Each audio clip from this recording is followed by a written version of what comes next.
joyful or sad. No need to ask. No need to ask.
Jesse, we need to dev. It's deving time. And then we devved all over the place. Welcome back to another Project Feline Devstream. Sorry, I'm running a little late today. I just gotta finish this little protein bar here. Gotta get, you know, the stomach satisfied. You know, you when you're hungry, and I'm hungry. But gonna be doing more animating. And there's a few issues. We found some issues yesterday. I still haven't decided what I want to do about it yet. But I guess we'll decide. My my music recommendation for today is... Hold on, that's not the link. Where is it? Ah. It's, I don't know how to pronounce it. It's some Japanese album, but it sounds cool. I'll link that in chat. My recommendation for today. It's sort of like, it's from 2002, so you know it's good. So, I'm just looking at my list here. And I'll show you some of the, I'll see if I can show you, for those who weren't here yesterday, some of the issues we had. Give me a second. I'm just gonna find chat. Where are you guys? Aha. So, some issues we had yesterday trying to get these animations to work is that I created this jump animation based off Olympic long jumpers, except the animation doesn't always play. And we worked out that anim notifies and the animation blueprint system in general is unreliable. So I haven't worked out a solution yet on what to do. And I can't get it to do it, but if I lower the frame rate, so like 20 frames a second or something, there's like more of a chance that I can frame perfect time it like I did just there, where it plays the wrong jump. It's meant to have the flailing arms, but you'll notice that sometimes she doesn't do it, like there. So that's because, as we've learned, because I think we narrowed it down to one specific problem, and that's the fact that the animation notify that's supposed to trigger in these animations, while an animation is blending, doesn't trigger. Even though I've set the thresholds to the lowest possible value. I set the thresholds to 0, so I'd imagine that means that it will just play all the time as long as the thing is active. I don't know. But you see, when I run the game at lower frame rates, it's more likely to skip that notify. And this is actually, yeah, this is just I think it's just a fundamental issue with anim notifies and blending, and just how it all works. So I've been trying to think, one game theory I've had is just like to scrap the entire system and redo it like only with anim montages instead. But that would be a lot of work. Or maybe only replacing some bits with anim notifies, because I know anim notifies seem to be a bit more reliable in terms of when they trigger, because it's just hard-coded in. And I didn't want to hard-code in stuff, but if that's what we have to do, then that's what we have to do. But we still have a lot of animations we have got to get through still. I'll open up the model. because I've got through some jumping stuff, except the posing is still not quite great. Because we've changed the way that this works.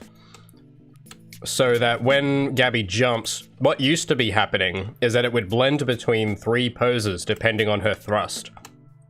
And it only does that sometimes now based on certain circumstances. If we do this from a jump, and this animation doesn't always play, but what's supposed to happen is she interrupts between a few poses. And I do want to modify this ascend a little bit because it's what's the word?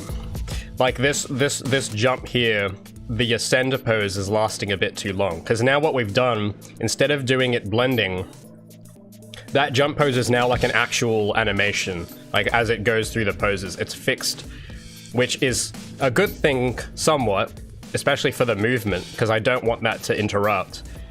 But we lose the ability to like change, well, I'll see if I can find it. Maybe there is a way to do what I want still, but I'll try to just show you the differences in the actual clips to give you an idea on what's changed. So before, the jump would blend. This is just one animation here that's on a loop, and when you jump, it blends from that, and then it goes to, then it blends to this pose, which is also just on a loop, and then there is a descend. Then it would blend to this pose. So these are separate, 3 separate poses that it would blend between for the jump. And one of the advantages of doing it that way is that the jump reacts. I can program the blending of those poses to correspond with your upwards velocity. However, even when we did do that, I didn't quite like how it looked because I felt like the apex pose, which is this, was coming in too late. But the thing is, you can't change that if you do it this way, unless you change the actual jump velocity itself, because it's just reacting to what the physical character is doing. So to get it so that that pose comes in earlier, your choices are to either completely rewrite the jump, or to just hand animate the beginning of the jump to have it timed the exact way you want, which is what we've now done. So if I open up the new clip, which I believe is called, it's this one. Oh, that's not right. What did I call it?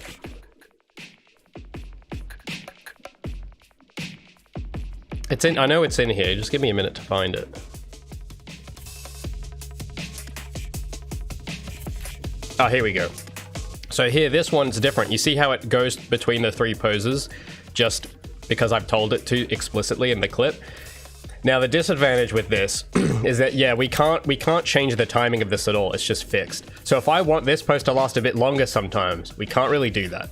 But it means that I can time it to sort of, or actually no, there might be a way. There might be a way. Because I want it so that, because her jump height does vary. If I tap the spacebar, you see it looks a bit awkward here. But if I hold the spacebar, it looks natural there. But if we change the jump height at all, it'll look kind of strange if it's like fixed in. So what I'm trying to think if there's a way to do is if there's some way to hang the animation on those beginning to, like, shorten the entire animation so that it looks good when I just do a hop like this, but then tell the code somehow to hang on that one if we're still holding jump. I have to think there's some way to do that. Yeah, I think, oh, the question is, do I want to do that now? Because I know in my head, I'm just thinking, the way you would want to do something like this is when the spacebar is released, it has some kind of notify that then triggers, it allows the animation to resume. That's what I would think to do.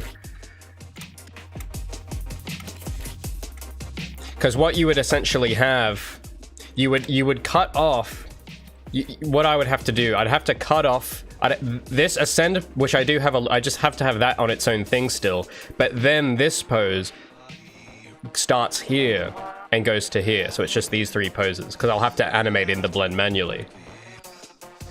So it's just these 2 poses, except this would kind of have to be on a loop as well. But you would essentially need, like, if in the character code, if like the jump is a long jump, it will like move on to the other pose slightly later. And again, I was wanting to do that with the animation blend space, but if we were to try to do that same thing while she's moving, it doesn't look as good. So we had to change it for this animation, which is not playing all the time, still an issue. So this sort of flailing arm jump, which I need to adjust the posing of it a little bit still. And you can see here, yeah, now it's like, when I slow time down like this, it's even more of a chance that it'll skip it. Because that pose, that should not depend on your velocity at all, really. Like, it shouldn't change. Like, that should have a fixed duration. So that's why I had to change it for the blend space it's in, even with the way the idle jump works. So that, because it has to use this, it's using the same blend space, so it has to be built similarly. Because what I'm trying to describe that I want is that if you're doing the idle jump, I want that first pose, the duration of that first pose to change depending on your jump height. But I don't want it to do the same thing for the movement jump. I want it to be a fixed, it does that and then it goes into the descend pose and stays there. Which it doesn't seem to be playing all the time. Like, the descend pose is meant to be her leaning her arms forward, which I can do when I do one of those flip jumps.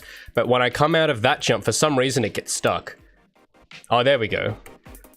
Yeah, hold on, I'll jump off something taller so you can see the problem. So if I jump off this, you see how her posture's wrong. I don't know if you guys can see. It's very it doesn't last very long. But she's meant to be leaning forward, but she's playing the wrong pose here. So that's another issue I didn't notice yesterday. I wonder why that's happening.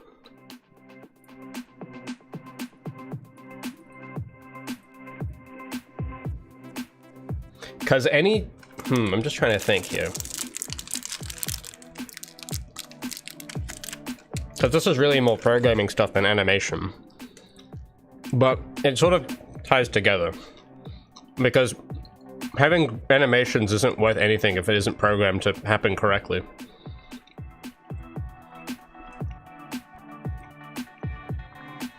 So, let me check on the jump. There should be a jump moving.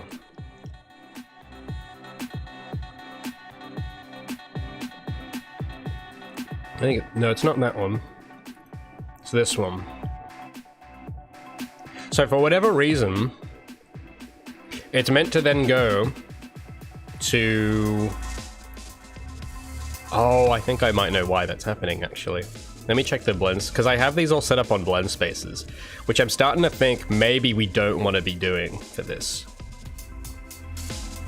This is the way you would normally do it, and it's usually fine, except when you get to the detail of it all. Oh, that's why it's happening. So some of these poses are plugged in wrong, so let me fix that. So this has to be jump loop moving. Can I like click on that one? So that's with the negative thrust.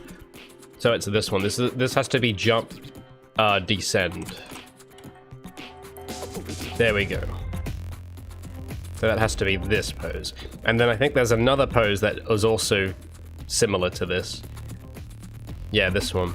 Oh, this one's done correctly. Okay, I don't know why that one was correct and the other wasn't. So now that should fix that.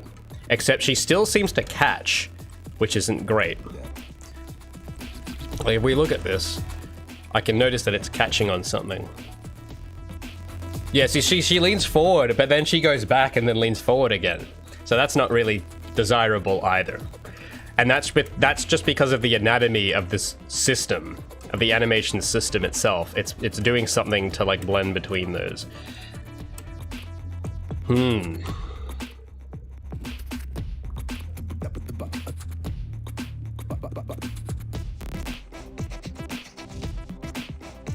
Yeah, so because I want it to just stay in that pose the whole way. I don't want it to do this thing it's doing, where it's like doing it, and then it like goes back and then forward again. I don't want that. It's probably got something to do with the velocity. because it's just because of this. It's because that it is a blend space. That's why it's doing it. So I'm just trying to think, because I'm trying to think of a clearer way to describe what I want, because this isn't quite it. But there are other games I've seen that have done this well, and I want mine to feel the same, where it's like the jump pose is reacting to what's happening to you, but it's also a deliberate, it isn't accidentally switching to the wrong pose, which is what is happening in my one.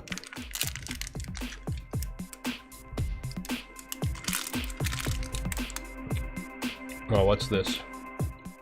Isn't it possible to use AI? No.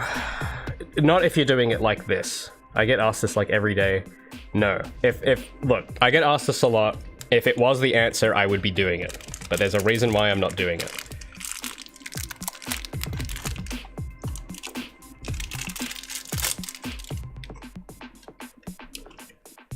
I'm just finished eating. I gotta think, I need a brain blast.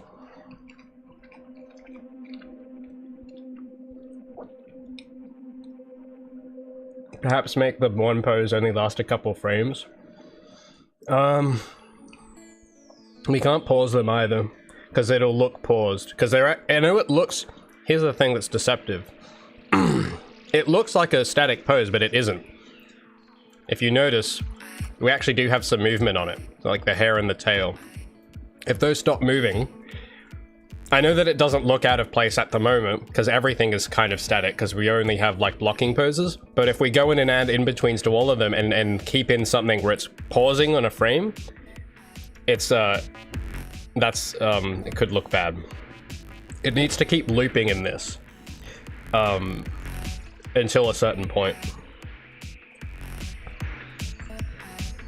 How's it? Oh, hey, says the cube. How's it going? Kind of stressed out, but it's just, well, I guess I'm learning a lot about how complicated animation can get depending on sort of what you want. And, well, I think the style choice is making things more difficult, but at the end it'll look like it's gonna be exceptional. That's the goal. I just have to get through these tests that the universe is giving me right now and how I want this to go. Have a hold timer. Maybe. I need to like break this down a bit more and like write it down of like how I want it to work. I think that's what I need to do, but I have to decide if do I want to bark up this tree today, or do I want to go back to Blender and try to get more animations out of the can? Because this is kind of taking up a lot of my attention right now, and it seems like a glaring problem. But if I leave this to later, I might forget the way I want it. Because we still have all of this that we have to do. Some of these we can't do yet because we don't have program, because we do need more programming stuff as well to do things. For example, I'll move some of these that need programming to a separate list, because they're all just in one. These are just the remaining ones, and some of these I don't even know should still be here. Well, let's organize through what. Let's organize and prioritize at the moment, so I can just clear my head. So, what can I put with programming? I'll do like a needs prerequisite to know which animations depend on another animation being finished, which I know this is one of them, and I know all of these are on that list. And then another category is needs programming, because some of these transitions I don't actually have programming for.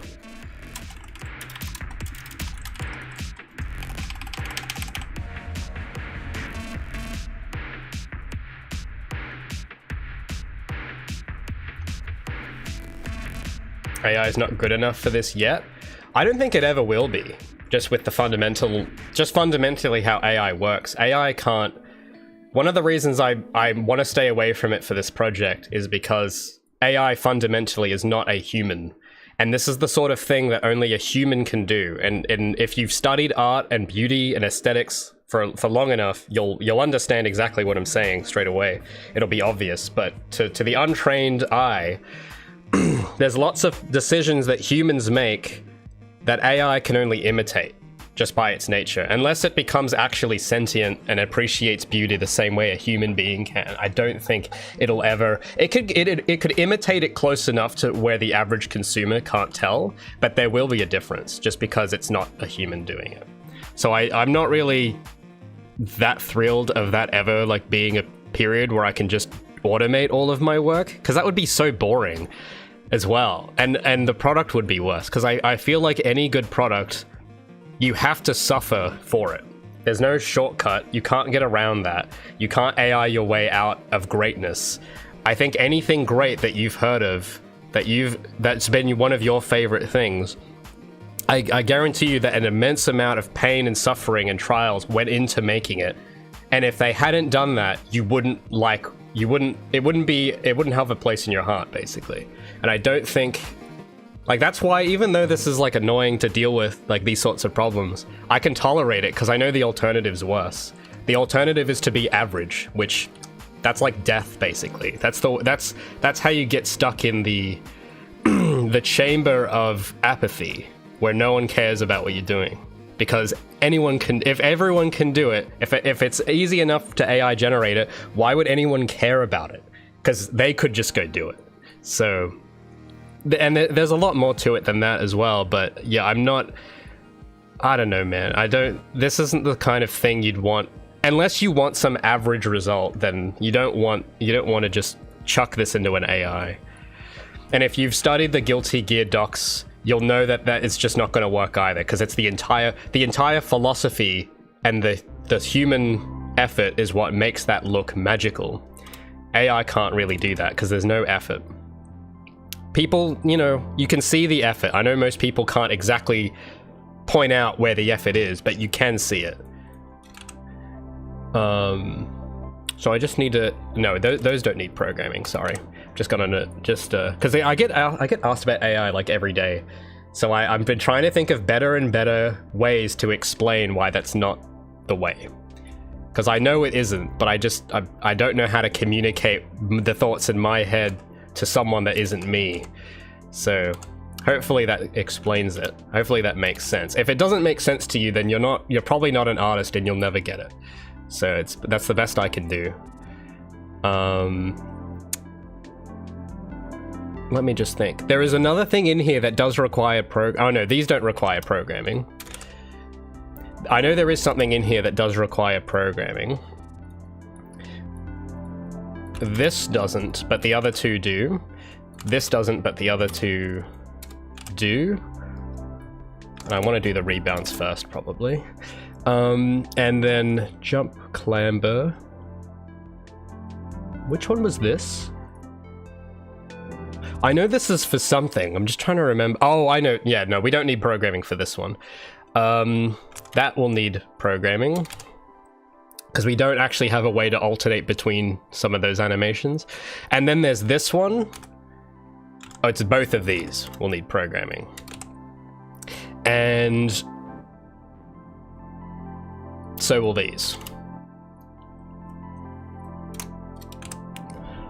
But I'll leave those there.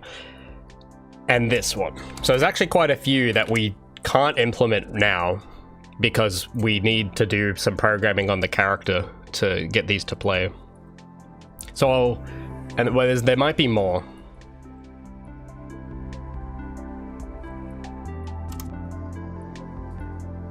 Vault, ascend. So the other list is like can do now.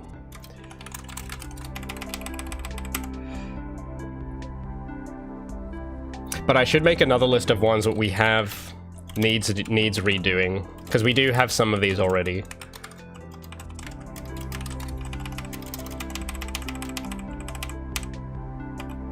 Nick Graphics. Oh, hey, Mr. Graphics. Did you see some cool graphics lately? He saw a video of an AI texture generating tool for Roblox and it felt weird. Yeah, that's why it'll feel weird, because it's artificial. That's why.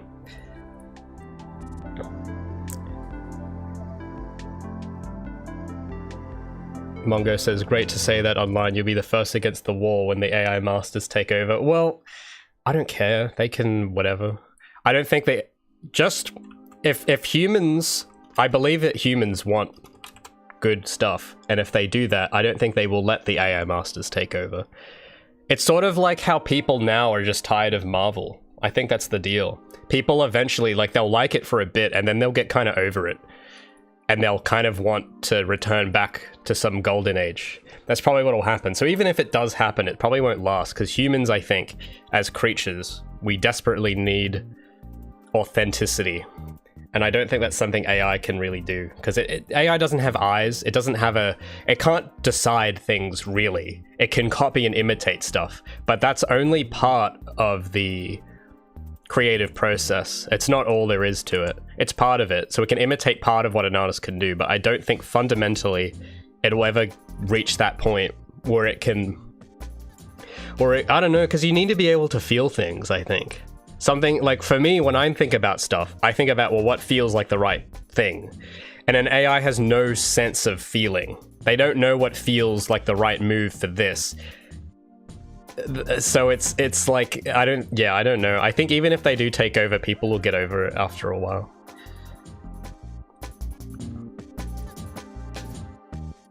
And like Nick says, Nick Mr. Graphics, everything will feel weird. People, they won't notice straight away, but after like 10 years of that, they're gonna start going, huh, movies feel weird now, or games feel weird now, or whatever, music even as well. It'll probably all feel weird. And it's like, something feels weird about all this media right now. And I think that's why, I don't know, I think genuine art is still gonna be valuable at that point. So I'm just thinking, these don't, no, hold on. Some of these are not on the right list. But yeah, but I'm not here to debate AI bros. I don't really care what they do. I'm just here to do my job.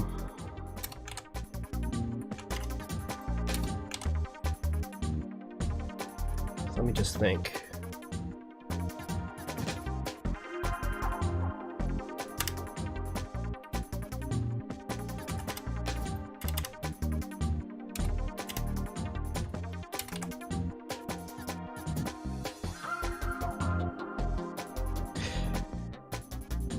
Because yeah, the idle fidget 2, that's the jumping jacks one, and some people said it's looked a bit silly, so I'm not sure. I'm like on the fence. That's why I put it at the bottom, so at some point later I'll decide if I still want to do that, but I get the feeling it might need to be changed. And let me just check these. What else needs to have something programmed in for this to work? The kick, start, and end, those are transitions between the kick poses, and we don't have anything like that. We can't do any of that in the game right now without more programming. Same with the slide start, there's no transition there, but that I'll keep that there on the list. But I will move this to the bottom, this step up, because that literally needs the ledge grab code to change. So that's going to be the hardest one. So I'll put that at the bottom. Jump grind is pretty simple. We just need to like add like a randomized thing here.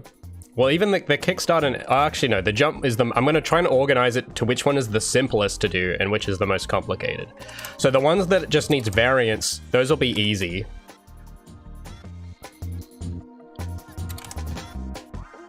But so these are the ones on this list. I have in the code, there is an animation trigger at all these points, but it only plays one clip.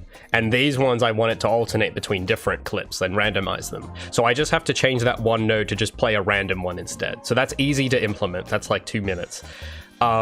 Kick, start, and end. I actually need to create states for that to know right when you've done a kick, it should trigger a transition. And then when you end, it should do a transition. So that's going to be a bit more work. The slide start, that's another transition as well. This one, these two at the bottom are the most difficult because there's turnaround, and there's one on this list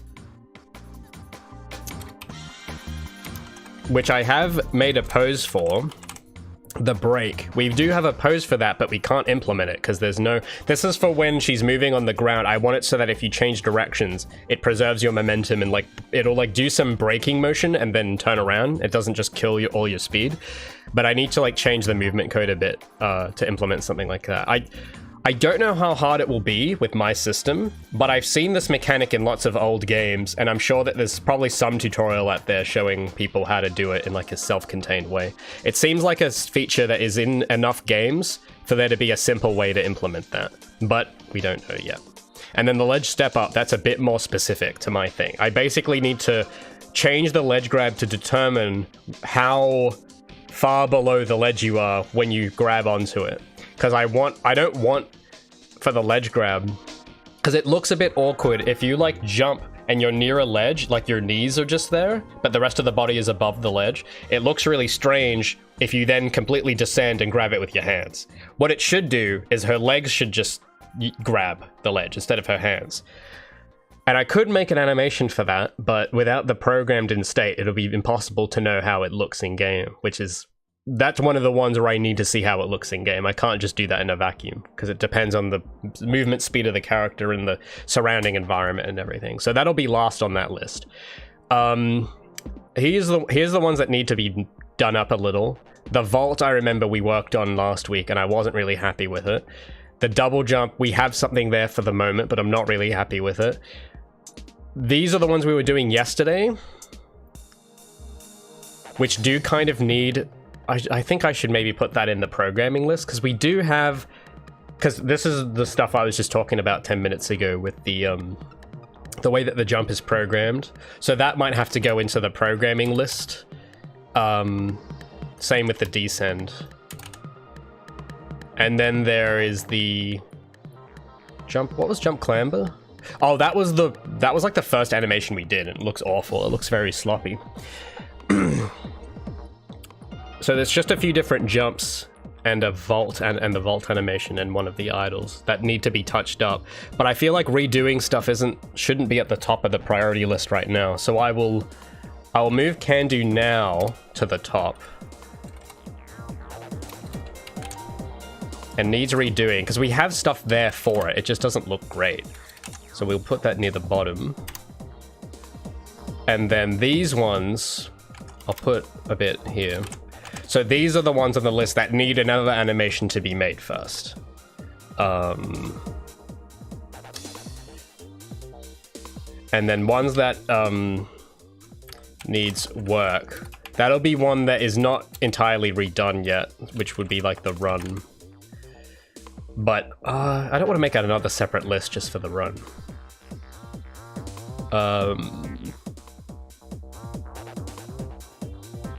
Needs redoing. I guess we'll put it in the needs redoing, because the run is still not quite... It's not quite there yet. But I'll put this maybe below this list. So that now we've organized it a bit on what are some important ones and how we should order these. So there are two animations I could do right now. Like I could start working on, and one of them is like a combat rebound animation. Because I do have a montage slot for it, and we just have a temporary animation in there in the meantime. The thing is, I don't know what I want that to look like. I have no clue. So that one, to give you an idea, this is the animation for when... This is when she like rebounds off something. So I'm just using her spin jump at the moment, but I want something... I want like multiple animations. When she rebounds off something when in combat, I want her to like switch between 3 different ones just at random. And I'm just using this one as a placeholder, but this one I think lasts too long. So I want something quicker, something really acrobatic. So the challenging thing about these rebound ones is that the level of acrobatics is high, meaning that the posing is more difficult than your average animation. Like the kick pose was easy, the jump pose is easy, but doing something with flips in it is typically more difficult. I wish I could color code stuff in a notepad here, but I can't. But I know that this is like a tougher one, and then idle is kind of tough for a different reason. So let me just look up some, because I gotta think what kind of flip I want for that. I might need to like collect more reference on that first, maybe. Because this one, I really need a strong idea, and I don't have a strong idea for that one. But in terms of the programming stuff, because the next thing we could work on is all that jump logic that I was talking about just before. I kind of want to dissect that a bit, actually, because we have, like, the animations are sort of, like, the actual animation part of it is, like, at 70%, and the programming is at 70%, and we just have to kind of meet them in the middle, and then we'll have it looking and functioning good. So this is, like, the closest to finished out of all of them. Like, these three are the closest to being finished out of everything. So maybe we should focus on that. But that is going to require programming stuff. But I do really want to get that finished. I can't leave that unresolved. It's going to bother me. So I'm going to try and describe what it is I want with this. I'm just going, oh, sorry, I just checked chat. Before I get into this next presentation, jumping jacks are funny, please keep them. Maybe, yeah. They do need to be touched up a bit, I think, because the scaling is a bit funny on them, which could be why they look goofy. And I want some kind of other stretch, I think. Seamu Skull says, humans want good stuff, meanwhile fast food. Well, some humans will still, like, yes, fast food exists, but what I'm trying to say there is humans will want good stuff, which is why good restaurants still exist. If humans only wanted junk, there would only be fast food, if you know what I'm saying. So that, and it isn't all eat, and I don't think it'll ever be that point. Mostly because fast food is expensive, and secondly because, like, I don't know, people will always want good food. Just because McDonald's exists doesn't undermine that argument, I don't think. Says like Goop says it has soul. Well, yeah, that's just like a good gourmet meal or a home-cooked meal has soul, which McDonald's doesn't have. Exactly, you got it. And yeah, and also fast foods are not considered healthy. Well, yeah, because I think media is kind of the same, where it's like if you're consuming just junk media, you're going to get unhealthy, and there's going to always be demand for something nourishing, not just some soulless thing. That's why every game is not some Genshin Impact money printer. Because if every game was like that, I don't think there is even a demand to have every game like that, even though they do make a lot of money. People always want games with soul. Just like, you know, people still want movies with soul. And it's like, I don't know, I think that's always going to be a thing, unless humans fundamentally change and decide they don't care anymore, which I don't think is going to happen. Do I have an idea in mind on how I'll handle her face animation? I have a vague idea. I have to look into animation layers, but I have no idea how they work or what kind of problems we'll have. But I want to avoid hand keying them into the movement animations themselves, unless I really need to. So we'll see. I don't know how well that'll go though, but that's something I have to work out.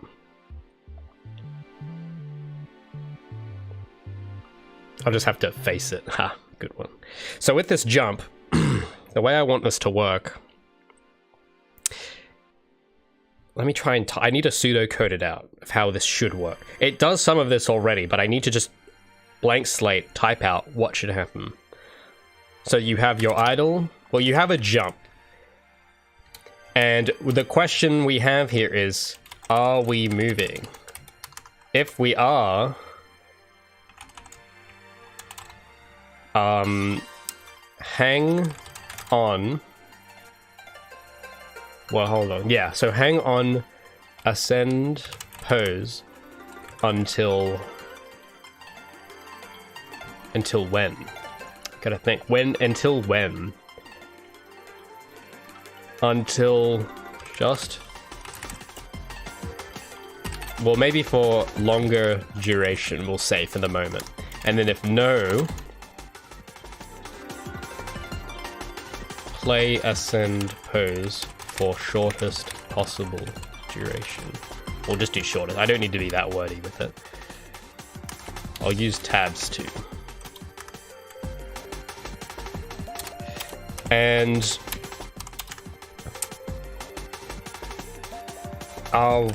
so that's if we're moving. There's more to it than that though, isn't there? Let me just think. Jump, are we moving? If we have... No, that can't be it. I feel like what I wanted was a bit more complicated than that. Because I actually can't think of what the next thing it would need to check for is. Oh no, sorry. This is the wrong question. It's, there's two questions. No, there is more to it.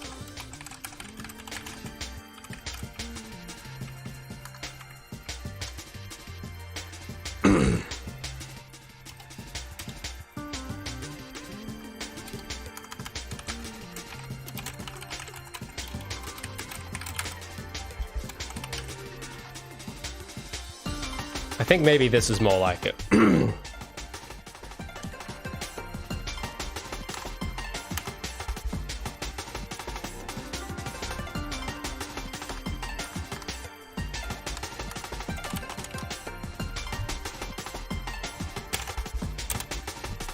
So it's something like this.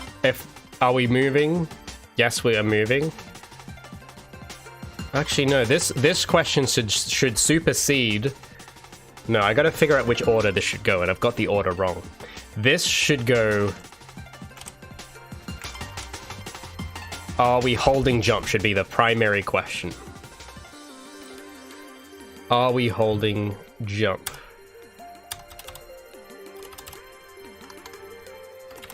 If we are... Hang on it, and if we aren't... But I don't want it to do it when it's moving.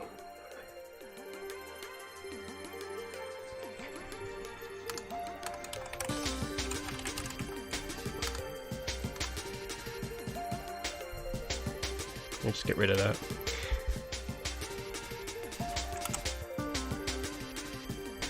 So if we're holding jump, check if we're moving. If we are moving,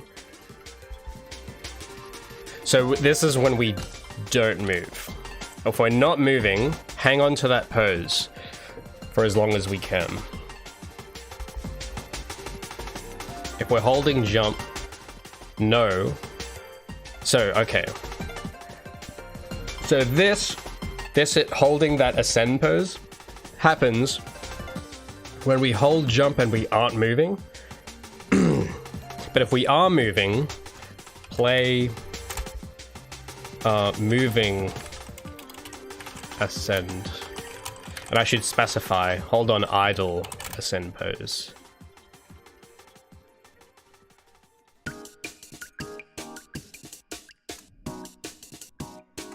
And then if we're not moving, if we're not holding jump,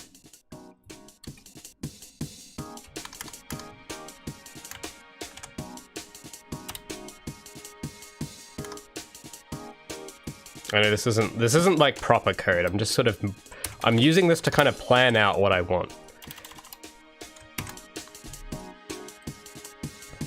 I'll format this a bit clearer. So if we're moving, and so if we're holding jump,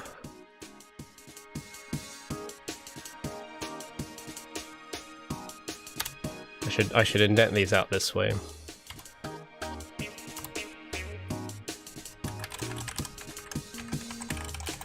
Okay, because it's just a bit hard to read with how I've written it. Okay, that makes more sense now. So are we holding jump? Are we moving? Are we not moving? Hang on that pose. Are we not holding jump? Yeah, are we moving? So if we are moving and not holding jump, just play the... So it plays the... If we are moving, do that. Well, wait, I still want this.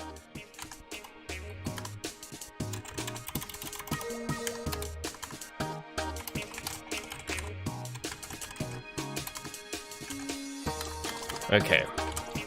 And then... Are we not holding it? I play idle, and then I play moving.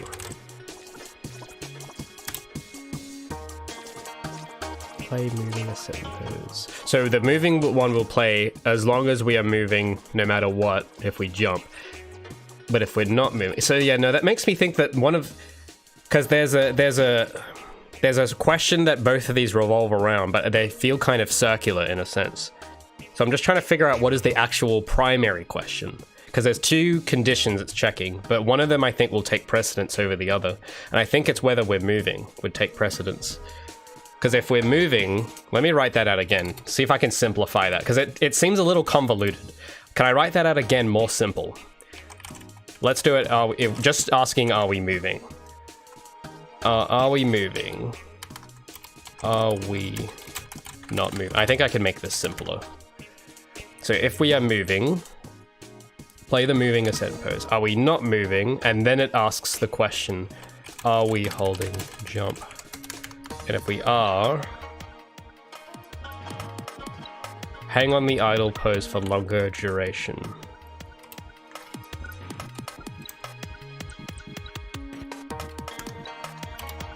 Are we not holding jump?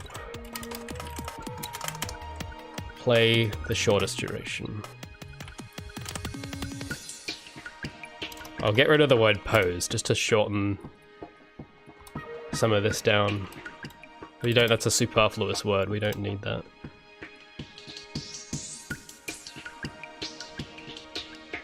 This is simpler, yeah, this is the same thing and it's much, you see how this is a bit more convoluted, but this version is like more compact. So this is a simpler way of describing the same thing. So when we jump, it asks, are we moving? Just play that pose every time if we're moving and jumping, but if we're not moving and if we're holding jump, hang that pose. If not, just do the short version. Yeah, that's what I want. And the reason I want that, I'm trying to think of examples that I don't think I've got any installed on my machine. And I don't want to like hunt down 10-hour long plays on YouTube. But there are some games I've played where it's like the actual jump pose, it's not like a fixed, it isn't fixed with the jump animation. It like varies depending on the jump height and stuff, which is what basically what the goal of this is to have Gabi's jump pose react to the circumstances under which she's jumping. So if she's jumping longer than normal, the jump sort of lengthens a bit and it plays a different pose. And if she's moving while jumping, it plays the other pose.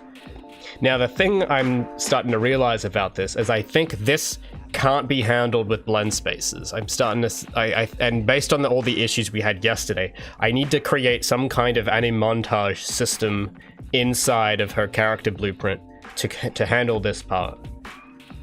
But I need to verify something else. Because there's also the other thing I was trying to do. Because one of the reasons we were having lots of blending problems as well is when she doesn't jump but ends up in the air anyway, like if she falls off something or touches a jump pad. So at the moment, when she falls off something, you'll notice that she does like a flip. She like does these somersaults when she falls off something. And then on a jump pad, it acts differently as well. So if we go over to a jump pad, because this is not the result of a jump. So she plays that flip once, but you see here it's still blending between the poses. And I do want this in this particular situation. Except I don't know why it's sometimes doing the somersault and it sometimes isn't. Probably a collision thing, if I had to guess. Because I want this is cool, where it kind of hangs. Because let me just think here. Because the thing that's different about this is that a montage is not triggering it, and we're not holding down any inputs. So the way it would check is different.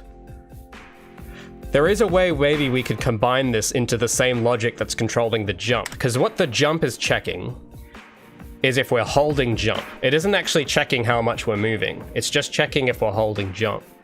So I wonder. Let me just think. No, I think it maybe should stay as the input. It'd be simpler, because otherwise we'd have to check velocity, which is a bit more complicated. Because I like the way it works on the jump pad, because that is actually blending based on velocity, and I want it to do that, but I don't want it to do that blend space if we are doing it from a jump, because it's going to interfere with this. And we can't use the blend space for the jump because it behaves different. The blending itself will behave differently depending on... and also, yeah, we have that problem where it just doesn't... it skips the animation over when we use a blend space for a jump. But if we use that for the other thing, the jump pad, it's fine. So it then needs to transition the actual state machine part, which I think I've already set up, will need to have the if we have jumped full state, oh, sorry. So it has the jump state, which will just be one static pose. And then full state will have the blend space on it. But the jump state we have to change to just be the descent.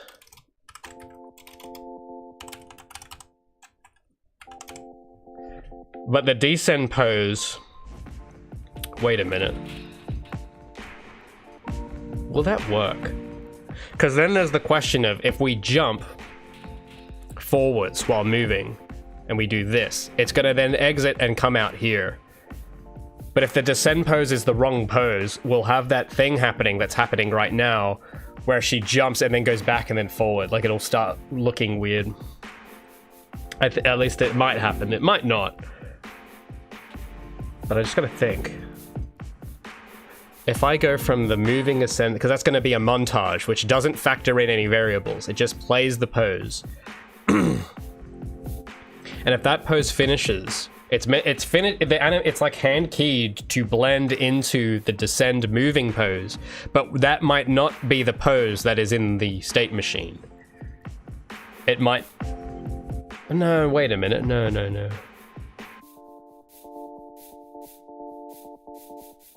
No, I don't know. It's hard to tell without seeing it, actually, because there's a chance. I don't know how likely this is, but there is a chance that this play moving ascend pose, because that's her doing that with her arms, but the descend pose does have blending on it depending on your forward velocity, because I wanted to eliminate the vertical velocity from this one, but the horizontal velocity is going to determine whether she's going to be leaning forward or it's the idle fall, like with her hands up that way. Because what might happen is she does that pose and then she goes back here. If between that state we stop moving in the air, but I don't think that will be like, there's a chance. But if we keep the jump parameters and the air control the way they are, it might not be an issue. But I don't know, this seems like something to start with anyway. Can you blend the animations using the local? Yeah, that's what we're doing. But there's issues. That's the thing that, can I explain it succinctly? I'm not sure if I can.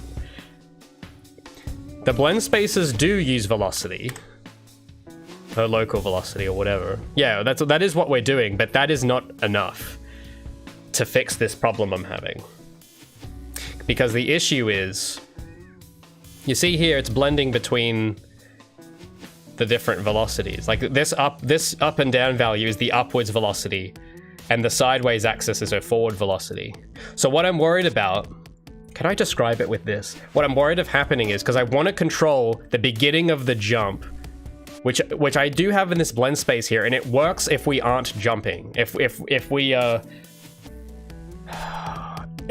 this blend space works the way I want it in one specific instance. But when I jump, it doesn't quite work the way I want it to work. So I want to control that manually with an animation montage, which is going to interrupt this blend space and override over the top, and then it goes back into this blend space. So when we jump idly, it should blend back to this pose at the end. It should go, I'll close Blender, because there's going to be an Unreal day today, I reckon. So this, hang on idle ascent for long, hold on, I gotta remember which state this is supposed to do. So if we're not moving and we jump, both of these will lead into this pose here, which is fine. But if we go from here, the jump moving, because that'll go back to this blend space as well, and there's a chance, if we aren't moving forward enough, it's meant to go to here, but there's a chance it might blend to here, depending on if the velocity changes too quickly. And if because the rest of the jump animation, it's hand keyed to finished there. But if it ends up, we have that final keyframe where it's like here, and then it snaps instantly to here, that's bad news. but that would have to be, I can set the parameters of this movement jump in such a way where that is unlikely, which is probably the best I can make of that. Because the point of having this programmed in this way, instead of using the blend space for this, is one, to get the jump animations to play consistently. Because the other issue with this blend space is that there's a state that comes before this that it's meant to play, that it skips depending on the frame rate, which is unacceptable. So that was the thing I was showing before, where every so often when I do this jump, see, it's playing the right animation now, but every like 10 times it won't. Or if I slow time down, or if I set the frame rate low enough, it will like not play the right animation here. Because there's another state that it's meant to hit first. And I think what I'm realizing is, because here's to address some of yesterday's problems. After thinking about it, I think the fundamental issue that we identified, I'll open up the graph. It's these types of states here that, so these are transitional. So it goes from idle, and then when we start jumping, it's meant to play this clip and then go to the next one. But I'm learning that if you go outside of the default blending options at all, which is what we're doing, then these states become extremely cumbersome to implement. And there's issues that occur. For instance, and this is why these issues wouldn't happen to most people. Because if you're normal and you have like a normal game character that's running at a normal frame rate and you want the default blending settings that Unreal does, and if you leave all that alone, this will work.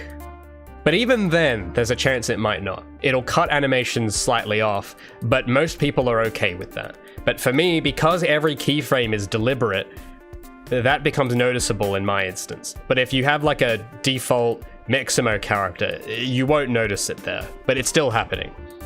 But the issue with the way I've set this up is that these ones, where if we go to the transition, the way it transitions out of anything is this boolean, which is a custom boolean.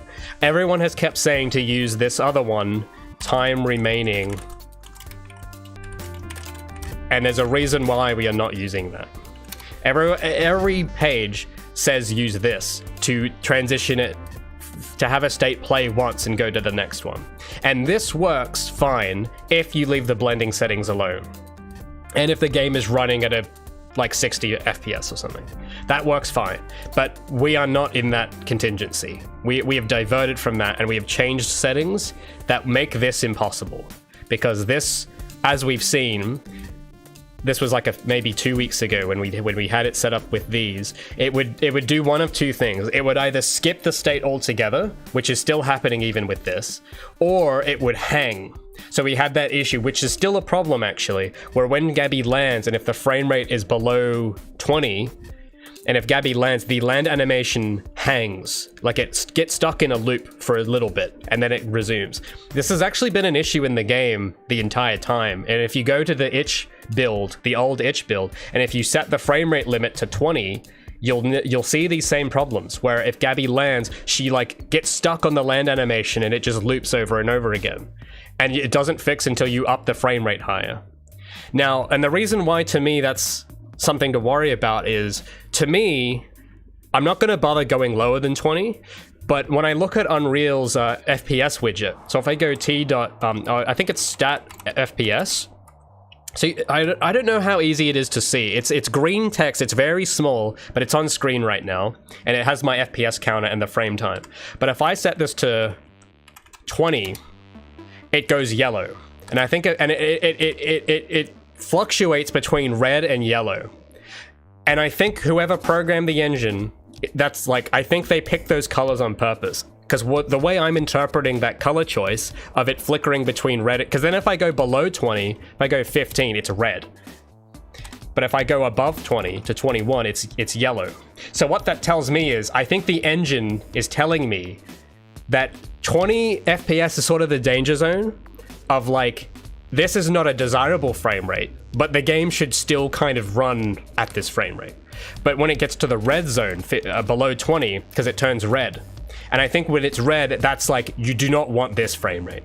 So if the engine is kind of hinting to me that that is not a frame rate that people should be playing at, then in my head I think, okay, well there's no point in bothering to test anything at that frame rate, because I don't think, I mean, the engine is giving me the color red, and I think most players are not going to sit here and play it at 19 frames a second. They'd probably uninstall the game. So that the game will start acting differently below that frame rate, and things will break. But considering that it's like no one will really bother trying it at that FPS, I'm not going to worry about the red zone. Anything that happens there, I don't care about. But the yellow zone, because that's interesting to me, because yellow is not unplayable. It's just kind of, it's just not great, but it's like still playable. But even still, we have issues. So if I go max FPS 20, because I can still play the game at this frame rate. Like it's a bit choppy, but this would be like if you have someone that's installed the game and they might have an underpowered computer, but they really want to play it. I think 20 is sort of the threshold of someone that's really desperate to play it. Like if it's below 20, they might give up, but if it's sort of between 20 to 30, and if they really want to play it, they probably will do it. And I know just from my own experience, because when I used to make games on my Acer Windows Vista computer when I was a child in Unity, that ran at about 20 FPS all the time. And I didn't, you know, I was like, what, 10, 11 years old, and I didn't really care. So if you're like a child that is not a complete like PC gaming master race type guy, if you're just a normal guy that just wants to play a PC game, I think you will not really care too much if it's 20. Ideally, it should be 30 or above. And then when we change it, you see how it goes green. The FPS counter goes green. So that, I think the engine is telling me that. It's like, this is like, green is good. That's like, it should work there fine. 20 is sort of like the bare minimum kind of zone. Like some people might play it there, but, and then red is like, no one's gonna play it at that frame rate. That's sort of the way I interpret that color choice on the widget. And then of course because I have a beast computer, I play it at like 120 FPS because I'm just like that. And yeah, the way the unfortunate thing is that a lot of the code that I've written works fine at all those frame rates, but the animations, because of the way that these work, because of the way that this all works with this time remaining and blend space and stuff, this can skip over things depending on the frame rate. And if you don't have blending on, because blending I think is meant to help with that and do other things, but my game theory right now is that it isn't meant to be used without blending. And it's because this is not a blend space, that's a different thing. This is the animation state machine. And I think the state machine, even then, it still wants you to use blending. And because if you have blending at 0.2, which is the default, that's like 0.2 seconds, which is like the frame time of like 20 frames a second in that yellow area. So that's like enough limit for it to catch that and do something. But because I've turned all of it off deliberately for a certain look, I don't have that saving grace to keep that in there. So that's why these don't play sometimes. Now so I've thought about that a lot yesterday, and I think the solution is using animation montages to substitute these, because these are not going to work without blending on, or they're not going to work reliably without blending on, I should say. So that's the conclusion I think I've come away with. And the first, and it's most noticeable at the jump. So okay, I think that describes the issue, hopefully. I don't know if that makes any sense, but it makes sense to me. Quick question, where did you learn how to code? YouTube. YouTube.com, which is the website you're on right now. Or unless you're not, unless you're watching this on Twitch, then you're on twitch.com.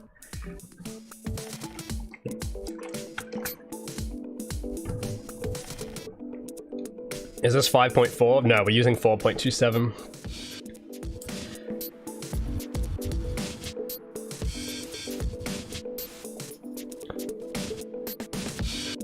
Darian says it makes sense. Epic. A lot of games weird at lower frame rates. Oh yeah, that's the thing, it is quite common. But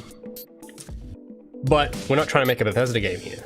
So, because I've noticed in Bethesda games in particular, and I think the reason that Bethesda is such an outlier example, because I think that's the first thing that comes to my head anyway. I think the reason why that is because with Bethesda games, they are particularly delicate in that regard. So, I've heard so many people complain about the creation engine, saying that have any of you tried running Skyrim like without VSync? It's oh boy, it's a treat. So I actually do have a mod installed that fixes that stuff. It changes the physics step and the frame time stuff and because the entire game is frame rate dependent. The entire engine is frame rate dependent. So for Skyrim, it's particularly egregious, and it's egregious enough for people to notice and complain. Like me, I notice it. But even if I wasn't a developer, I'd probably still notice it, because there's enough Reddit posts and there's a whole mod that's been made for it, for people to want to do something about it. But in a lot of games, it isn't noticeable at all. So I don't know, I'm not sure what it is about Bethesda in particular that makes it more noticeable, but a lot of old retro games, or it's probably because the Bethesda games are more recent, but a lot of retro games from even the PS2 era and the PS3 era have the same issues. Like when Vanquish was ported to PC, there was an issue where if you ran the game at a higher frame rate, you would take more damage. They had to patch that out at some point. And then there was an issue with I was even for my Q&A video, the last Q&A I did, my brother and I were playing Sonic 06, but we were playing it on a PAL CRT, which has a different refresh rate than an American analog TV. And because of that, the game runs 10% slower and the cutscenes glitch out. But that game is also not a prime example of a quality bar you want to emulate either. But even Ratchet & Clank games, I think, not the other ones, but the very first Ratchet & Clank has the same issue, where if you run an Australian or PAL region copy, it runs slightly slower than the American ones. So I think that's why speedrunners, you have to specifically run an NTSC encoded, NTSC region version of that game to be competitive. But that's just a handful of it. There's probably heaps more. But even in those games, it's a bit different, where it's the entire game runs slower. But in this case, my game doesn't run slower, but the behaviors change. It's actually kind of almost more desirable that the game runs slower. And I know that sounds a bit crazy, but the reason why I would rather the entire game run slower than have these problems is because if the game runs slower, it's just slow, but it still acts consistently. The jump animation still plays every time, and the movement velocity is still calculating the same all the time. It's just doing it slower. I can understand that. But in this situation, like Unreal, where it's kind of designed to have different frame rates, which is actually... I don't even know how they did that. That's actually crazy. If you try to code your own game engine, it sounds like a complete nightmare to try and solve that stuff. But Epic seems to have done it to a good enough degree, better than Bethesda have anyway. But even then, you end up with different problems, where instead of the game running slower, you have things that don't behave consistently. The game will run at the same speed, but then, if at 20 FPS, the jump animation would always play, or the friction might change, or the grind speed is different, which actually is a problem that someone has reported that I do need to address, where if you run the game at a higher frame rate, you get more of a speed boost from grind rails. So that's the kind of issues you end up having if you have the game being able to run at the same speed at different rates. But if instead, if Unreal was fixed, and if it was like the old PS2 games, and if it just ran at slow motion, then I wouldn't have those problems. I just have it running in slow motion. It's just one problem instead of hundreds. So in a way, it's a little bit more preferable, but that you can only really get away with that in that time, in the early 2000s, before HD TVs. You can't really get away with that now, because people can customize their refresh rate, their resolution and stuff. So you can't have that happen anymore. But in those days, the PS2 had one frame rate, one resolution, and that's fine. You can kind of afford to take that compromise. So I kind of understand why the Halo devs were very upset about the jump to HD. It makes a lot of sense now. And why PC... That's probably why, because I know a lot of people want more PC ports of more things, but that's probably why it doesn't happen a lot of the time. It's because most of these console devs probably design the game to run at 60 or 30 FPS only, and to have it not do that is actually a monumental amount of effort that might not be worth it for them. So It's actually kind of interesting. Like, that's why I really don't feel sorry for companies like Blind Squirrel and all these porting houses, because taking games from 20 years ago and remastering them to run on modern hardware, oh my goodness. And without the source code, ooh, that's a task. Oh boy. But anyway, so now that I've kind of we've explored that rabbit hole a bit, let's see if we can implement this. So I need to go to Gabi's blueprint, and what we're gonna do is we're gonna rip out some of these states, so it skips these, because we're gonna put these into animation montages instead. But I need to be careful as well.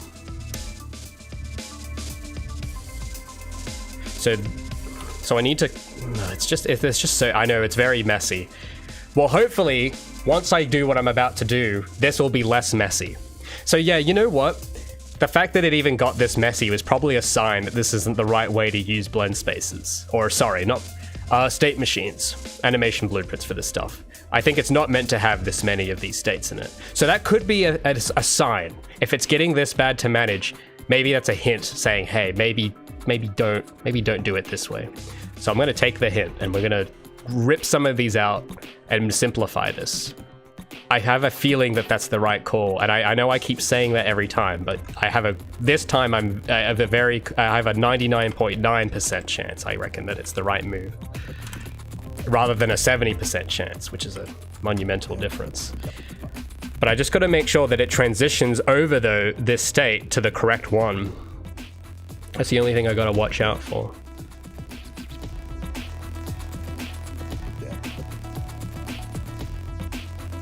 Actually, you know, let me think.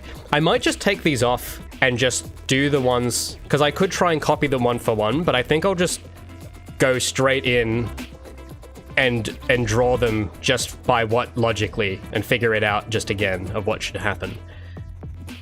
So I'm going to delete everything that is a starting transition. So this one has to go. This has to go.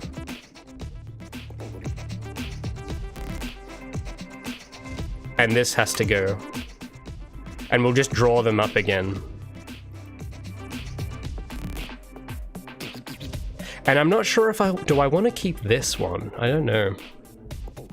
Well, okay, well we'll start with some of these. That seems to be fine. Is grinding. Okay, then the jump. And then it should go back to the idle run when is in air. Oh, no, because we've got to copy some of these.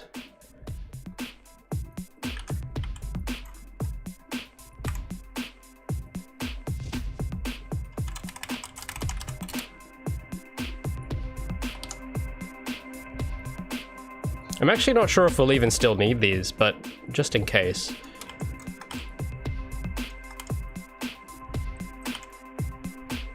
I don't know, I feel like this... I know I've put these in for a reason, but I feel like if we're gonna rip some of this stuff out, I wanna say that we can go without them. So I'll try it without them. So this should be if not in air is true. But actually, oh no, because this should stay. No, I know if I leave this out, it'll get confused, because when we start grinding or wall running, is in air might turn false in those cases. So we'll leave these in. But yeah, I wonder how Arc System Works solved this issue. I mean, they probably are going to do what I'm about to do, if I had to guess. Probably just lots of... Because if you're doing a combat game, you probably wouldn't have them in a state machine. They probably just use animation montages. That's probably how they solved it. It sounds like the simplest solution, and if Occam's razor is anything to go by, it'll be the right one. Let's just clean up some of these.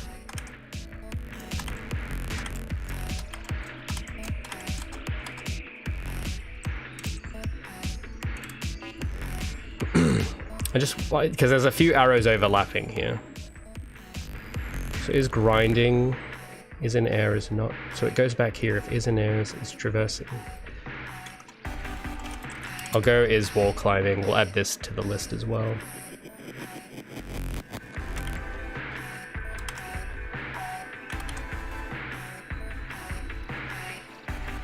Just for good measure.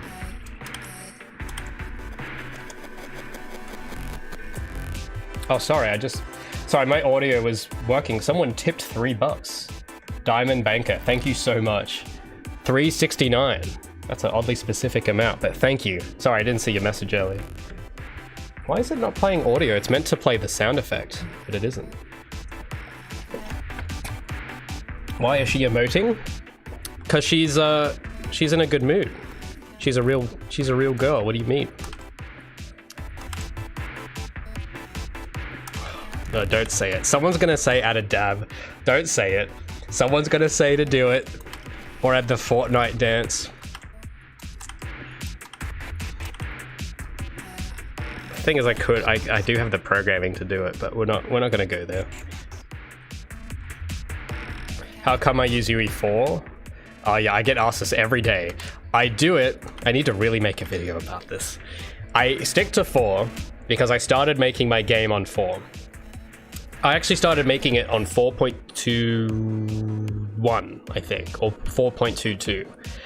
I'm now on 4.27, and every time I upgraded, every time, so from 4.22 to 2.3 to 2.6 to 2.7, every single time, and this isn't even a minor, this isn't even major engine versions. It's not from 4 to 5, just from different versions of 4.2. It's always broken something. Every single time. And for that reason, I'm now on 4.27, which is the last version of 4 they are ever going to make. I don't have to worry about them changing anything. I don't have to worry about new patches or new features, which I'm not going to use anyway. And it's really like the most stable you could get. And I like stable. Not all the time, but in this case, I like stable. So that's why I stick with 4.27. Because 5 is getting constantly updated with new stuff, and all of the new stuff that is getting put in is not stuff I'm interested in using. And just yesterday, someone showed me a feature of 5 that looks cool, but it is not going to work in my game. And a lot of people think that it will work, but I went to great lengths to demonstrate why it wouldn't. And I think that made sense. It was that thing where it like generates movement keyframes based on the input vector or something. And because of the art style I'm going for, I could go for like 20 minutes about why that would look weird for my game. And then, you know, the nanite stuff, lumen, all of that, I am not interested in at all. Because I don't want my game to look like an Unreal 5 game. I want it sort of old. I want to use like low-tech stuff. Like even Unreal 4 is kind of overkill even, which is part of the reason why it's like I don't really have any interest upgrading. 4 has way more than I need. Like the lighting engine and stuff is so over what like, to give you an idea, I've actually had to turn things off in the engine to have it stop doing things because it has so much. So for instance, the post-processing, because Unreal 4 and no doubt Unreal 5 has a lot of default post-processing it puts on it. And I've had to go in, I spent like a whole day going in and turning that all off to get this look. Because I want this look. I don't want the screen space reflections, I don't want ray tracing, I don't want nanite lumen stuff. I don't want that. I want it to look... I'll open up one of the levels to show you. This is the test level. But even a test level can look unreal if not done right. And some people want the unreal look, and that's fine. I'm not knocking that. But it's just not what I want. I want a very particular look. And Unreal 5 is not conducive to helping me achieve that. Unreal 4 isn't even really conducive to helping me achieve that. It gets in the way quite a lot. But I know Unreal 5 will get in the way even more. So 4 I can kind of handle. It's like, all right, I know what I need to turn off. And the system recs are a bit lower as well. So for the gamer, it might be better as well. But you see this? Even this needs a bit of touching up, but this is sort of more like what I want. And I've got it already in 4. Putting this in Unreal 5 would make it look worse, because it'll try to add in more screen space effects and ray tracing and lumen and whatever. And it's going to spoil this. It's going to make it look photoreal or whatever the hell, and it's like, I don't want that. I know a lot of people froth at the mouth with those graphics, with those Unreal graphics, but I'm probably in like the minority where I kind of do not care about Unreal's graphical fidelity. I care about style, which is probably something Unity devs would be more into, but I don't like Unity for other reasons. Because I think if you compare the two together, as an engine, Unreal is a lot more robust, and it's better made, and it has more with it. But the downside for me is it's harder to pull off stylized graphics and break away from how Unreal wants to look. But yeah, so that's why because I want a deliberate look, I want it to kind of look like a PS3 game on purpose. That's why it's like Unreal 5 is not really helpful. Like, it doesn't solve anything. In fact, it'll create problems. Because to give you an idea on what can go wrong, when I upgraded from 4.26 to 2.7, Gabi's wall run broke, her climb broke, and the camera system broke. And those are all complicated systems that I don't have time to change because Unreal has decided to change how something works. Like, it's just kind of a waste of time to upgrade it. Because I don't get any benefit, I don't get any feature I want, and I get problems. That's the basics of it. So yeah, that's why I'm using 4.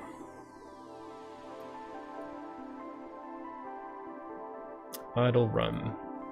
Let me just check some of this.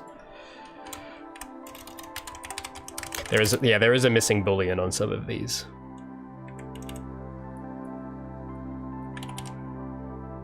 Just to make it consistent, we're gonna go and check those.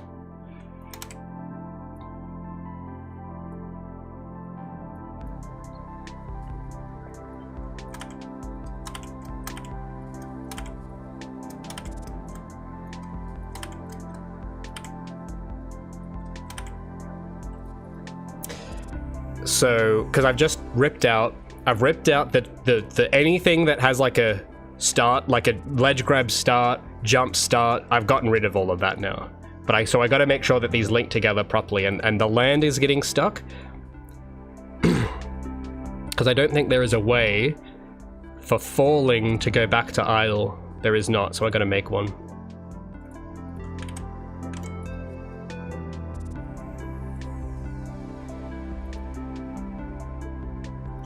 Hold on, there's something else I'm missing here. It's these, okay.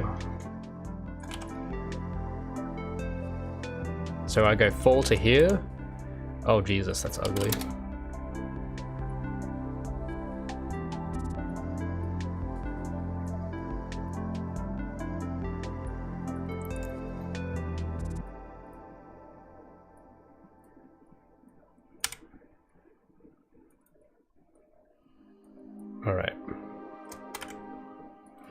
So if we go from falling to idle, oh, there's one more, I gotta plug this in.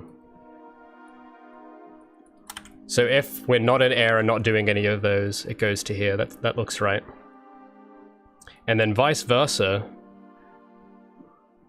Oh, this is the tricky one. Is in air has jumped, and then this transition will be in his air and has not. Oh, but there's one missing here too. Aha. Let's just copy that to this state. So this is from idle to fall loop. So instead of instead of like having it pass through once. So if this goes right, just to give you to big picture this for a second, if all goes right here, those issues we had yesterday of it skipping over animations should never happen. If this, what I'm about to do, if this works, we will completely fix that problem. Because yeah, you know what was frustrating when we were looking at that yesterday? Part of why I was so upset was like, why the hell am I even having this problem at all? Like, this seems like such a...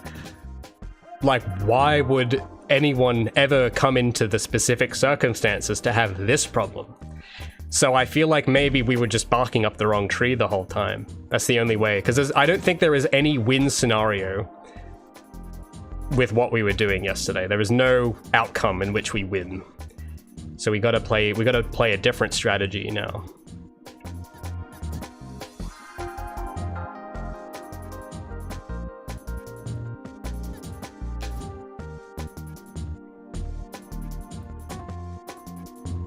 gotta make sure these are the same.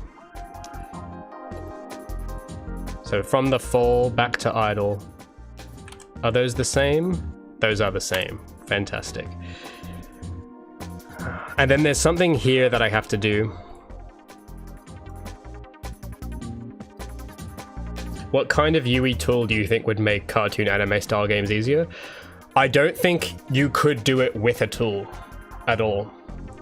You could shortcut it some way, and you could get something that looks approximating a cartoon or anime. But I think the attitude of using a tool kind of will guarantee that you won't get that look. Because it's kind of a look you can only really get with manual labor. Because that's how a cartoon is made. If you deviate at all from how a cartoon is made or how anime is made, it ceases to look anime. It doesn't matter how much post effects you slap over it, it won't do it. You can, and if that, you know, if you want something that is reminiscent of an anime or cartoon, yeah, you can do that with the tool, but you'll only ever get reminiscent of a thing. You'll get Genshin Impact, which is not, I mean, I don't think anyone looks at that game and it thinks for a split second that it's a cartoon. It's obviously a video game, just because that's the kind of thing that is made with tools. The, like the character workflow and the environment stuff, and the environments are actually not bad, but it's like the character workflow, it gives it away. You can tell instantly that this is like a 3D model. And that's why the Arc System games are like at the top of that category in terms of visual appeal, because they did it the hard way. They didn't use a tool. They used actually very old tools to get that look, and they didn't invent some new plugin or something. They just like approached their workflow differently to what everyone else was doing, and they achieved something remarkable. And I think that's, if you really want to commit to that look, I think that's like the only way you can do it. It has to just be through artist intent all the way to the end. Because I've played around with post-processing, and I nothing is ever like that good. Like I've messed around with filters, line art shaders. I've messed around with it all, and it all looks fake, because it is. There's one game that people have like told me to look at.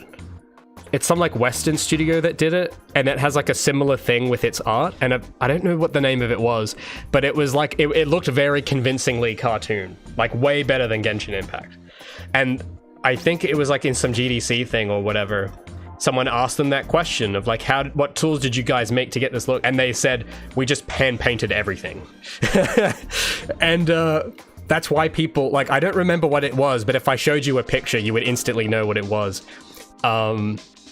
And that's why that game stands out. If they had tried to shortcut it, no one would care.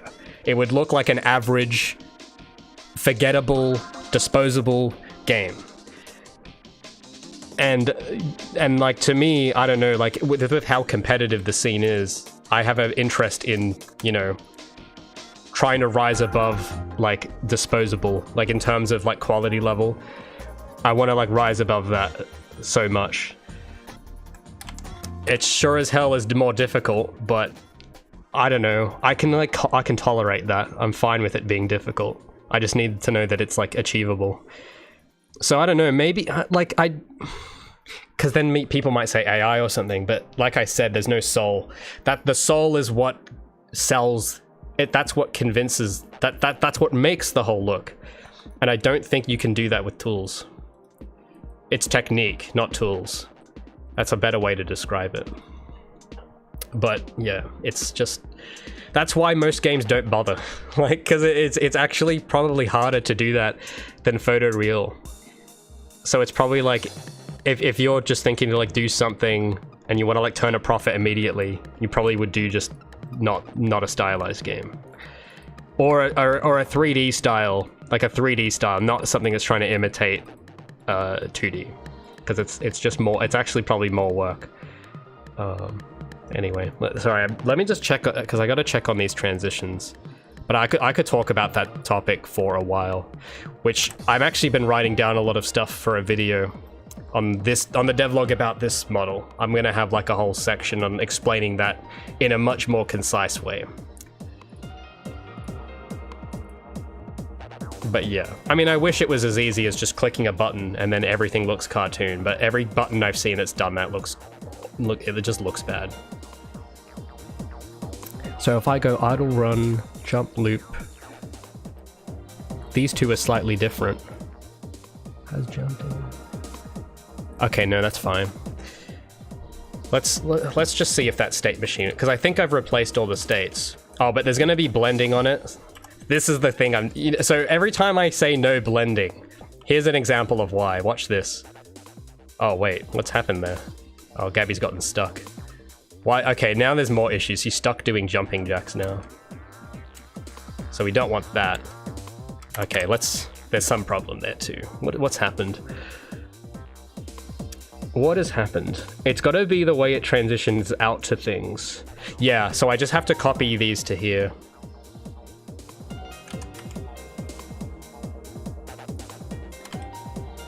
But even then, oh no, I'll keep this program the way it is.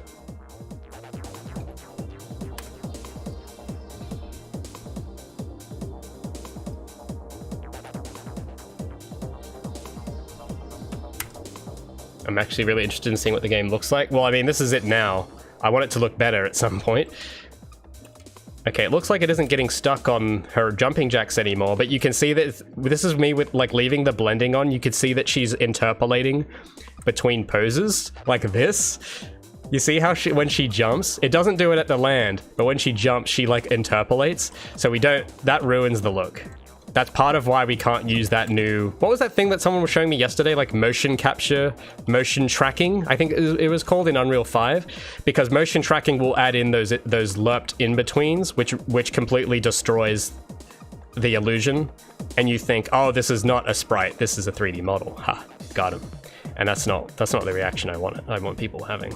Yeah, look at that blend. Look at that. Oh, you see, it's struggling so much. It's struggling so much there. So let's make sure that that's all switched off with the blending.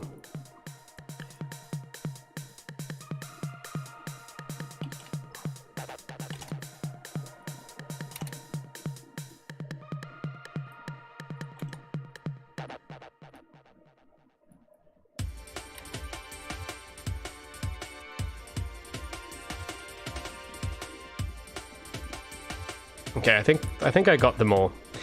But there's one missing from...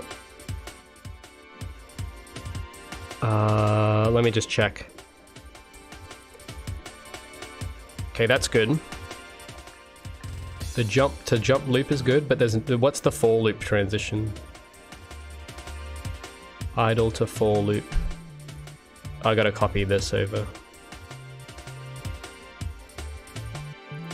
So it has to be this. But this has to be this value.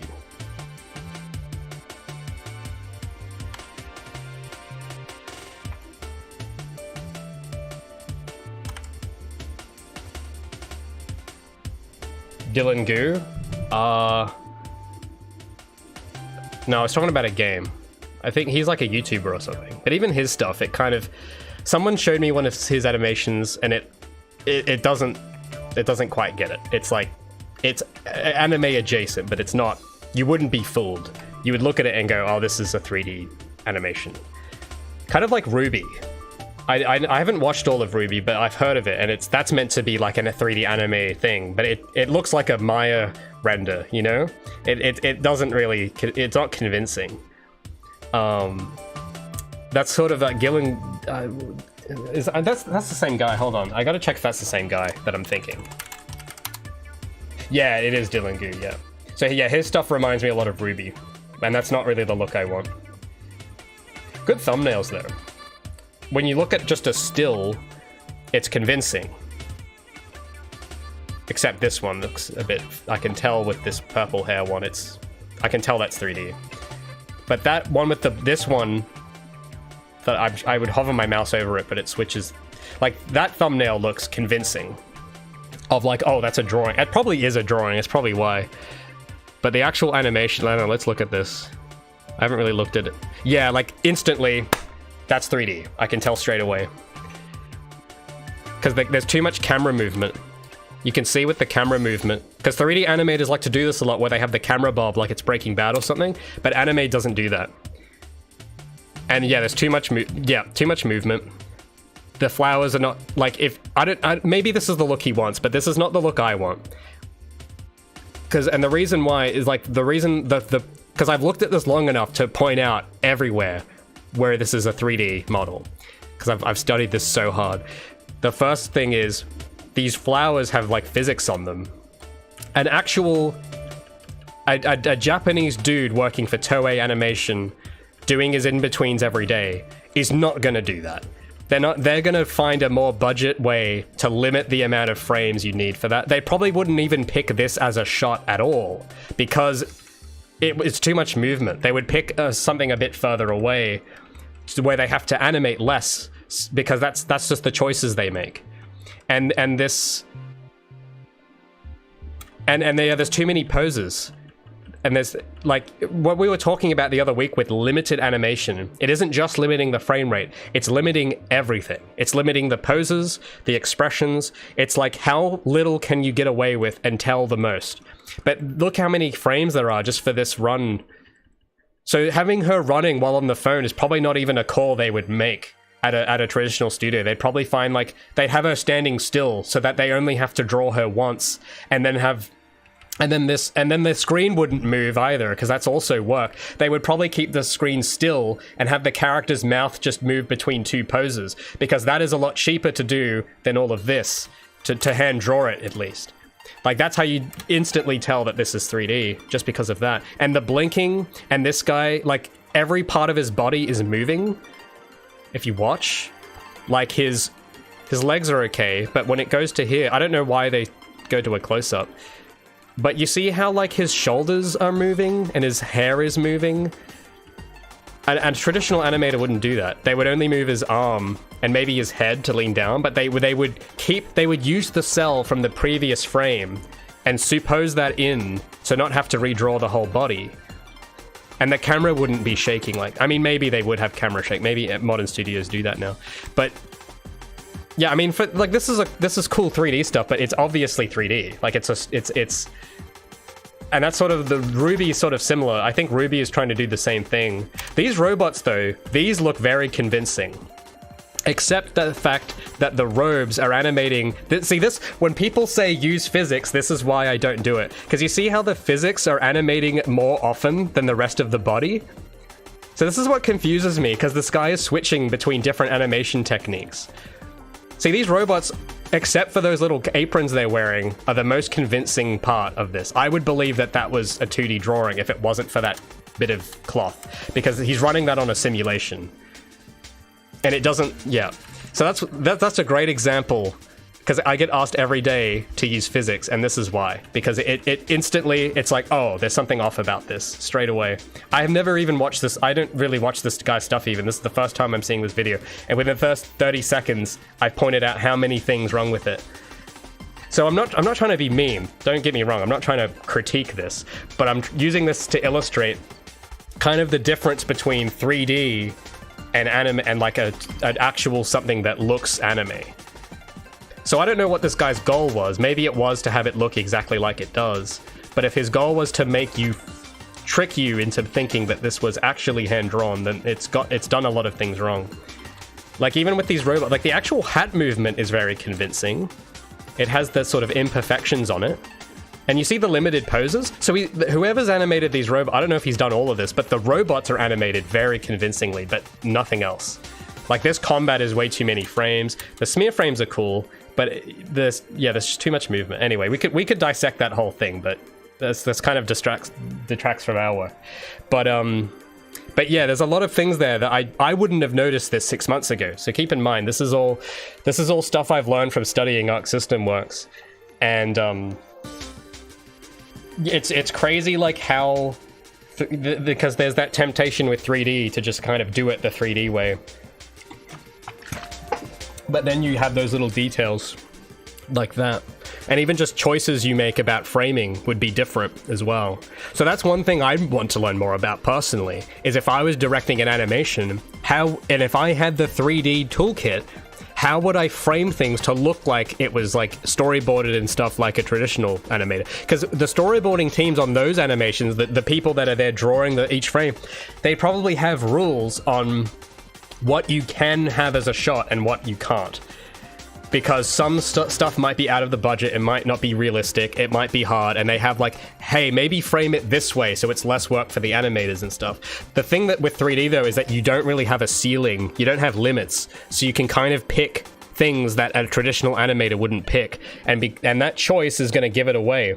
Because because it's like, oh, I can tell this person is not working under the same limitations as the traditional people. So that's something personally I'd love to learn more about if I had the time, because there's probably a lot more to that just fascinates me so much, but I don't want to touch cinematics. I don't really want to go there for this project. But yeah. And Ethan says sorry, I keep reading your name as Ethan, but that's not what it says. It's I am that I am. I keep reading that as Ethan for some reason. But yeah, the shading as well.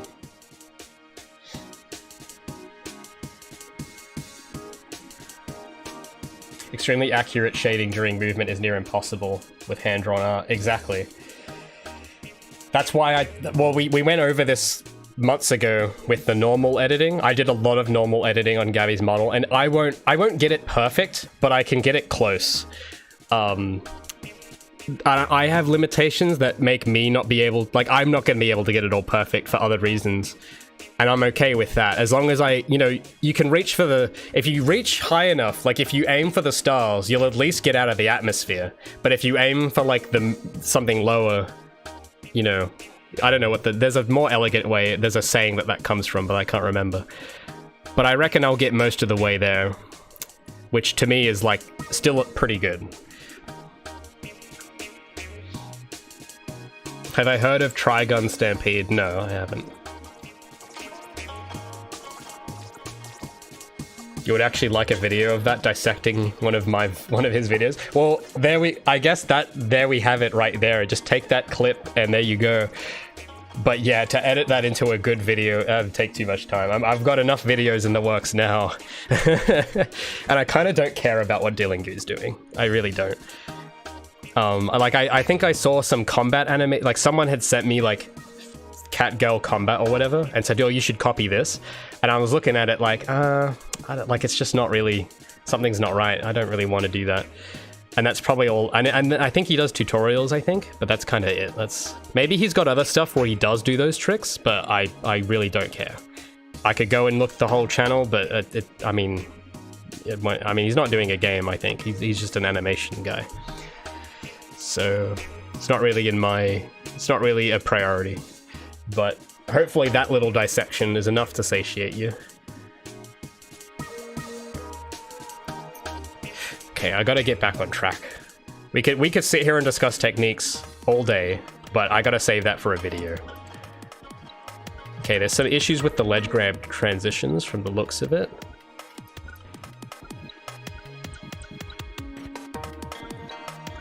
Yeah, okay. I was doing it, the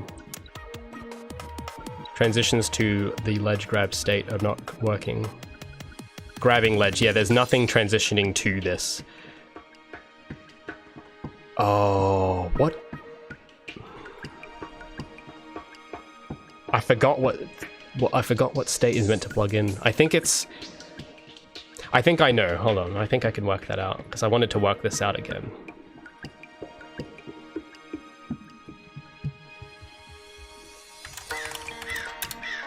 I think it's probably just this I could do.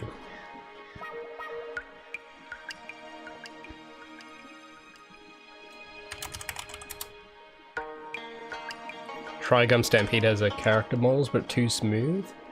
Still great. Oh, well, yeah. Well, that's the thing, is that everything I've ever heard of that is 3D anime, it all looks like that.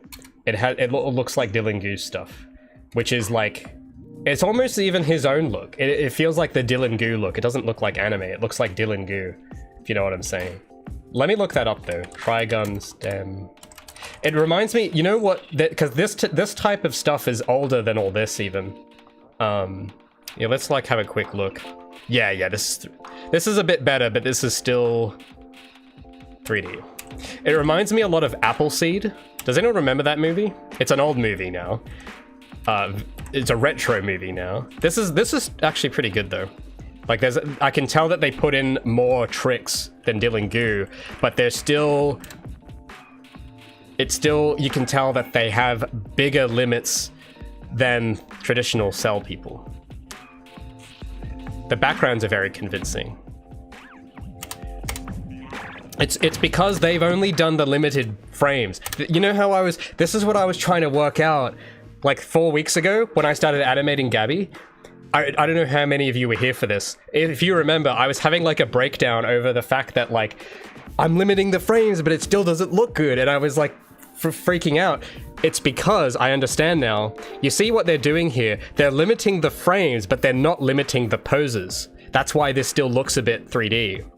Because now that I've looked at Guilty Gear's animations for like 10 hours on loop, this thing here, you see this little boy? You see how he's moving back with his back? A traditional animator they would keep him still. And they wouldn't move his, and then this, they would cut out more in-betweens there. And then there was some other frame that looked different. It's because they've just cut the frame rate. They haven't cut the poses. That's why this. So even this, when he's like, and this camera movement, no traditional animator would do that camera movement.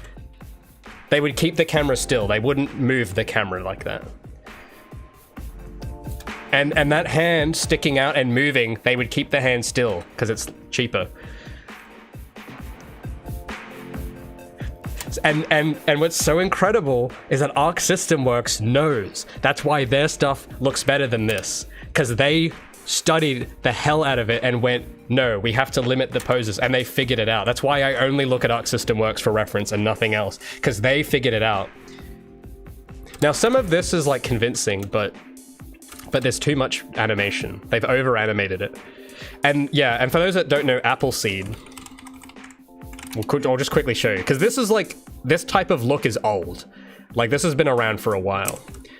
I remember watching this movie, and this is like one of the very first 3D anime attempts by like a big studio.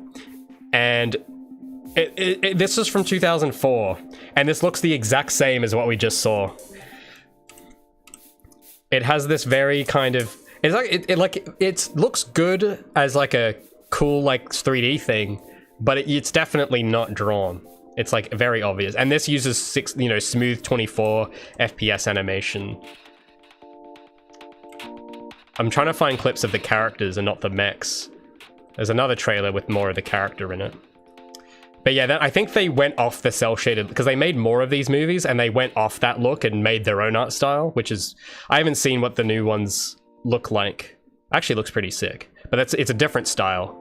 But the 2004 movie, it was trying really hard to be an anime. Well, it says 2004 anime, but it's really not. It's not an anime, is it? It's trying to trick you. See, this is obviously, because there's a lot of cell shading glitches. Like, just under the neck, there's this weird bump because they haven't edited the normals. And yeah, anyway, we could dissect. You get the idea. I don't have to go through the whole trailer. You understand what I'm saying, hopefully. Yeah, it looks like it does look like a video game, doesn't it? And I think that is a look that is cool. That is a cool look, but it's not anime. It's a video game that looks anime. There's a difference. And if they, one day maybe I want to do that look deliberately and have it look like Appleseed, because it is cool, but it's obviously not like a 3D. You know what I'm saying? Oh no, sorry, it's not 2D. It's obviously not 2D. Anyway, I've got some clips from Appleseed I'm using in my next video, and I need to find other 3D stuff, because there's probably heaps of examples out there that I haven't looked at that have those little bits of them that are like kind of not quite there, with like the trickery, the magic And that's, I don't know, that's why again Arc System Works just blows my mind, because they make it look magic. And I think that is just so cool. Oh, there's something I'm missing. There's a transition I'm missing.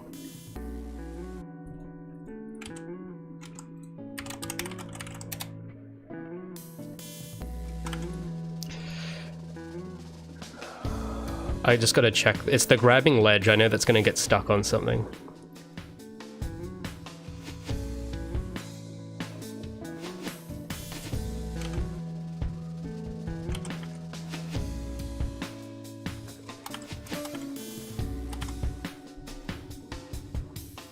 And then this attacking, I don't know if I want to keep that. Maybe, no, this, ooh. Yeah, no, this doesn't have an entrance, so this needs an entrance. So that those have disappeared as well. I must have had a state for this.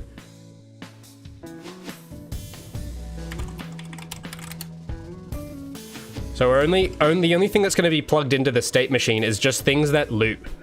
So I'll get rid of the word loop, because that's not really necessary anymore. And we'll rename this to like falling, jumping, because these are only going to be looping states only. So we will change that to sliding. And I just got to see, grabbing ledge, attacking, falling, forwarding. Right, I guess we'll make a transition there too.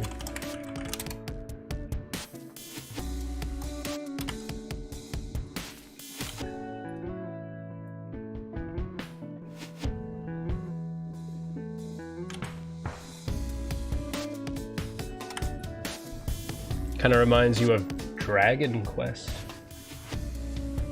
I think it helped that Arxis had 2D animations from prior games to go off. Not just that, they had experience because they made those 2D animations as well. So that's why that's why they were the first to come across those. Because you know what's amazing about the techniques, the Arc System techniques? You could have done that in 2004. You could have done that in 1994. These are not, they don't require top of the line technology. It just requires outside the box thinking. And the reason I think why Arc System did it first is because they just had the right people with the right experience at the right time. And they were the first to realize that, oh, we could go about it doing it this way. Because the prior Guilty Gear games were all their sprites, and it was the same team that did them, I'm pretty sure. So that team of artists that did the sprites had all of that experience from doing the sprites and all that studying, because you really have to know animating and the rules of anime to create an anime game like that, the way they did it. So those guys kind of have that knowledge and experience. For 20 years they were doing that. So that's plenty of experience. And that's why they were able to figure it out first. But if it wasn't them, maybe another team would have, but the reason why they were the first ones was because of those factors. And the reason why other people will follow is because they have opened the gates. They have led a new frontier. And that's why I'm able to do it, because I'm sort of standing on their shoulders to try and achieve something similar.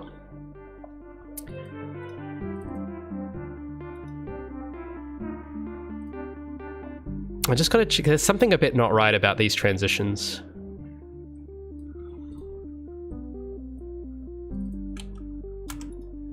Because these have to be able to transition in and out of each other.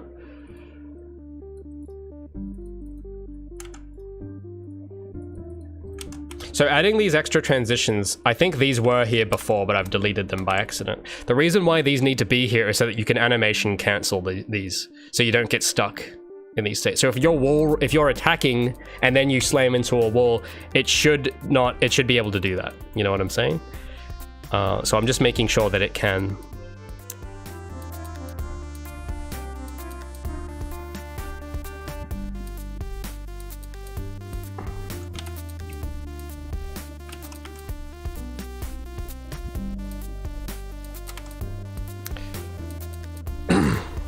I think that might be.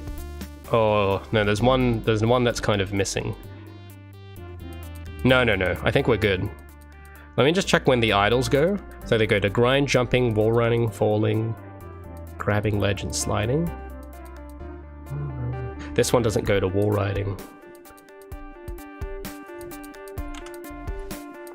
I think that might be that last one there, hopefully. And then I can go in and add montages.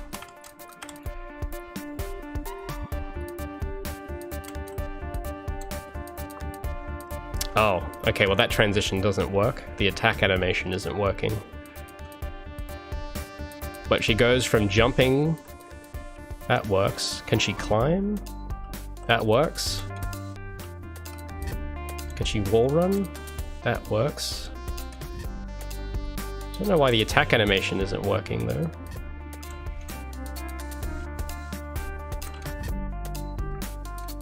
Can she ledge grab? Okay, I'll have to make sure that blending is all turned off for this. So the ledge grab state works. But the attack animation, there's something still missing. Oh, falling can't go to attack. That's what it is.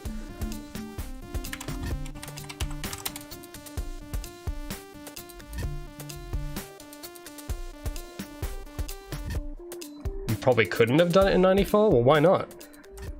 Like, I can't see why you wouldn't be able to. If you know the techniques, it's like not like the shader is really simple. It's actually insanely primitive.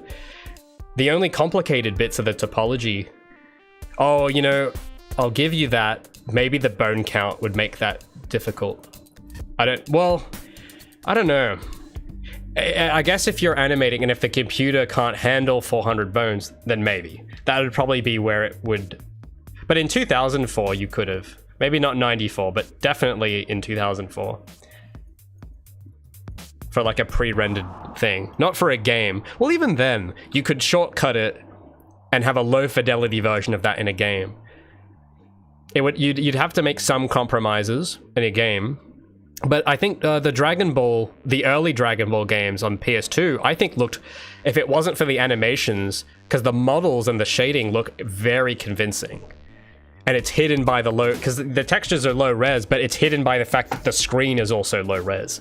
So if you're looking at it through technology of the time, you could have done it.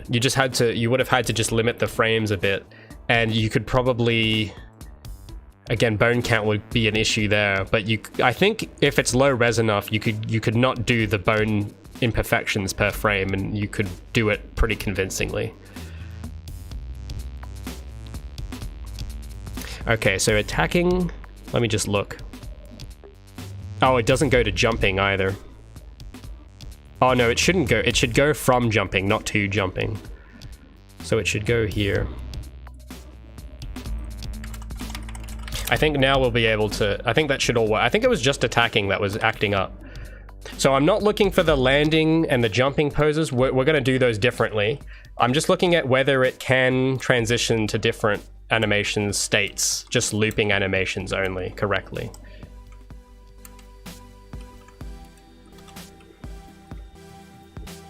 It looks, oh no, we don't have the fall animation, so that's the only one it doesn't seem to work on. When we fall off, she keeps running. The attack animation works.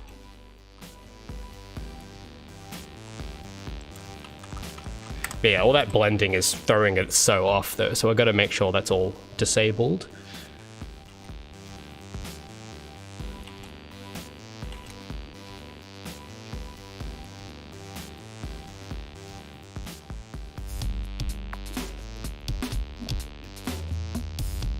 Nick Graphics says, it's interesting to see how 2D anime action animators are trying to replicate 3D as much as possible while 3D animators are doing the opposite. I mean, are the 2D animators? Are they trying to do that? I don't know. I don't watch enough anime to know. But if they are, I guess that is interesting. In fact, there was something I remember seeing once on like Twitter, I think, and it was some shot of an anime, but it was animated like a 3D thing, but it was hand drawn, and it looked so weird. I don't know what it was from, but it was like this one long shot of like a character walking upstairs, and the setting choice, the costume choice and the camera choices were all the worst possible choices, like the hardest choices you can make. Because the shot, I don't know what this is from, maybe if I describe it some of you will know it, but it was like a shot of a character in like a school hallway. So that's already a bad choice because you have to animate all the background people because it's a crowded hallway, so you're gonna have to animate all these people in the background. So this person's walking up the stairs and the camera is doing this like Matrix movement the entire time. Like it's going close and then pulls back and then goes 360 around, and they have to draw the character from every angle because it's all hand drawn. And it's just the most like painful sequence to watch because you look at it and go, oh my goodness, someone had to sit there and draw like a 3D scene but with a pencil. I don't know what it was from though. I don't know if that is enough description. Hero Academia? Let me look that up. I have to find out what this is from because I'm so curious. But it was so funny. It was like respectable that they put in the work to do that. But oh my god, it does look uncanny though. Let me search it up. I don't know what this is. I don't think it was this. It doesn't look like the same art style as what I saw. Oh, this is just some guy that remade it in 3D. Okay, that's not it. But it's like a anime I'll search most painful anime shot. Or most painful anime scene. Okay, no, it's just gonna have like people dying. Okay, it's not quite what I'm after. I don't know what the keyword was. I don't know where it was, like on Twitter or something. Handshakers? I have to show you this. I have to show you. I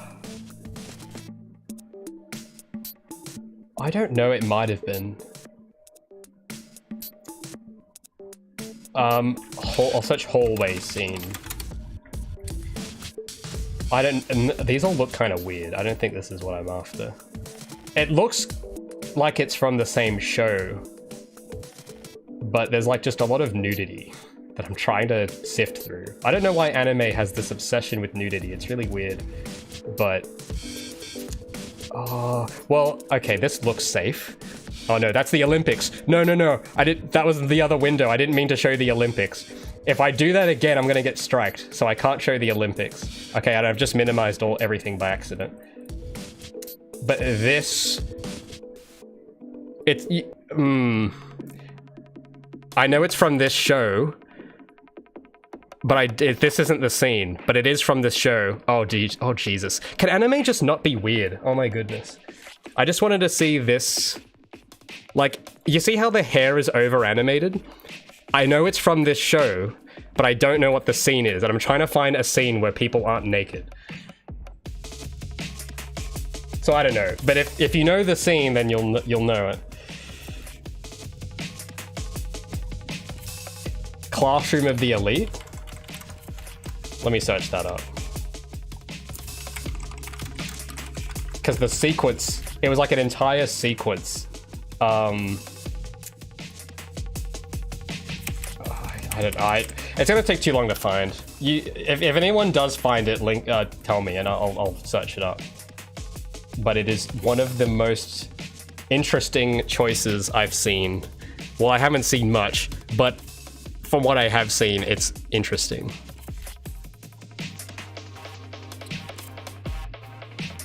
But yeah, it's an art style, that's for sure. Senior Skulls finds the copyright by the Olympics funny. Well, that's lovely. I don't find it funny at all, but I'm glad you find it funny. I'm glad someone finds it funny.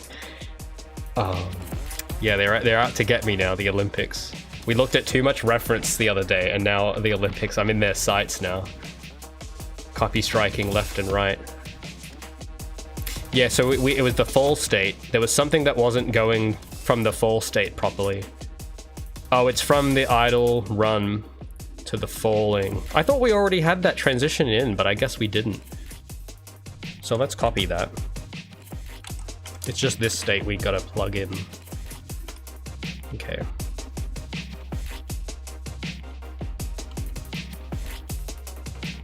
Oh, it's still not doing it. Oh no, maybe it is. I think it is. Yeah, I think it is working actually. But hold up a minute. I thought I had a transition going here already. Yeah, there's 2 transitions. Yeah, yeah, there's overlapping. Okay, I did have it. It's just, okay, that one was controlled through a transition state. So, okay, that little somersault she does, we have to do that with a montage. Okay, so that actually is working fine, I think.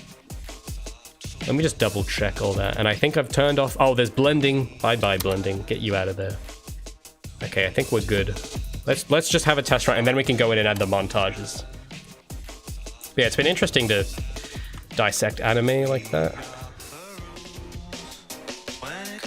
There is like one 3D movie I've heard of that does an alright job of that.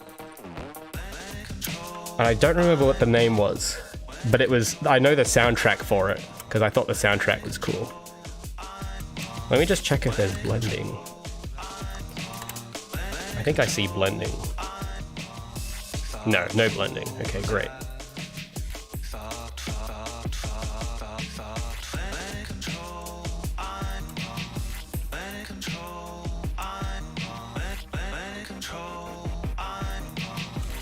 Oh, wait. Oh, there is blending on the ledge grab. Okay, there's just one state. I missed one. And also, for whatever reason, wait a minute. Huh? What? Okay, we've missed 2 things. Just 2 things. So the jump needs a transition to grabbing ledge, which I thought it already had.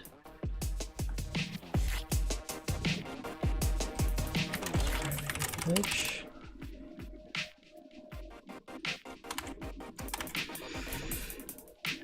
And there was one more thing I was looking at. Oh, I just forgot it. I just forgot what it was. It was something to the ledge grab. One of these connections going into the ledge grab. Aha, found you. Got it. Okay, I think we're good. Let's address this plan for the animation montages. So I have to open up, I need to open up her parent class, Gabi's parent class, the feline character, and we're gonna have to add in some nodes. What should I do for, okay, are we moving? So the jump, we need to go to the jump function, which is in here. And I don't freak out, I know there's a lot of graphs here. This has not been organized to my current standard of organizing, because I wrote this a while ago and I've not had time to reorganize this, but I know where everything is in this one, so it's not particularly urgent, but I understand there's a lot of stuff happening in this graph. Don't be alarmed. I know that the jump is near the top somewhere, I believe. Ah, here we go, jumping. So in jumping,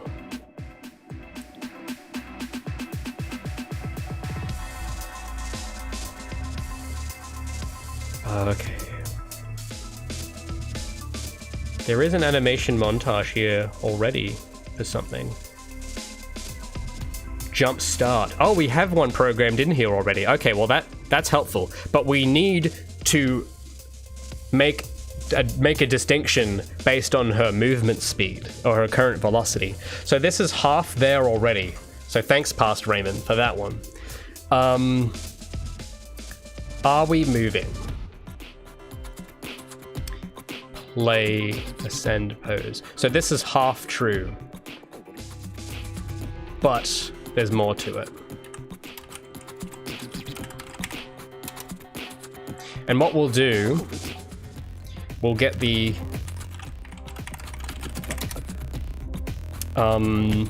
what is it? There's a certain, let me just find you guys. There you are.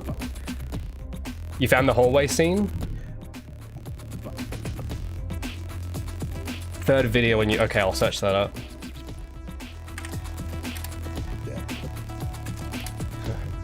Let's see. The third video? It shows me a trailer.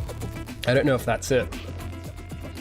The girl I like forgot her classes, PV. Yeah, I've searched that up, but I just see a bunch of trailers.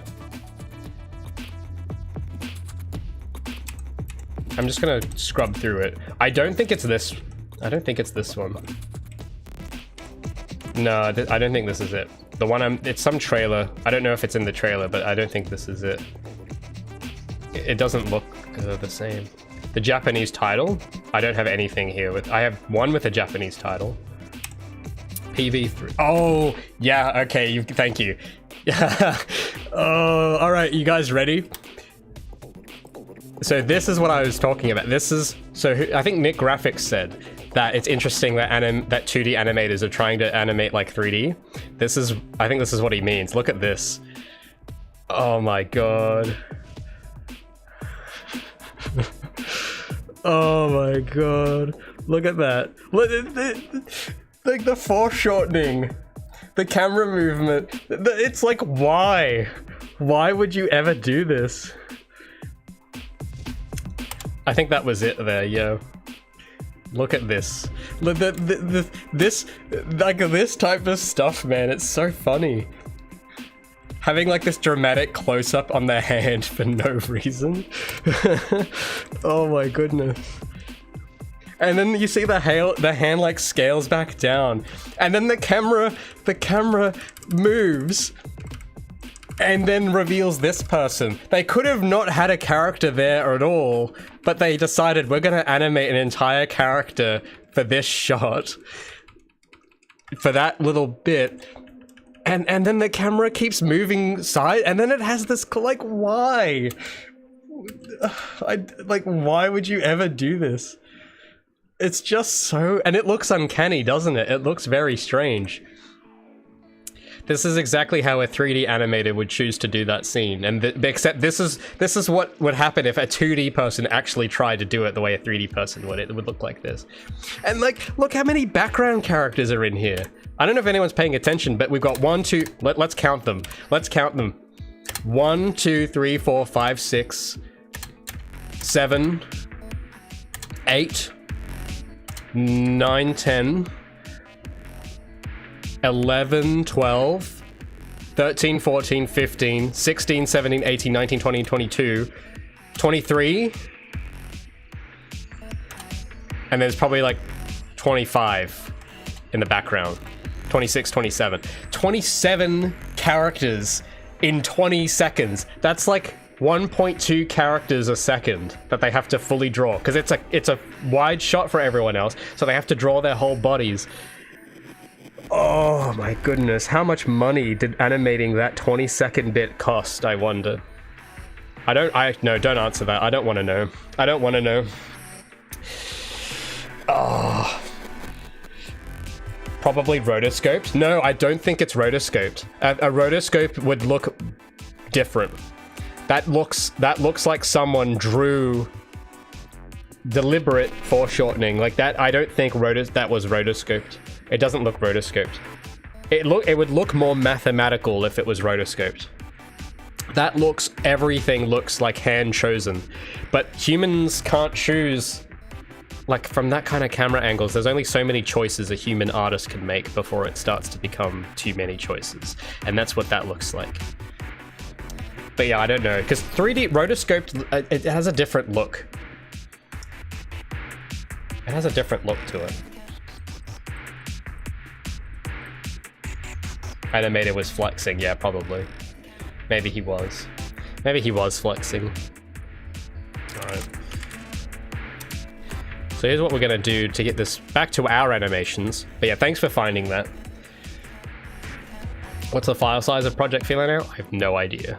Depends on what you count as Project Feline. If you mean just the source code, I guess we can't really tell unless I get rid of all the intimate files, which I can't do yet. But as for the game executable, I think it's like 7 gigabytes, or maybe a bit, that's maybe a bit more, maybe 20 for the actual game executable, but I don't, yeah. But that's just the executable.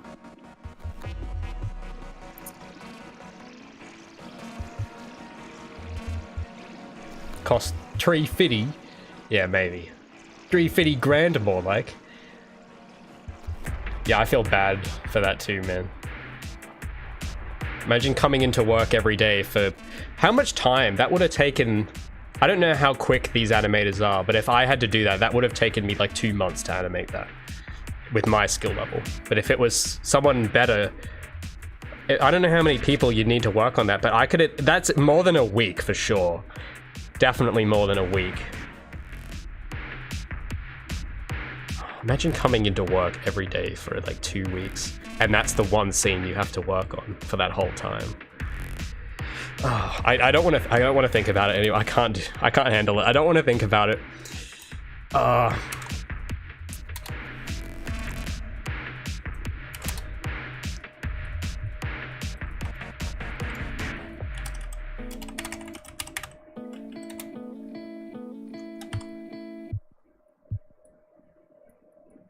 Here's what's going to happen. So we're going to do something a bit clever. We're going to select a different animation clip depending on if she's going past a certain threshold in her speed. So if she is... So this is the normal jump... We should rename this. This should be called jump start idle. And this should be jump end idle. And then we should make 2 more of these for moving.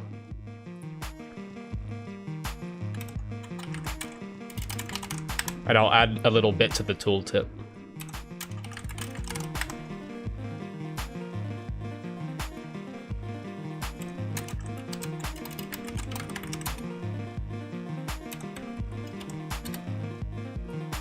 So we start moving.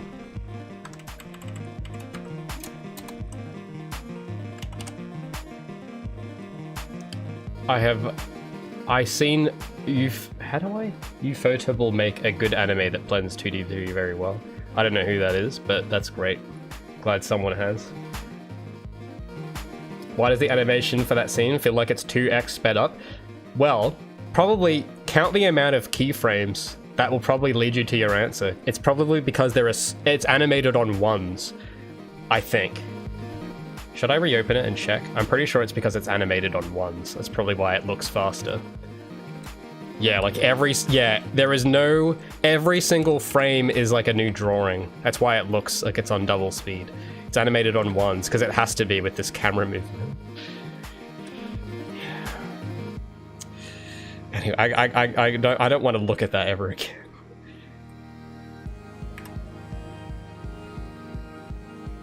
Do I know any games made in Godot that... I don't know any games in Godot period, so I can't really say. I don't think I've heard of any games made in Godot. I don't even know how I would tell. I don't know enough about Godot to know what a Godot game looks like. I don't know what the Godot look is. So I can't say I do.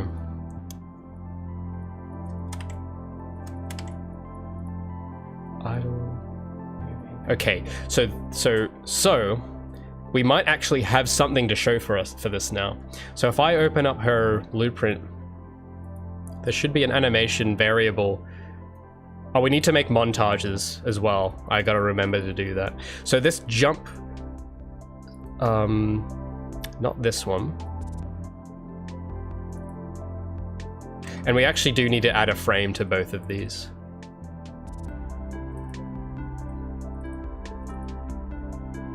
Yeah, it's missing one frame at the beginning, actually, which I should probably do now, because I'll have to remake the montages. So the thing that's missing from these frames is she doesn't have an anticipation frame, which I do have on its own somewhere, but I need to add it to the beginning of these jumps. So we'll hop into Blender real quick and do that before I make the montages, because otherwise I'll have to remake the montages. So I'll hop back. We're kind of hopping all over the place today, but that's fine. We're making progress. So we'll go in here and I'll go and find, because there's a specific keyframe that I forgot to put into those jumps that needs to be there. So if we go jump idle, and I do want to take one frame off this. I want to move these two here, and this needs to come forward 2 frames. And we need to have the anticipation frame. That lasts for like 1 frame.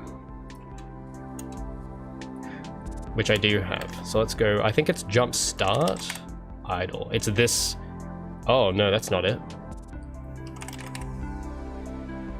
Oh, here we go, it's this frame. It needs this frame.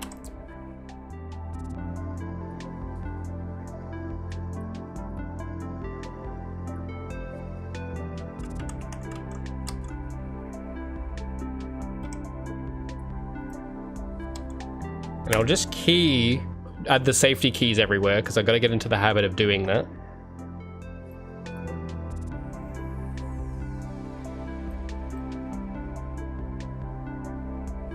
So I'll add the IK keys in. Gotta make that a habit. There we go. Copy. We'll just key it all again and copy it. And then if I go to jump idle, I'm gonna add that frame here. Oh, it moved her leg. Maybe here I gotta key all this. And it's moved her FKs in a weird way.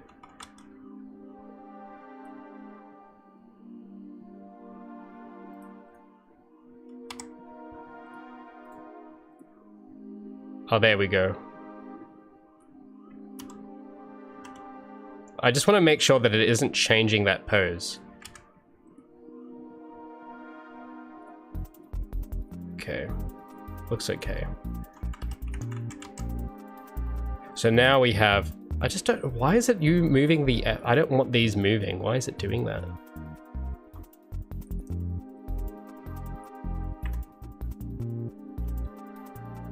There we go. So it has one frame of anticipation.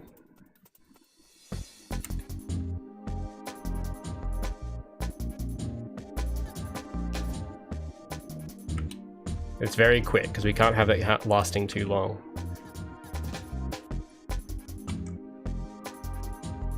And these are all moving as well. Very odd.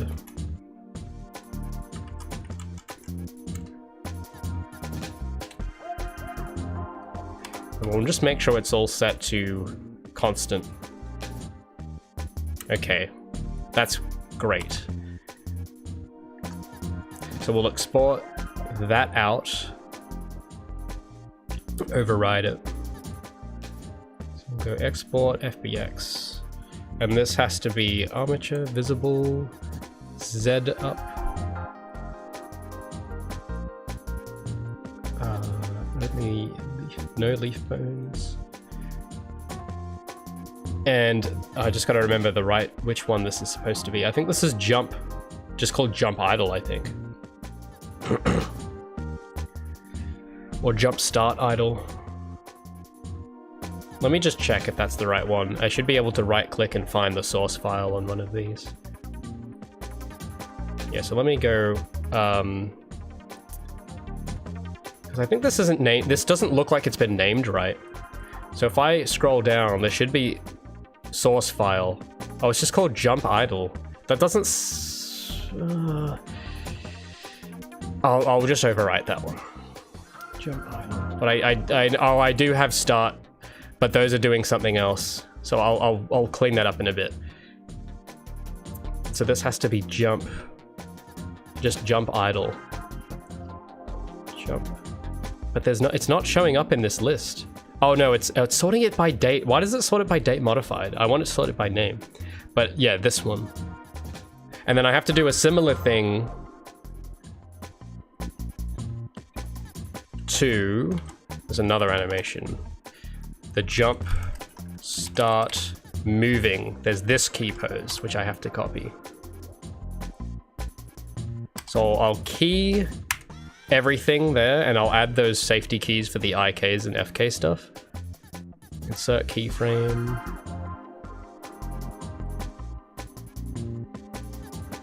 Oh, is the stream crashed? Oh, it's probably just Australian internet. That's probably what it is. That's my bad, guys. Sorry.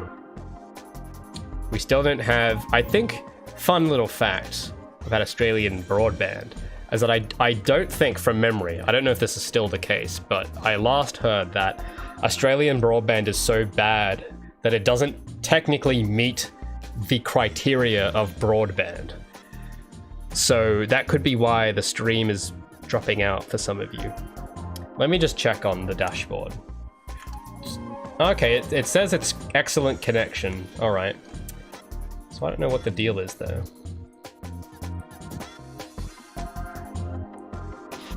Sonic Colors Remaster was in Godot? Are you sure? I'm pretty sure Colors was like Sega's proprietary engine, wasn't it? Like they have their own, like, unless you mean like it, wait, really? I find that hard to believe. Why would it be ported, like, are you saying like they ported it to Godot? I don't understand, why would they do that? Unless it's like for platform support, but maybe there's something they did where they ported all of the game to Godot, if that's what you're saying, which sounds extremely hard. I'm just kind of in shock. If that's true, that's so the remaster was in Godot. Notorious because there's a 40-minute long credit sequence that's just the Godot ULO. Oh my, of course. Oh man. Yeah, I didn't play that one, but that's, wow. I mean, I can't, if it needs like, if they launch the remaster on different platforms, that would make sense. If they wanted to get it on like PS4, they probably wouldn't be able to do it with their old Wii engine. So I can kind of get that, but oh my goodness. That sounds like so much would have gone wrong there. Switching engines is just, oh, I'd never want, no. I don't want to ever go there, man.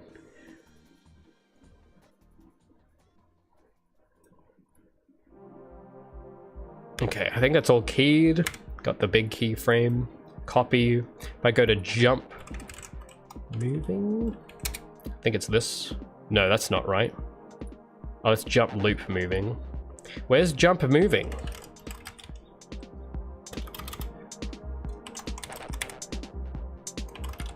Or jump start moving?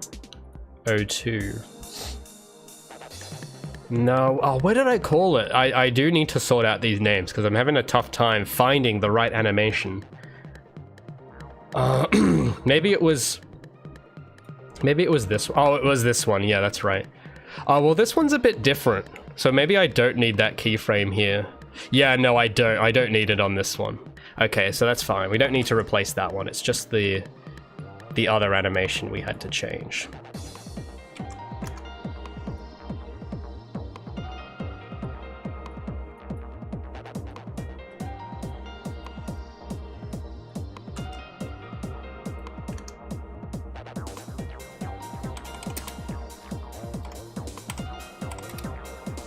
So let's get out of Blender. I think that's all we had to do. And I just need to re-import this guy. Re-import. So now she should have one frame of like anticipation. And then I need to make this into a montage. Accent actions, create anim montage. So we'll call this AM Gabi jump idle.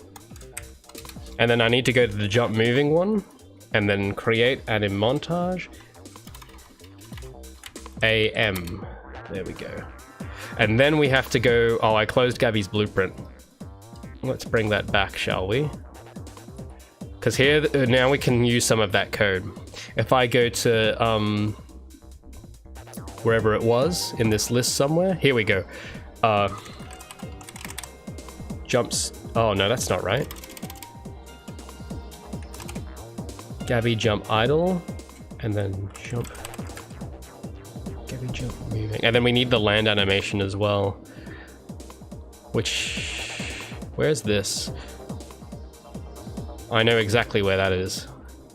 So if I'll clean those nodes up in a bit, but we'll quickly go to the landing state, because that is meant to play an animation. Aha, here we go. So we gotta copy some nodes, these ones. Same deal here. So good thing past Raymond has done some of the work for us already. So pat on the back for him, but we have to finish what he began. See, people think I work alone. That's not true. I work with myself in the past. So I'm a time traveler, you see. So this has to be renamed to jump end. Oh, this has been renamed already. Oh, thanks, past Raymond. But this has to, we need one for jump end moving.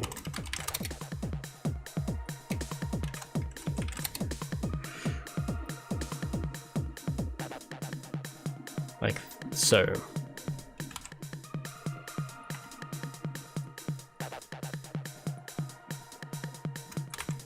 And that's it. That actually might do it for the jump. Let's try it. Oh, no, it's putting blending on it. Why is it putting blending on it? Bad Unreal. Look at this. Look at how they've massacred my girl. What? Oh, it's on the anim montage settings. I have to turn off blending there. Blend in and out. Bye-bye. Let's get rid of you.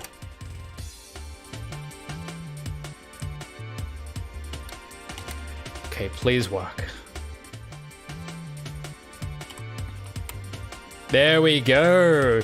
There we go. The only thing I don't like though is that, yeah, this is what I was afraid of happening here. It still catches on that end.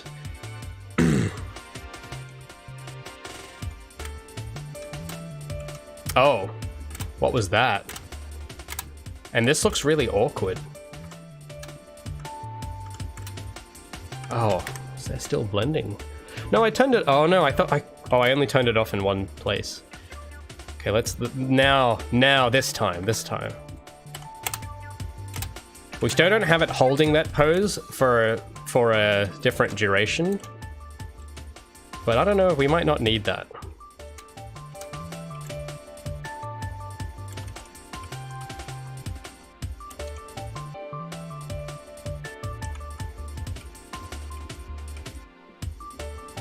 We still have this transition.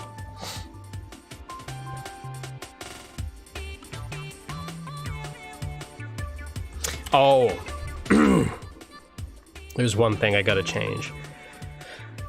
This pose has to be different, I think. For the fall state, it has to be, because using that as the fall looks weird. So this has to be jump, descend moving, I think. No, wrong, that's not right. It's got, yeah, this one. Jump, descend. No, that's not right.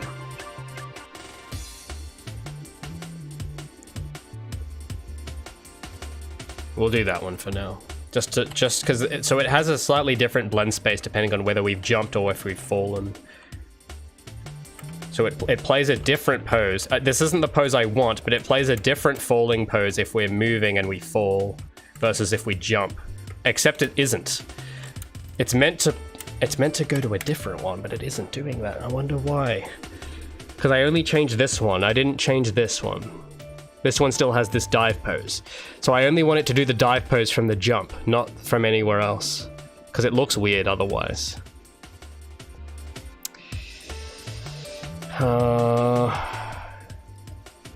Must be in the state machine. Something's going wrong.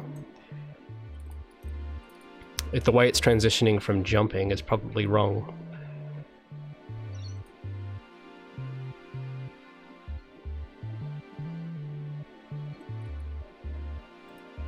No.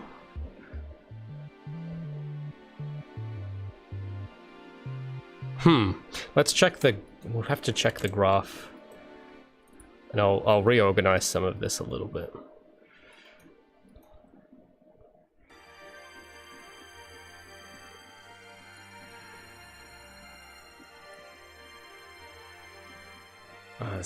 There's no good way to organize this. It's fortunate.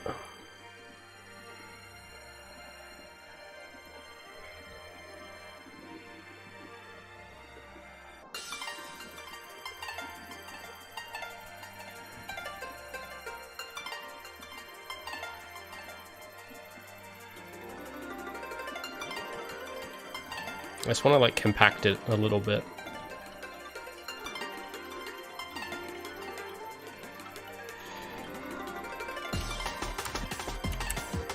So, I gotta check something. It doesn't seem to be leaving the idle state. Oh no, it's gotta click this. Oh, it doesn't go into jumping. It never goes to jumping for some reason. That's odd.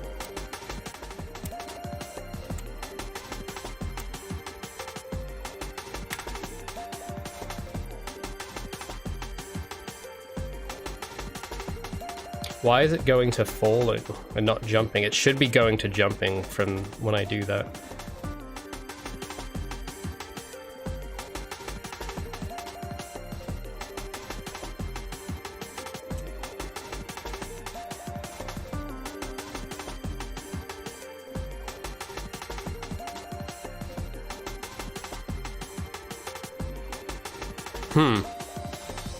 That's a tough one.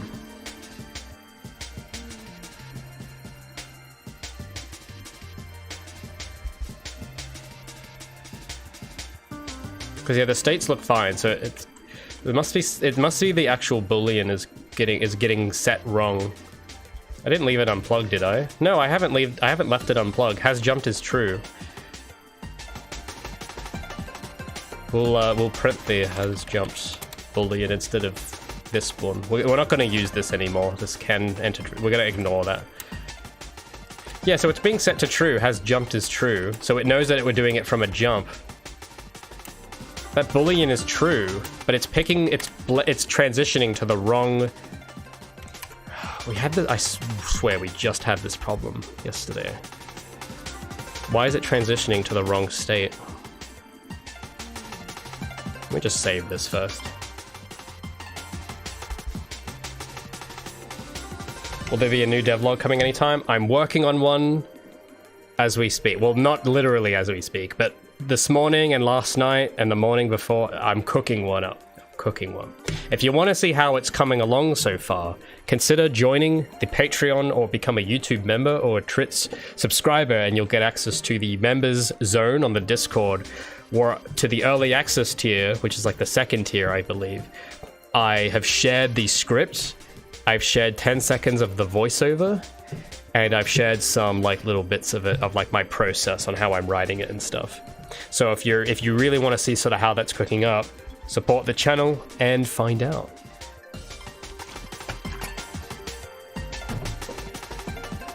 But yeah, there's one, I in terms of timeline, it is taking a little bit more than I thought, but it's gonna be good. And then there's like 2 or 3 more I also have to get on as well, so I'm gonna have my work cut out for me for the next while. But I've done a lot of work to try and cut down production time. So this one's taken a bit longer than expected, but it is still quicker in a lot of ways than if I hadn't gone and organized a lot of stuff. Like finding footage is it's a lot easier to do now. But it's just the writing has been difficult. But yes, there is one being cooked.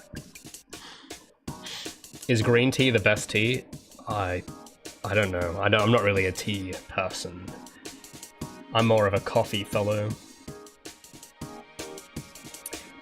Indie devlogs really show how hard game dev is. Yeah, well, I guess so do these streams, because the devlogs, I think, are even not really an honest... I mean, they're honest, but they're not... Like, it doesn't really show how much hell it is, I don't think. I think it shows, like, the cool bits, like my videos anyway. I think they show the bits, like, the big picture. They show, like, the overall, this is sort of what's going on. But these streams is, like, the meat and potatoes of it. Like, this is what it actually looks like without doing a 6-month time skip on something. And yeah, I laugh so much when people tell me that it's like, oh, game dev, that's just gaming, that's just fun in games. It's like, no, it is not fun. It's tedium, complete and utter tedium, constantly. But I'm fine with that. I'd rather have this tedium than it could be a lot worse. But yeah, man.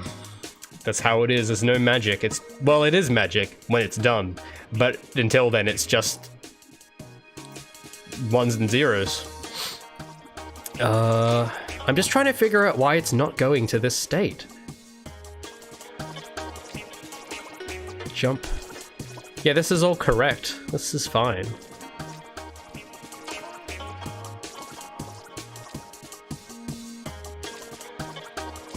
I don't know why it's going to the full state.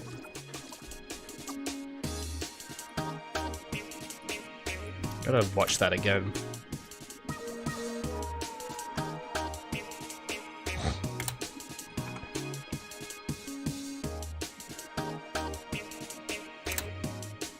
Oh, wait, what happened there?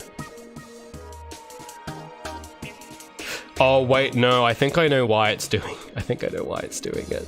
Oh, I know why it's doing... Okay, yeah. There might be a quick fix, and there might not be a quick fix, but I'm gonna try the quick fix. I think I might know. I have to do this. Because because the animation montages overwrite the state machine, I remember now.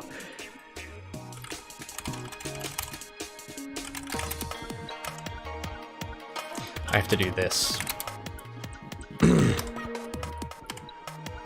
Computer wizardry. That is a good way of putting it. It sounds more sophisticated. Wizardry. Computer wizardry. Drinking coffee as we speak. That's fantastic. I can't, because I find that I get too talkative when I drink coffee on stream, so I've got just this 2-liter jug of water instead.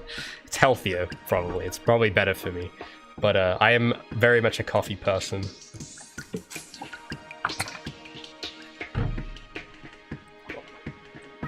And yeah, then I have to add entry. It has to go here.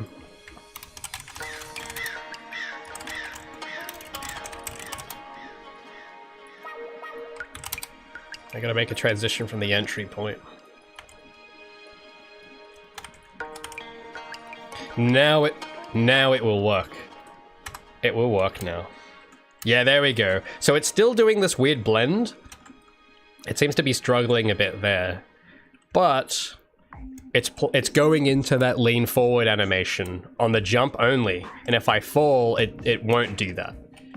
If I fall off, it won't do that pose. So that's kind of cool. So there's a fall pose now, specifically after the long jump, that plays only when you do the long jump. So that's sick. That's exactly what I wanted. I just don't like the way it's blending it. It's blending it kind of weird.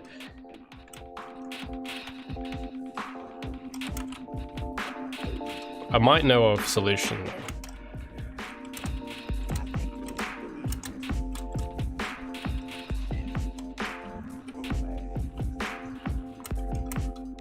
I might know a solution. And that's on the jump blend space. You have to get rid of stuff. You have to get rid of these.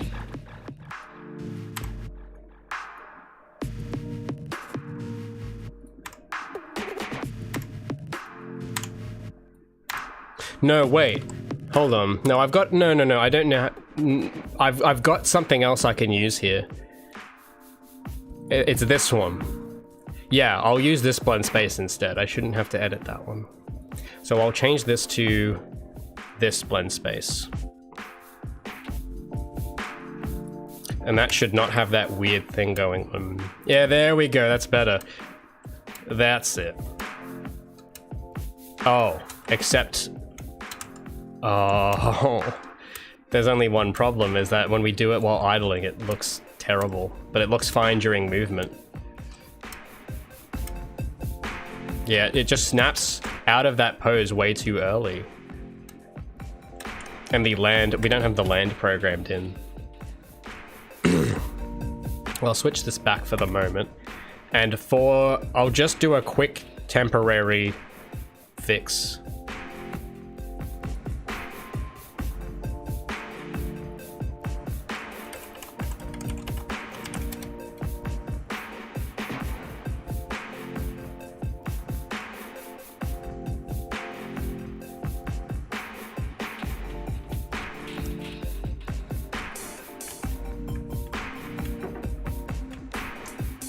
I just gotta change out some of these clips just temporarily to fix this.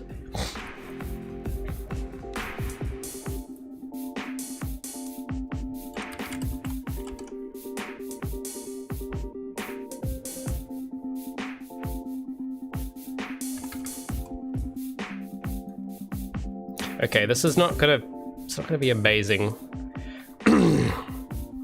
but it will help hopefully fix some of that. Oh no, I've made these wrong. These are the wrong pose. These have to be a different pose.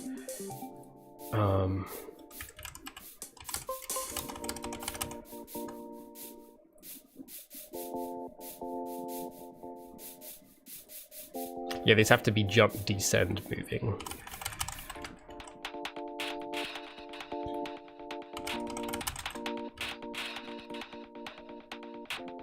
So this isn't the way I want to do it, but this, it might get the outcome I want here. And then for the landing, because it looks a bit weird without the landing, so we got to make some more animation clips. So jump and idle. Oh wait, no, I've already got one there. Oh, okay. Oh, I did. Oh, thanks, past Raymond. Me from the past already did it. Oh, so wait, no. Oh, I just didn't set them up. No, I have programmed them in. I just didn't. I didn't put in something. So we gotta go jump and. Oh, I need montages for those as well. I didn't make montages for those. So there's the land animation. So jump and idle, create anim montage. And then the same, and I'll get rid of blending. I gotta keep remembering to do that. So that's the land animation. So we're gonna do those on montages as well, because those have had issues with frame rate stuff on the state machine. And then there's a movement landing as well, a different land for when she moves. This one, create anim montage. There we go. And this, get rid of blending. Fantastic.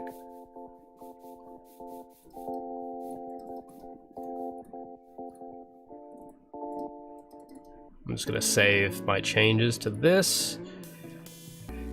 And save my changes to this. We're gonna have to add some more of those at some point, but this will, for the moment.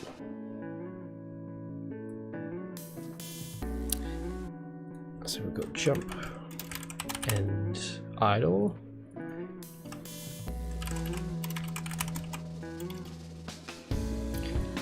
So now we should have the land animations working.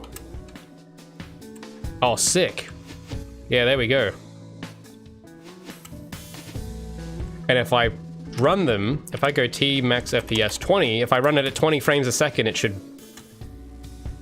should work. Yes, I think it's working. Okay, and they don't repeat themselves and hang. That's great. Oh yeah. She does her jumping jacks pretty quickly though. She gets right into those.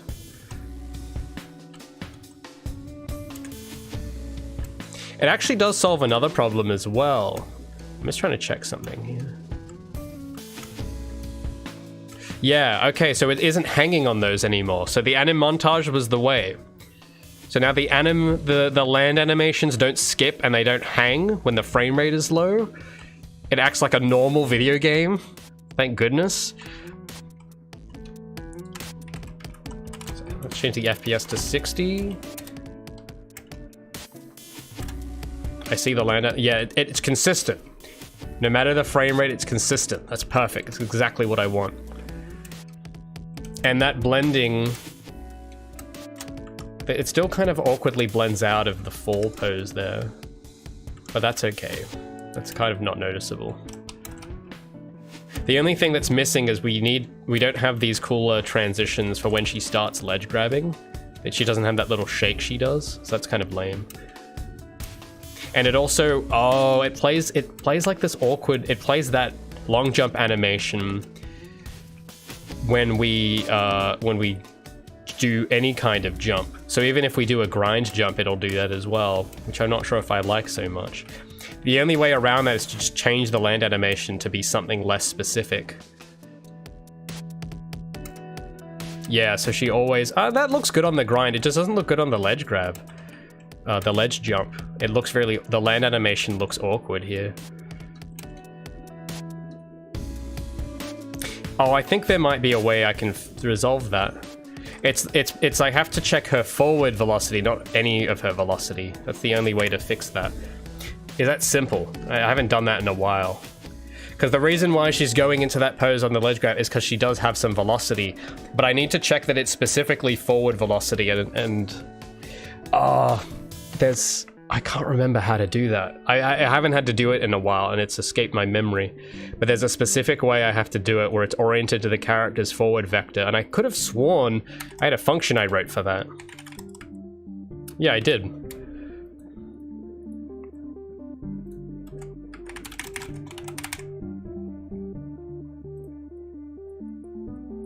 But I don't want to use another component though for it.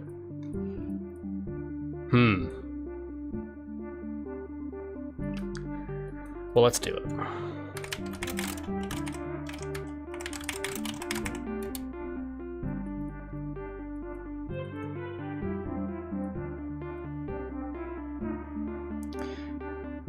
I just don't know if this returns a negative.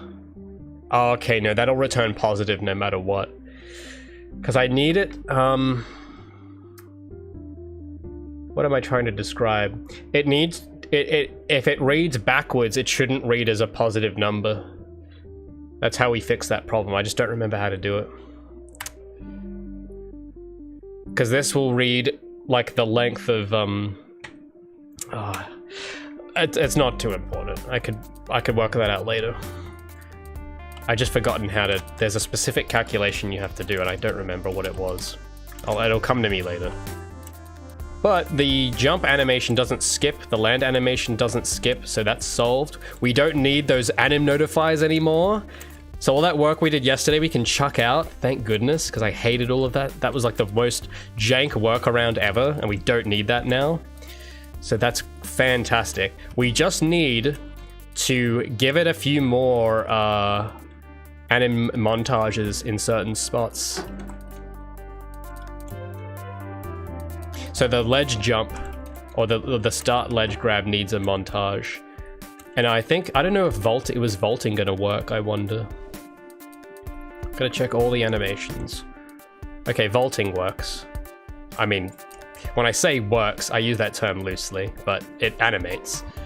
The jump code, the vault code itself is not really that great though, I wanna change that. And the wall running works? And you see how we do a different jump? You see how we do a different jump when we jump off a wall versus if we jump while on the ground? That's actually a good thing. That was an accident, but that's good. Because it's using a different state for when I jump one from a wall versus from the ground. So you see how she like does this dive jump? Whereas from the ground she does the flailing arm jump, and I would not want it doing that from a wall jump. I want to make a bespoke animation for the wall jump later on at some point. But I think for the slide it will still do it. Yeah, cool. All right, that's great. That's exactly what I want so far. Oh, why did my screen just turn white? Oh, there we go. Thank goodness I can throw out a whole day's work. Well, it is a good thing in this case. I know it sounds crazy, but it's a whole day's worth of bad work. Let's keep that in mind, because you guys saw me doing it. I didn't look very happy with that outcome, did I? Did I look like I wanted to put that in? No, because I knew in the back of my head that this isn't the right way, but I can't think of anything else, so this will be it. But I was thinking there has to be a better way, and now we found it. So this is what I'm not gonna throw out. This is Los Pollos standards right now. The other one was not Pollo standards, so I'm happy to throw that out. But I learned an important, valuable lesson that for limited animation, don't use like blend spaces or anim notifiers in blend spaces, or use a state machine to do one-off animations. I learned those 3 important lessons from yesterday's torture, so I will never repeat those mistakes ever again.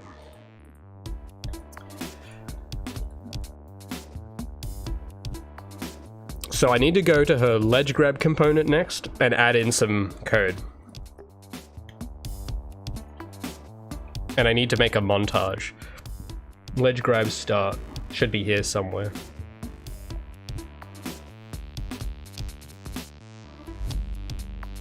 Yeah, here we go. Create anim montage. So we're gonna make a montage for this, because because we don't have this animation playing now. I think that's the only one that isn't playing from before. So I didn't even have to add in that much new code, which is actually kind of neat. And I got to clean up the blueprint, the animation blueprint got cleaned up as well, which is fantastic. Like, this is still a bit of a mess, but it's less of a mess now, slightly, that's good. But I need to go to ledge grab. This one might be more organized. Okay, no, it isn't. I thought, okay, this is an older blueprint still. But in this one, I need to make an anim montage. Oh, that's a lot of variable. Did I not group these? Oh, I didn't group these. Oh, no. I'm so tempted to reorganize that, but that's going to be boring to watch. See, you can tell I wrote this one a while ago because this isn't grouped very nicely. So I'll create some new, and we'll group these new ones.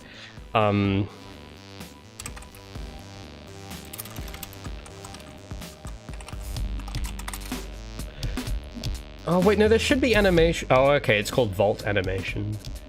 Let's grab Start Animation. Do I have a tooltip? Okay, I have tooltips at least. At least these have been named and tooltipped.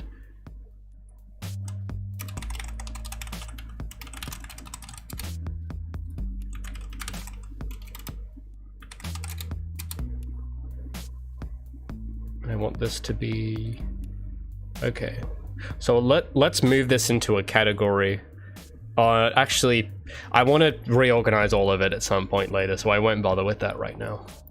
That it has to be instance editable. I think that's the only one we need to add. And then I just have to go to the ledge grab start event, which should be... Oh, and I have these other variables too, the play rate.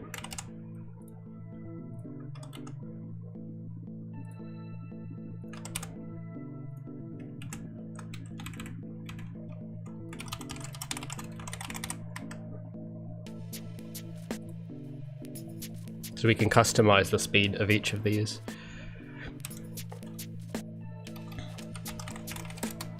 But I need to find the event, I think it's called grab ledge, or it's called start pull to ledge. That's the one. Start pull to ledge. It's got to be right here.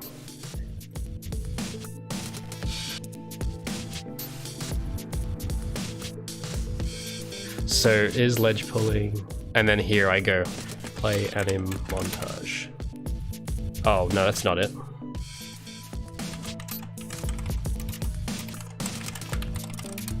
Oh, is that the same node? No, this is a different node. Oh, it's using the character class. Let's copy that. There we go. It's a bit simpler, this one. And then we plug in this. And then we plug in this.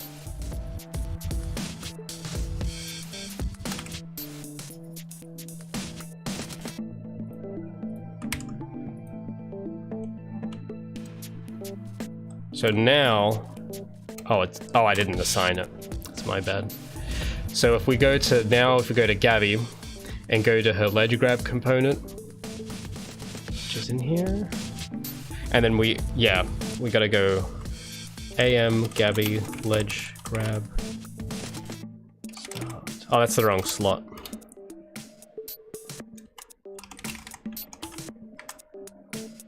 It's this one. And the play rate default value is set wrong. It has to be set to 1. There we go. Now she should do that transition when she starts grabbing a hey, we got it. There we go. So now she does that little swing. Okay, that's now in, and that will not skip. So if I change the FPS back to 20, it'll do it every time. Oh, I missed the ledge. It won't do it if I miss the ledge, obviously. Oh, we still have this weird problem where if I set the frame rate too low, she doesn't ledge grab properly. So that's future Ray's problem. We're not going to do that today. So let's set it to 30 FPS. Yeah, the FPS is below 30. The ledge grab just, or even below 60 maybe. It seems to not want to do it. And, oh, why has she gone back to the idle state? Okay, that's a... Oh, I know why. Okay, we gotta change one more. I know what's going on there. We gotta add some more connections from the entry state. On the, because it's gonna get stuck on idle sometimes, and I know exactly why. So we're gonna add some more connections to here. So here it's going to entry because every anim montage overrides it and goes back to entry, and then it goes from here to whatever. And I don't think there is a transition. Yeah, we got to do this to grabbing ledge. And then we also need to do that in case we go to a wall ride. Like if we're wall riding and we do a montage or something. It has to go from here as well, so we need to add some of these so it doesn't ever get stuck when we do a montage, because that will happen at the moment.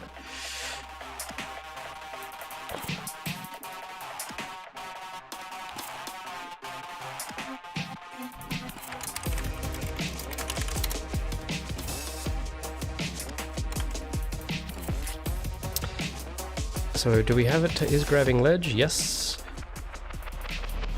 I guess we'll do one for is sliding, why not? That way if we trigger a montage while sliding, it'll go back to sliding.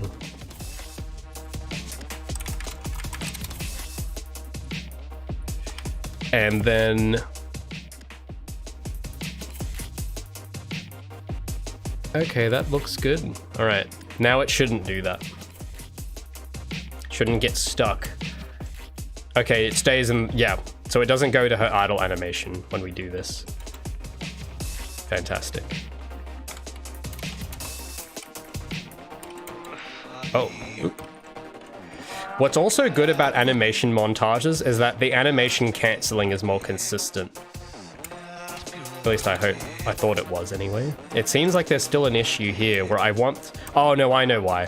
So the one thing I do want, which we don't have at the moment, I think this is the last thing we'll have to program, is that when I do the spin flip and then do an attack, I want the attack animation to override the spin flip. But it's not doing that yet because that kick is happening on the state machine, not as a montage.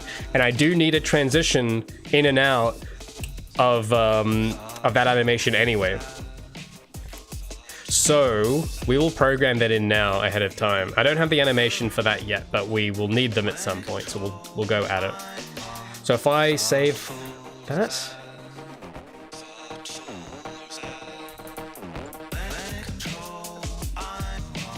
Days worth of jank. Yeah, you've got it, Mad Goose. Exactly. We want no days worth of jank left in this project when we're done. So I need to go to... not this component, there's another component. This one. And this one still has some leftover code that I'll have to remove at some point, but there is an event in here.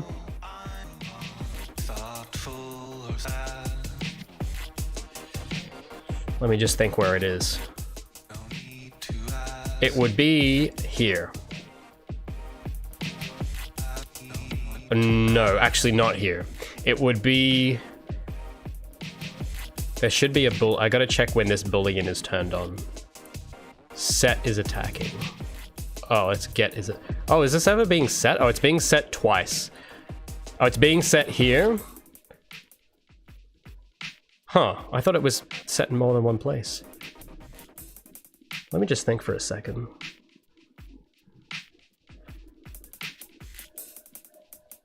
Because there's another event that it has to also factor. I gotta check for it.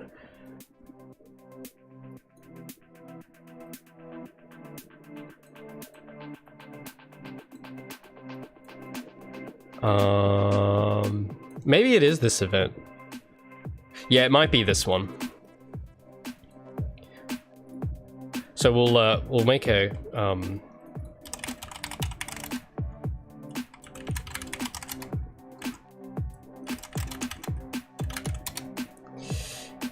and we'll need to create an animation.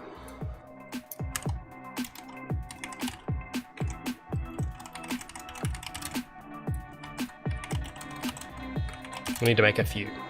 And I need to go back real quick and copy a tooltip from somewhere. Oh. what was the thing we were just doing? It was not the attack, it was the ledge grab, that's right. Gotta copy the tooltip from this. So this is animation to play when character starts attacking, or maybe we'll do stops attacking. And then this is starts attacking.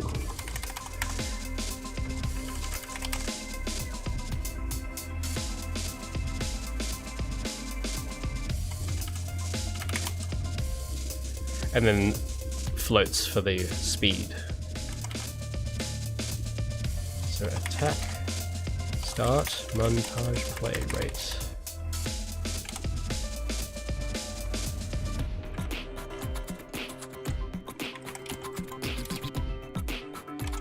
This will be a float, instance editable, and then we'll just copy that for the end.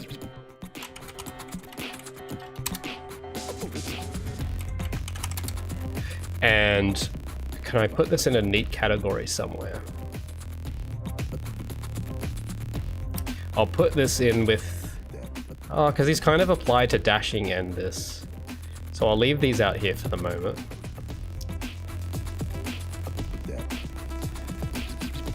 But this should go here, and this should go here.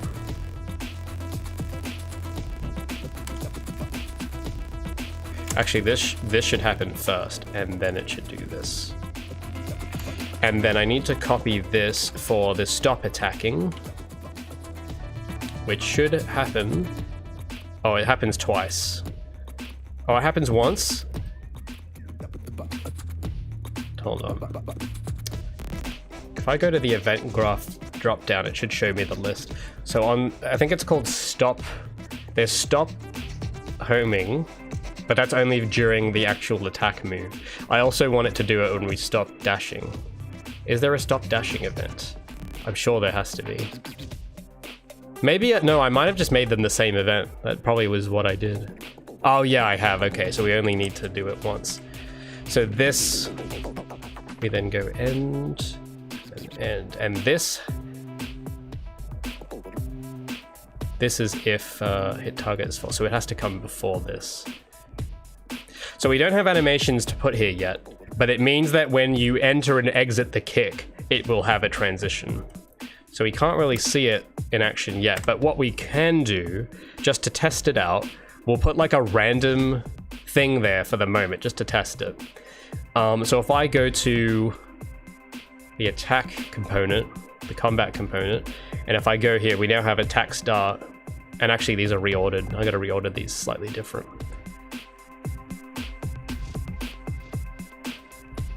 That's better. So if I go back to the combat, and this stuff, we'll pick Gabi. We'll do the, I'll just do like the ledge jump or something, or I'll do this one. So we'll do some cool flips. These aren't going to be the ones I end up using, but just to test them. Oh, I have 2 of these. Oh no, yeah, there's a, I know why. And then I gotta change the default play rate to 1. I keep forgetting to do that. Okay.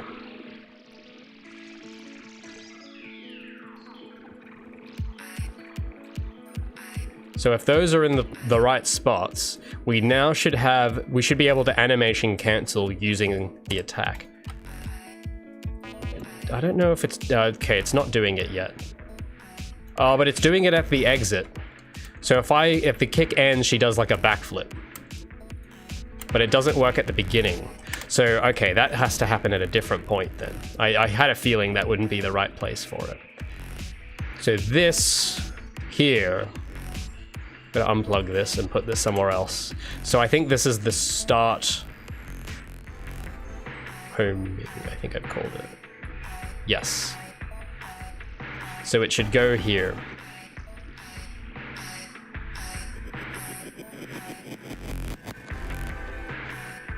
We'll put it just here for the moment. So now she should do like a flip and then a kick. That's what should happen.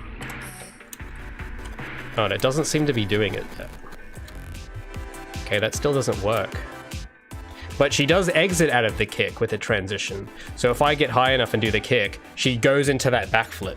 And that's a very long animation, so I'll use that play rate variable at the moment to speed that up just to test it. So if I go to the ledge, oh sorry, no, it's the combat component. If I go to there and I speed that up to like 2, I don't know why this one isn't, the start one isn't working. But now when I exit the kick, she does a very fast backflip. It's very quick. But I just need the beginning transition. It doesn't seem to be doing it. So I must have also put this in the wrong spot. Which is weird. Could have sworn it was here.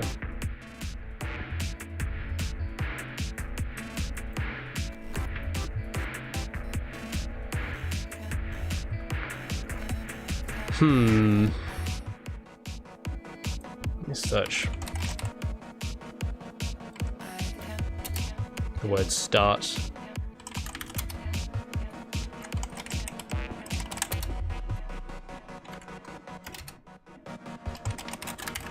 It should be on this event.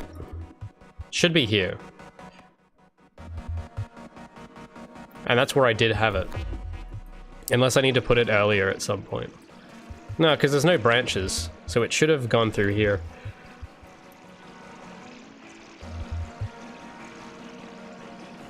Yeah, it definitely is meant to be this one. I know for a fact it's meant to be this. Maybe it's just the wrong montage or something. Maybe I've picked it from the wrong folder. Yeah, maybe that's what it is actually. I might have just picked the wrong montage. So if I go to the combat component, where are you?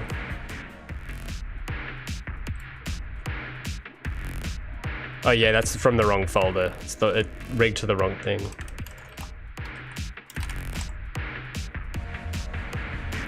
There we go. This one will work. All right, watch this. So now when I do the attack, she does the flip and then the kick. And then if I get high enough, when the kick ends, she does the backflip and then back to the fall pose. So that's pretty cool. Those aren't the ones I want to use. I want to make custom like animations for those transitions because it does look a bit awkward. But it can transition between those, and we can now animation cancel using the attack. So if I do the spin jump and I hit attack, it won't hang on the spin jump animation. It cancels it and goes to the attack animation. So that's what anim montages can let us do, which is great. And it feels more responsive. The last thing you want is for you doing something and the character's animation not updating. It feels awful. So this feels a lot better. Does it still do it while targeting? It does. So she does the flip and then the kick. Oh, but the animation, the movement's so quick she doesn't get to the kick, so I have to make a really quick transition. She does like a forward roll now instead. And then I can animation cancel the rebound as well. So during that rebound, I can animation cancel it with another kick. So that feels more responsive. It feels really good. It'd feel even better when I actually have proper animations to put there. The last thing I'm just picking up on that I might not have thought of is an animation montage for the wall run, which I don't think exists. Because what I do want as well is when you land on a wall, I want the character to have like a land on the wall, like 2 frames of her doing like an impact, and then it plays the wall run. Now I don't have animations for those either, but I don't think I've got programming for it, so we might as well, while we're here, might as well do it. And I think that'll be all the animation programming for the foreseeable future, if I have all that right. I'll have to go and clean up the nodes a bit, but I'll do that off stream, because that's not very fun to watch.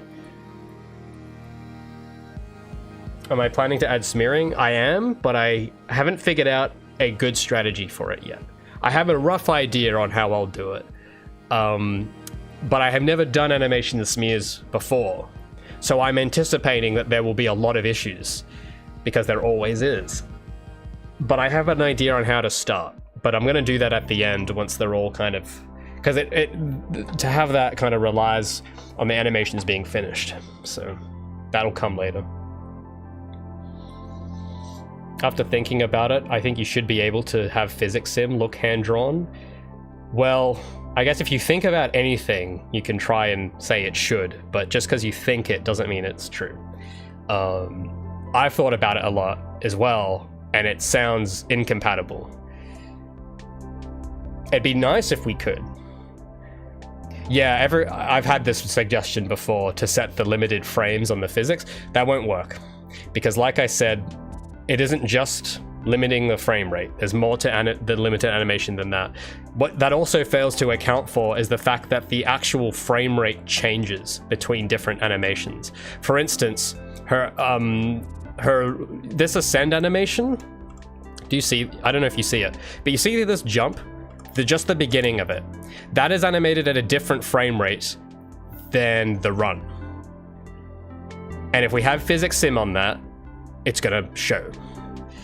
It's the same deal with, there's a lot of these. They're all similar, but there are differences because of limited animation, because some animations need more frames than the others. So this jump, for instance, that's a work in progress. It doesn't count. So yeah, here we go. Let me get I'll zoom it in so it's like really obvious what I'm talking about. Because I know most people, I get this all the time of like, just change the tick rate of physics. That's not going to work. And I'm going to show you why. So yeah, you see how this animation, this is animated on 4s, not on 2s, which means in layman's terms, this is at 7 FPS, whereas the run is at 12 FPS. So if you have the physics, if I have her tail with physics on here, because it's meant to only move on 4s in this one. But if I turn physics sim on, her tail is going to move faster than her hair. And it'll look wrong. And that's just one example. You take the same thing, and then there's the animation blending as well. Like if you have like a montage playing, like how does it, because unless you figure out some kind of system that keeps track of the actual frame rate of each animation individually, and even in the scope of that, it might change. Like the there's another animation on a different character that I can demonstrate this with. We can't do this on Gabi yet because hers aren't finished. But if I go to the drone character, this is another example. If you pay close attention to the drone, you'll see something as well of why this won't work. So you see this attack animation? No, not this one. This one. So this is the drone attack animation. It's animated in the same style, but you'll notice that some frames will last longer than other frames. And imagine trying a set tick rate is going to clash with this. So it isn't just that each animation is animated on different rates, but even in the same animation, like the beginning of this, like these three are on 2s, but this one is on 3s, and then it goes back to on 2s again in the same animation. Same for the idle as well. It's slightly asynchronous because I want it to have a rhythm. So I've actually moved some keyframes closer together to make it not uniform, because you don't want it to be uniform. And if you do just tick rate, it's going to be uniform. So you'll notice here, this animation is a little glitched because of the import settings, but the wheel movement is actually changing it's slightly, there's some frames that happen right after, and then there's some frames that happen a bit later. So yeah, that won't work. Physics won't work. I keep saying it won't work, and I know it won't work, so just trust me, I know. I've thought of those same ideas. I've thought of every contingency, and it won't work. If it did work, then Arc System Works would have done physics sim, but they didn't, because they know it won't work. So we can kind of just go based on their experience as well. Like that dude with the scarf we were talking about yesterday, someone was convinced it was physics driven, but we looked at it frame by frame and it wasn't. Like that robot we looked at earlier on Dylan Goo's animation with the little apron. So you look at that, and then what was the name? I think his name was Answer in Arc System Works. He has like a scarf. This is like the difference between physics sim and not physics sim. I'm just gonna try and look for gameplay, because I get this all the time. Everyone asks me to just chuck physics on it, and I keep having to explain that it won't work. But once and for all, if we go look at this dude, he has a big physics cape Well, it's not a physics cave. That's the thing, is that it's animated so well that you don't notice that it's not physics. But this little red scarf he has, you notice how it is never moving out of frame. Like you see here, I don't know if you guys, did you notice that just there? So look at how the scarf is moving. You see how it's only interpolating between 4 poses? It's going zigzagging between 3 poses. So the camera's got shake on it. Just ignore the camera shake. Just look at the scarf. It's got 1, 2, 3, 2, 1, 2, 3, 2, 1. It's just looping between 4 keyframes. Physics Sim can't do that. And this frame, this pose he's doing, that lasts more than that's like half a second, and the scarf stays completely still. Physics Sim can't do that either. Because physics is always going to try and simulate. So you see how it holds that pose, and then it holds that pose? Every time he stands still, it holds the pose because it's actually hand keyed. You can't do that with physics. I keep saying it, and I know it's true. I know you guys are just trying to help, but trust me, I've thought through this stuff, and you can't do it. You have to do it by hand. Imagine if you tried doing it for the hair. Imagine the hair animating at a different frame rate than the body. That's what the Dylan Goo thing. I'll go back for those that didn't see it. We were looking at one of his videos, and we saw the exact problem that would happen if you did do it with physics. It was in the first 30 seconds of this. We'll go back. Yeah, here, right here. This is what happens when you do physics sim. And if you try and limit the frame rate, because whoever's done this has done the same thing. This is also at a limited, it's at 30 FPS, the aprons, but you see how they're animating out of sync with the body. And yes, you could change it to be less often, but then, when you have a pose that holds longer than one, yeah, it's actually probably more work to get physics sim than to just hand key it at that point. So that's why we can't do that. Now, what was I about to do? Her wall run component.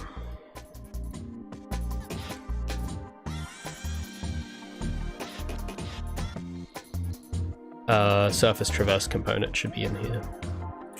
Because I gotta add I think there should be montages on it already, but I'm not sure. I haven't touched the code in a long time.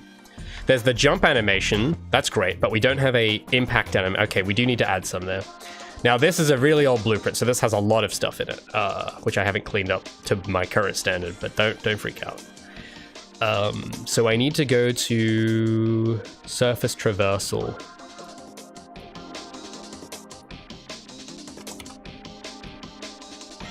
And we'll go,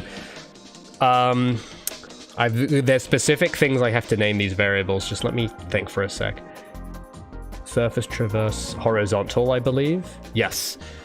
Traversal.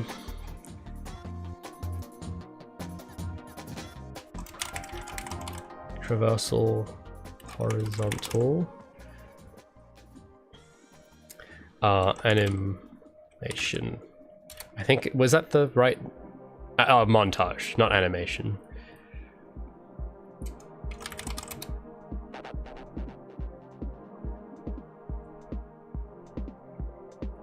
Glaive says you wouldn't want physics sim in the case of Guilty Gear. Well, yeah, that's what I'm saying.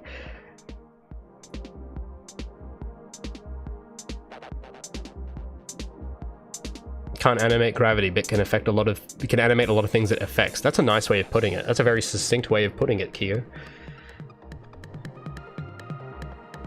Well, Kyo says you should only use physics if you need to simulate something you can't do by hand. I think, yes, in this case.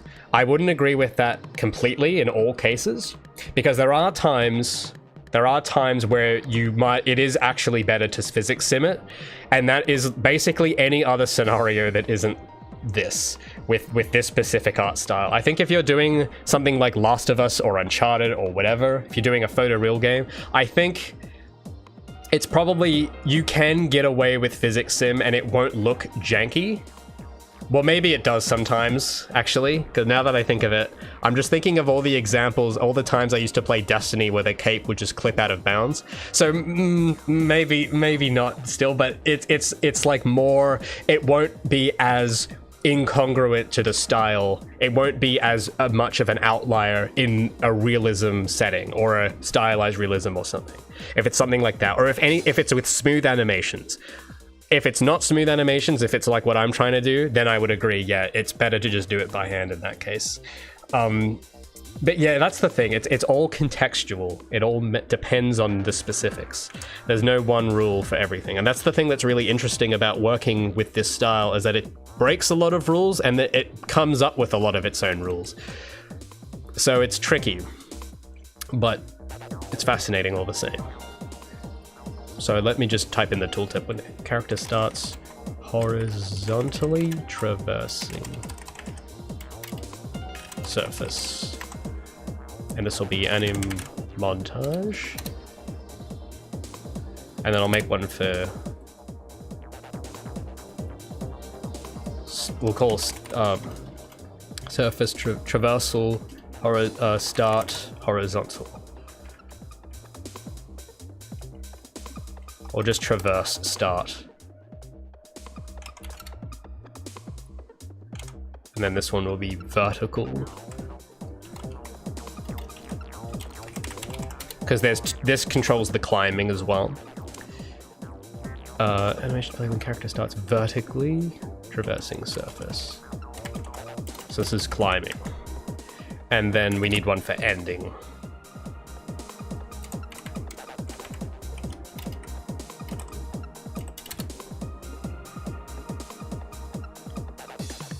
You hand animate anything you want to put character into? Indeed you do. And I sure as hell want to infuse so much character into this. Animation to play when when character stops. I gotta type in that key thing. And then I copy this, and this will be vertical.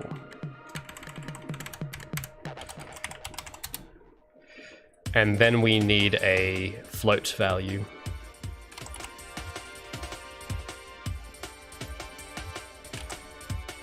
Oh, oops. And let me just paste the tooltip in. Traverse, start, horizontal. I know adding tooltips can look tedious, but it helps me for later when if I ever need to go look at this, I can hover my mouse over a variable and it's got my own description of what it does. Having those, even though it's annoying to type, is valuable. So I've gotten into the habit of adding them all the time. It's good practice, I would say. So this will be play rate.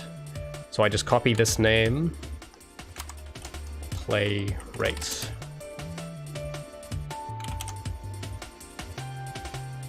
And we'll say vertical, because there's 4 or 8 in total variables here that we got to make.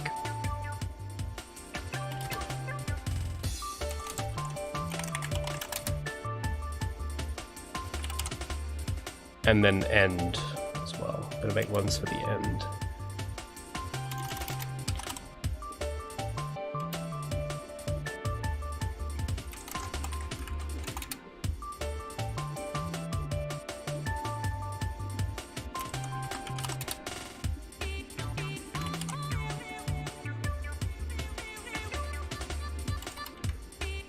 So this is end horizontal.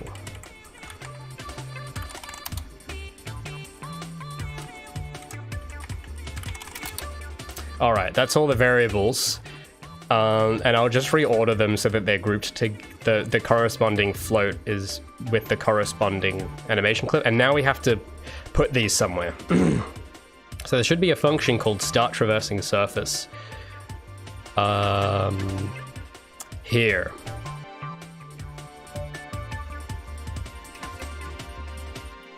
And I think it's on this thing. So here, I need to get the character.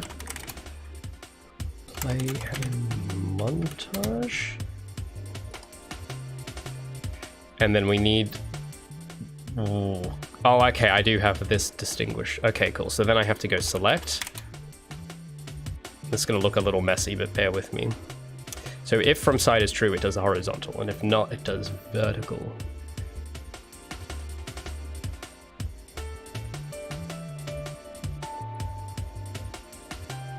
Oh, those are the same variable. No, wait, it's this one. Start vertical on false. So it selects the montage depending on whether we're climbing or we're wall running. And I only have to do it like with this one. I love these select nodes, they're so handy. I need another one though. And this will select a float depending on the same state. But one thing that's weird is that the true and false is flipped on the select float node for some reason. So I don't know why that is.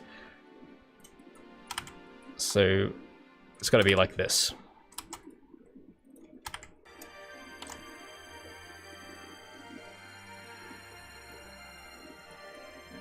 And I'll just quickly, I want to like reorganize all of this at some point, but just for the moment, we'll just have it route in here. And then we have to copy this. And I'll just, we'll put a reroute node so this is all grouped.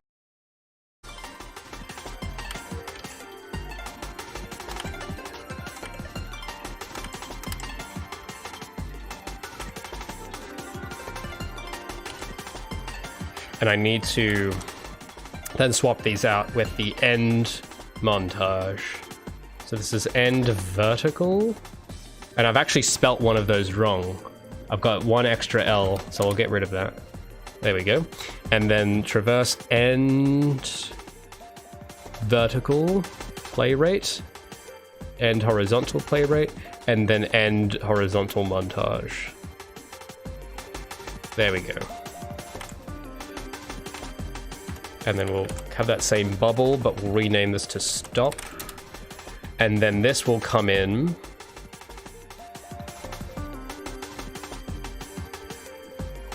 Where should this come in? I guess we'll put it here. Well, I'm just going to keep this out of the way of everything else for now, but eventually I'll go back and slot it in a neat little tidy spot.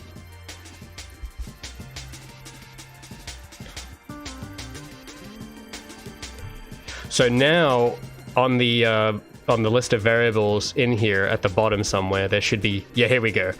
Traverse, horizontal, vertical, and I have to set the default floats. I keep forgetting to set that. It's got to all be 1, because if we leave that at 0, it's going to play the animation at like 0 speed, which I don't want.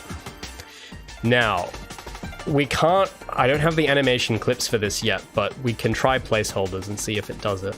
So what should happen is that basically a wall run can animation cancel something else. So if I go to Gabi's surface traverse component, it should be in here, and scroll down to that place. So here's all the new slots. Oh no, that's not it. Here it is. So we'll just pick some, I don't know. We'll pick like the land animations, I guess.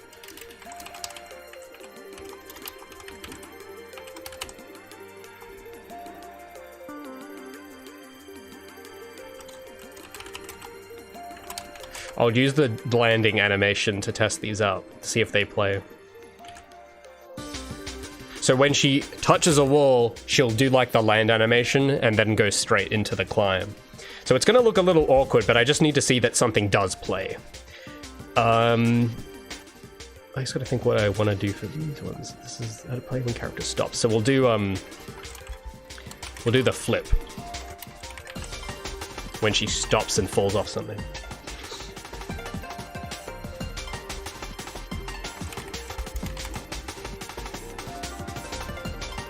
So let's give that a crack. So now if I go and wall run, she'll play an animation, like the land animation, which, okay, that's working. So it does look awkward, but it is playing an animation. That's what I need to know. So if I start attacking the wall, like if I start kicking into the wall, the kick pose won't get stuck. It like overwrites it with the wall run. and then it plays the wall run state. The state machine goes to the wall run state. So that's good, because if we had done it the old way with the animation controller only, we would have had a lot of times where animations should have been canceling each other that wouldn't have been. So that's good. But does it do it when I start climbing? Oh, she does a flip here. Okay, interesting. What if I fall off the... Okay, she does a somersault when we fall off the wall. So that's cool. I know that works. I just need to check something, though. I feel like it's... Oh, have I done all of these the same? No, so there's one that's not playing... It's playing the wrong... I've got one of them plugged in wrong, I think. Animation to play when character stops horizontally. Oh, I haven't renamed that tooltip properly. Character starts vertically traversing surface. That should be jump and...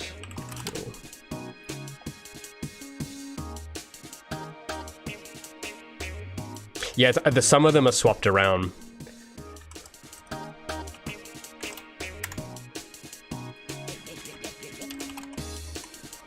So I gotta check on those. The select node hasn't been configured properly.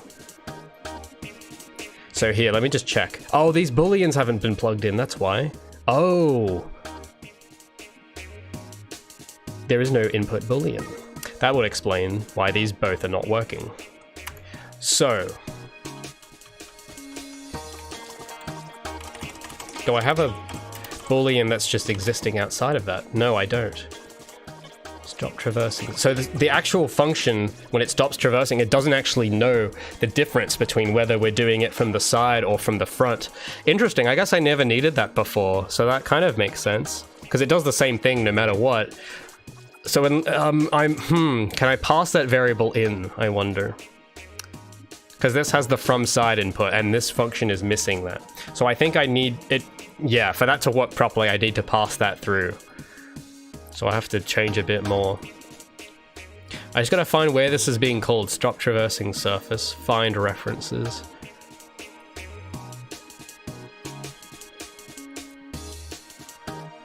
Aha, it's being called stop detecting surfaces. And this does... Oh, interesting.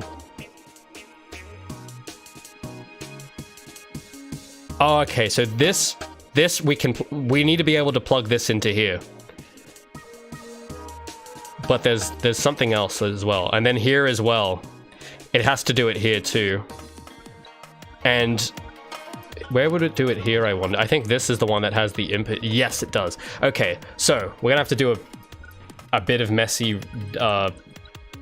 backtracking here. But I know exactly what to do to get that to play the right one. Because the issue is, in layman's terms here, the issue is that the state, when she stops wall running, doesn't know the difference between climbing and wall running. Because it's the same function that plays, that switches her back into her normal movement. But it doesn't know the difference between it. And it hasn't really had to know the difference up until right now, where we want to play a different animation depending on the context. So we gotta implement a way for it to know, and we can do that. I just need to go to the event dispatches and add some things. So on the event dispatcher, there's a function on stop traversing surface. We're going to add a boolean, and this is going to cause errors, but we will get through those. And it's called from side, because that's the thing I've named it everywhere else. Can I refresh this? Okay, now it's got the from side boolean here, but this now needs the input. And then this is meant to plug into these. So you can sort of see where this is going, but we're gonna have more errors because I have to go and refresh every instance like this, and then we plug this in. Because this is actually already sitting around from ages ago that is never being used. And luckily, this function knows this, so we can just feed it right in. So that's another thank you to past Raymond for doing that. And there's only this actually might take less time than I thought, because there's only a few places that this is called. Oh no, I didn't mean to do that. Oh, undo please, thank you. Refresh.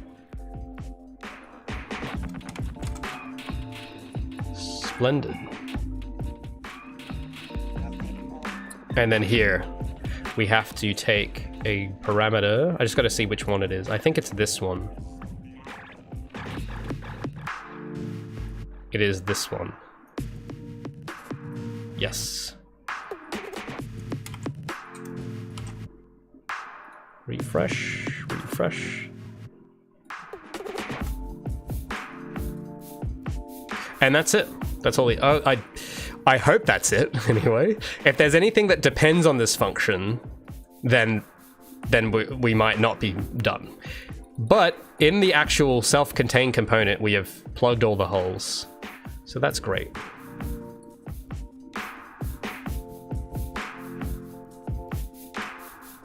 I had text into everything I do in Godot too. Oh, cool. Yeah, man, you gotta... Yeah, man, the amount of times I've seen people not do it. That's the thing, because I think a lot of people, at least the people I've worked with, they think that naming the variable... Well, even there, they don't even do that sometimes. But even if they do name the variable, which happens like half the time, they'll think that that's enough. And it's like, well, no, because sometimes you really do need to be more descriptive. So I just do that all the time for every variable, and I never have regretted it. Even though it takes a little bit extra time, I've never regretted not having a tooltip, or never regretting having a tooltip. Not having one, I've always regretted. It's like, oh, I wish I wrote a tooltip for this so I know what it does 6 months down the line. Happens when you don't do it. So I just always fill in some text all the time. So now, when she starts wall running, she should play the land, and it does, great. And then when we fall off the wall, it does the somersault. Okay, it's working. Fantastic. So we passed that variable through correctly. Except, wait, what was that? Oh no, it's just the pose from the back looks similar, that's all.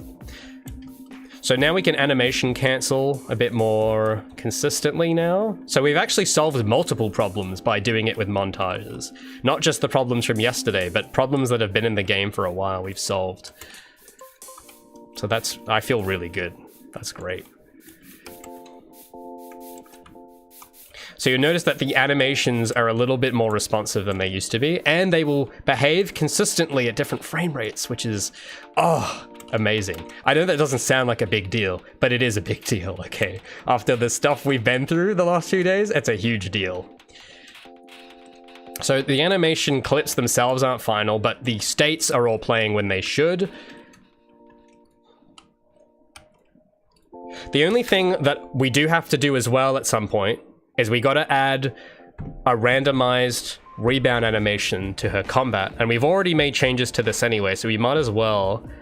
We've got the attack start and end, and I think there is a rebound montage, so we'll change this to an array. That's what we'll do.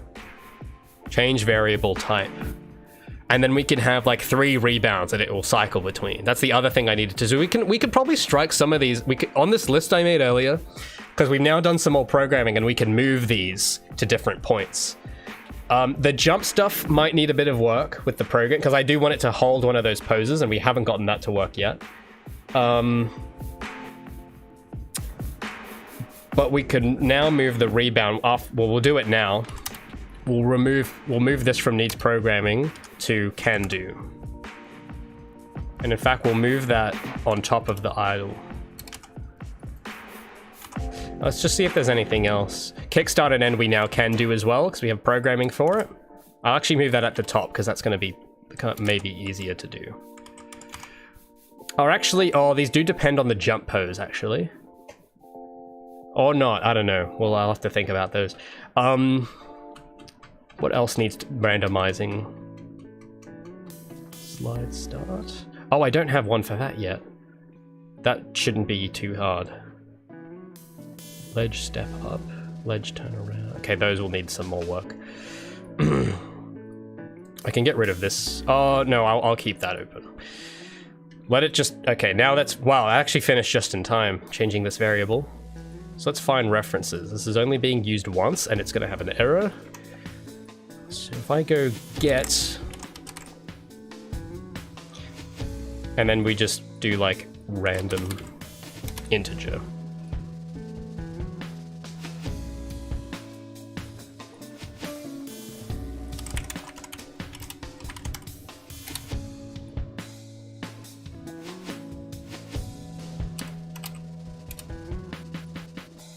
Let me just move some of this to clean it a bit. So what this should do now is that when I do have rebounds, which maybe we'll do next time, it'll play between random amount, like we can put in as many as we want and it'll randomly pick one. So, because I think having the same rebound all the time is going to look a bit repetitive. So if she has like 3 different flips she alternates between, I think that'd be sick, personally. I think it'd be pog. Like maybe a backflip on one, a twist flip on another, and some other thing. I'll have to look up some reference though on how they should look, but that's the general vibe. That's the general idea.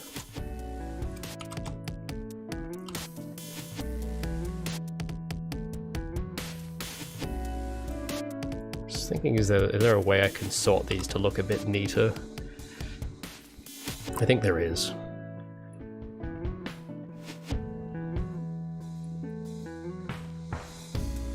I move that all... Oh, not like that. Move it there. That's better. I think that's all. So random integer, length, -1, because indexes start at 0, but length starts at 1. So you have to -1 from that. So that way, I think that's what max does. So the maximum number it picks is like the length of the actual array. Which, yeah, if we pick a number above, it's going to probably do something weird. So that looks sensible. I think I can get behind that.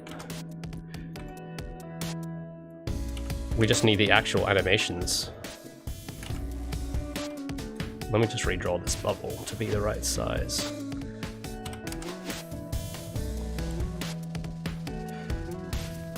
So now, I'll show you what that'll look like now. Let me just save that. So now if I go to Gabi and I go to her combat component, if I scroll down, actually this is organized, this section I'm going to show you is organized a bit better. So for the rebound here, see how rebound and in montage, we can add multiple. So we can do this now, which is cool. So I'm going to get rid of those because we don't have any yet. Oh, and I should make corresponding arrays for this too, actually. Oh, why is there 2 of these? Oh, starting position. Why do I have that? I don't know, but these should both be to match the corresponding array. These should be arrays as well, to be consistent. Otherwise, we could only set 1 speed per thing, for all of them. So we'll revisit that little area down here, and I just need to change this rebound. So we just change those to arrays, and then we just get the same index as the random one. No audio party. Hell yeah. I don't know why you're watching without audio, but oh, the audio broke? Oh. Is it just for Twitch or is it YouTube? Is my audio broken? My levels are reading that I have audio. Why does Twitch is saying I've got no audio? Why is it not working on Twitch? What? Okay, this is... Someone said it's working on YouTube. Okay. What?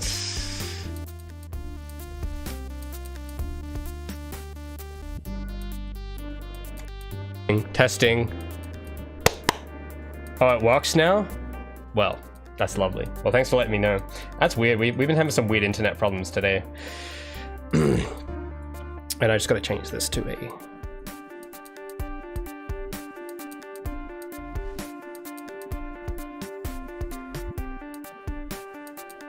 Long jump is gonna look nice with tweens?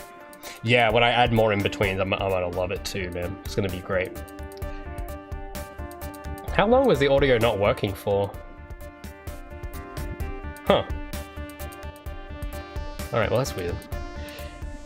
Jeff Mr. Bezos, I must be saying something he doesn't want out. I've revealed some dark secret that Twitch doesn't, I don't know.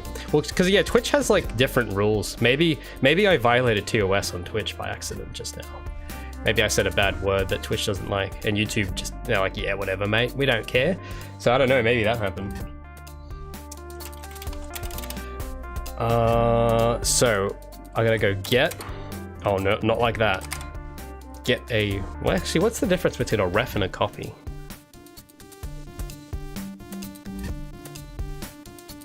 We'll just go get copy. Doesn't really matter in this case. And then all we gotta do is plug this same number in, the corresponding index. So it's gonna give us a random index, and then the values on the floats will correspond with the animation in the same index. That's the idea. So yeah, this kind of turned into a programming stream, but hell yeah. Well, I mean, I have to do this anyway at some point. It's kind of nice to take a bit of a break from Blender, to be real.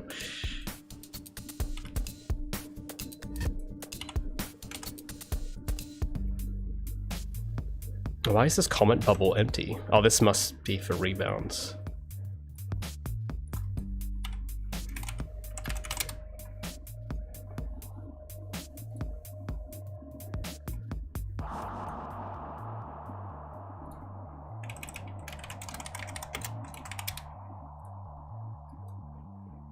And that will work now when we have animations to use. I'll tell you what, we'll chuck in some to test it. Why not? We always love to test stuff. So if I go to her thingy, which component was it? Here we go. So if I go here, go to rebound, the rebound category, open up these arrays, and I really, yeah, actually, yeah, we'll just do this. So we'll create 3, and then we'll do spin flip as one of them. We'll just pick like just ones that might look cool, but we'll make our own ones later.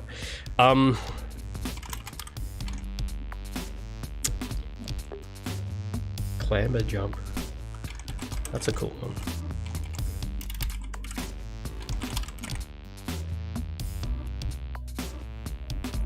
And then we'll do the double jump one.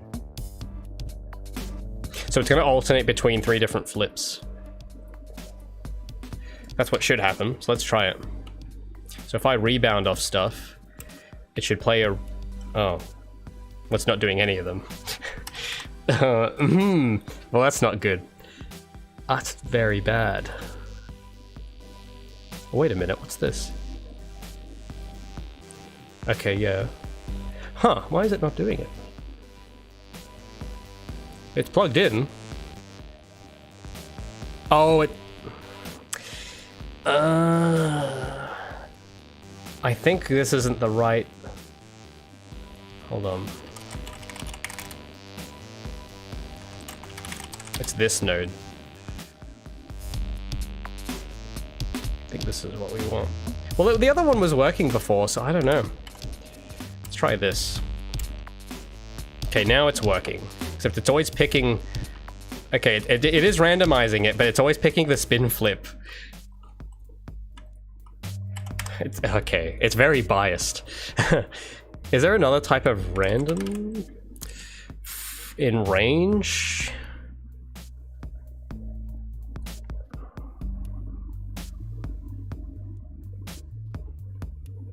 No. Actually, oh no, we do have to use in range. We do have to use in range because it might pick 0. Or will it? No, if the number comes back 0 and we subtract 1. No, wait, no. That should be fine. Yeah, no, that should be okay. Never mind. False alarm.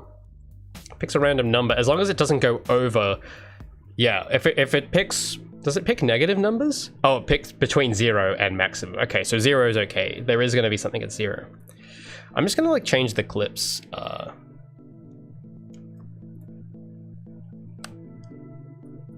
Rebound curve. Rebound montage. Aha. So let's...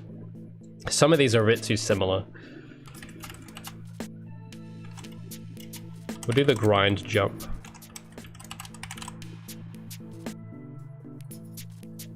Just to test them. We'll try one with enemies in it.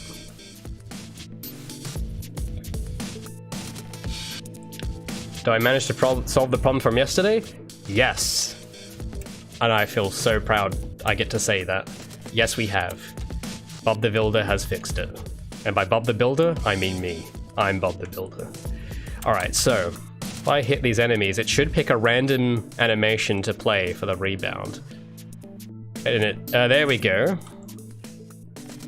It just really loves the first two for some reason. I don't know why.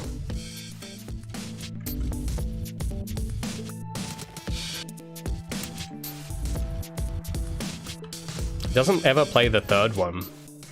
If I restart, let me try that again. I want to get it to play the third animation, but it seems to always just loop between the first two.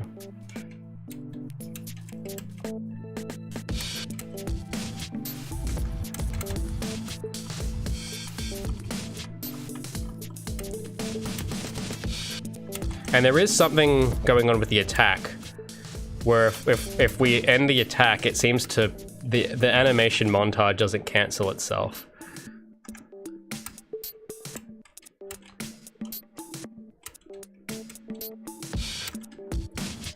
But I'm never seeing the third animation play on this attack. It's always the first two. It's just interesting.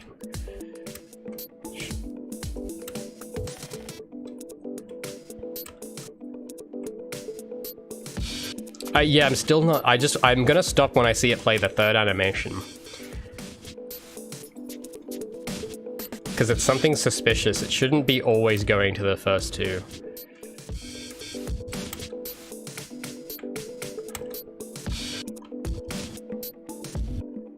Huh, yeah, it's... Maybe if I take off that thing I did. I thought this was necessary, this length -1. The maximum... No, that makes sense, because the length of this would be 3. -1 is 2, and 2 is the index of the last one. So that should... I mean, that makes sense. It's just it's never playing that third animation for some reason.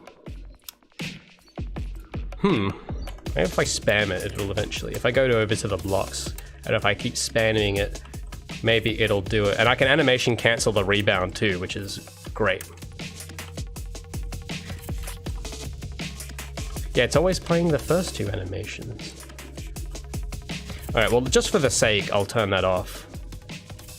I'll just plug this straight in. Just for the sake of it. We'll see if that makes a difference. Okay, now it's playing the third. Alright, well maybe I... Huh. That doesn't make sense, though. It's one of those why does it work situations. Now it's just playing the first one. Oh, wait, it didn't play one that one time. Oh, Gabi, come back. I think it might have skipped on one occasion. I think I saw it skip the animation.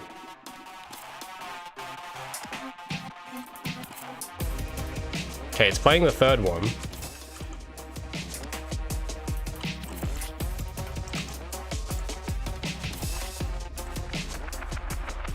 Okay, no, it's... Alright, it's doing it correctly. So it randomizes the rebound. But yeah, it'd be good to have actual animations made for the rebound, because I'm just using other existing ones to fill in, to test it with.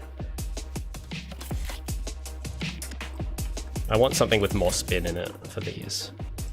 Something very, like a cool, like really fashionable. I want something very fashionable, something you do at a gymnastics show-off competition. Gabi, I want her to show off on those poses way more. Like really show off on those rebounds. So at least we now have the apparatus with which to do that. So that's good. We've got the programming. We've got the legwork. We just need the animations.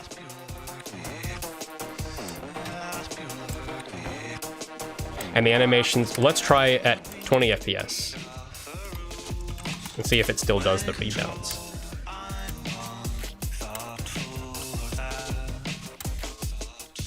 It still does them. It's a little choppy, but it still does them. That's great. So it doesn't, the animations don't lag or skip at low frame rates, which I know it doesn't sound like a big deal, but that is a huge deal. That is like actually been very difficult, but it works. Oh my goodness, I'm so happy. See, I told you, future Raymond always comes in clutch. What do I keep saying? He always comes in clutch and saves the day every time. It might not be on the day we need, but it always happens. So now every problem we had yesterday, gone. Reduced to atoms. The comment is clear that it already reads from oh, does it say max -1? Oh, it does. I didn't notice that. Thanks for pointing that out. Huh. I wonder why. Maybe it was meant to be used in arrays specifically. That's cool. Thanks, Unreal. See, that's why I love Unreal. I know we've been giving Unreal a hard time, but Unity wouldn't do that. It wouldn't do that for you. Where it has the random and it already knows that you don't want the one at maximum. See, that's why Unreal is like my engine of choice. I just want to see, because this node should work. I don't know why this one wasn't working. I'm curious why. I want to see if I plug that back in, if it still does it. Okay, no, it doesn't. All right. We'll use the other one then.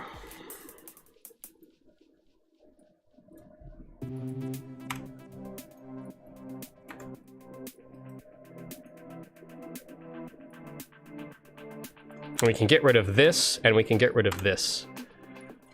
If we do it this way. Yeah, it's actually more tidy than it used to be. Man, this is the best Friday I've had in a long time.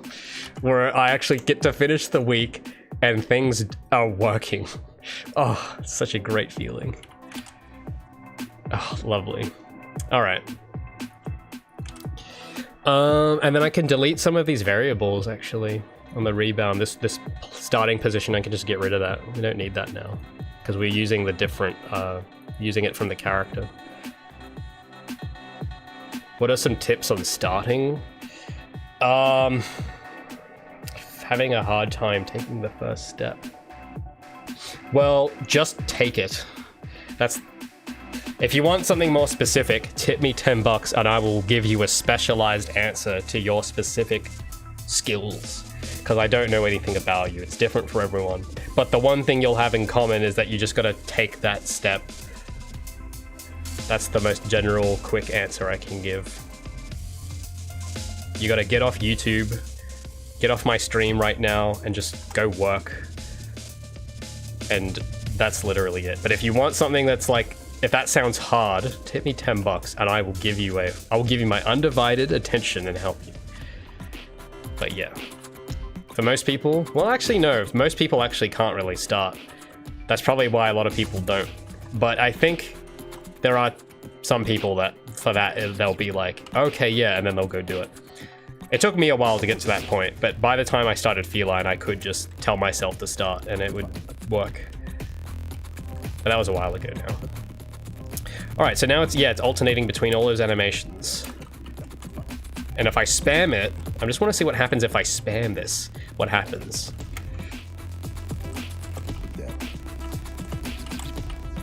I'm trying really hard to like sweat this.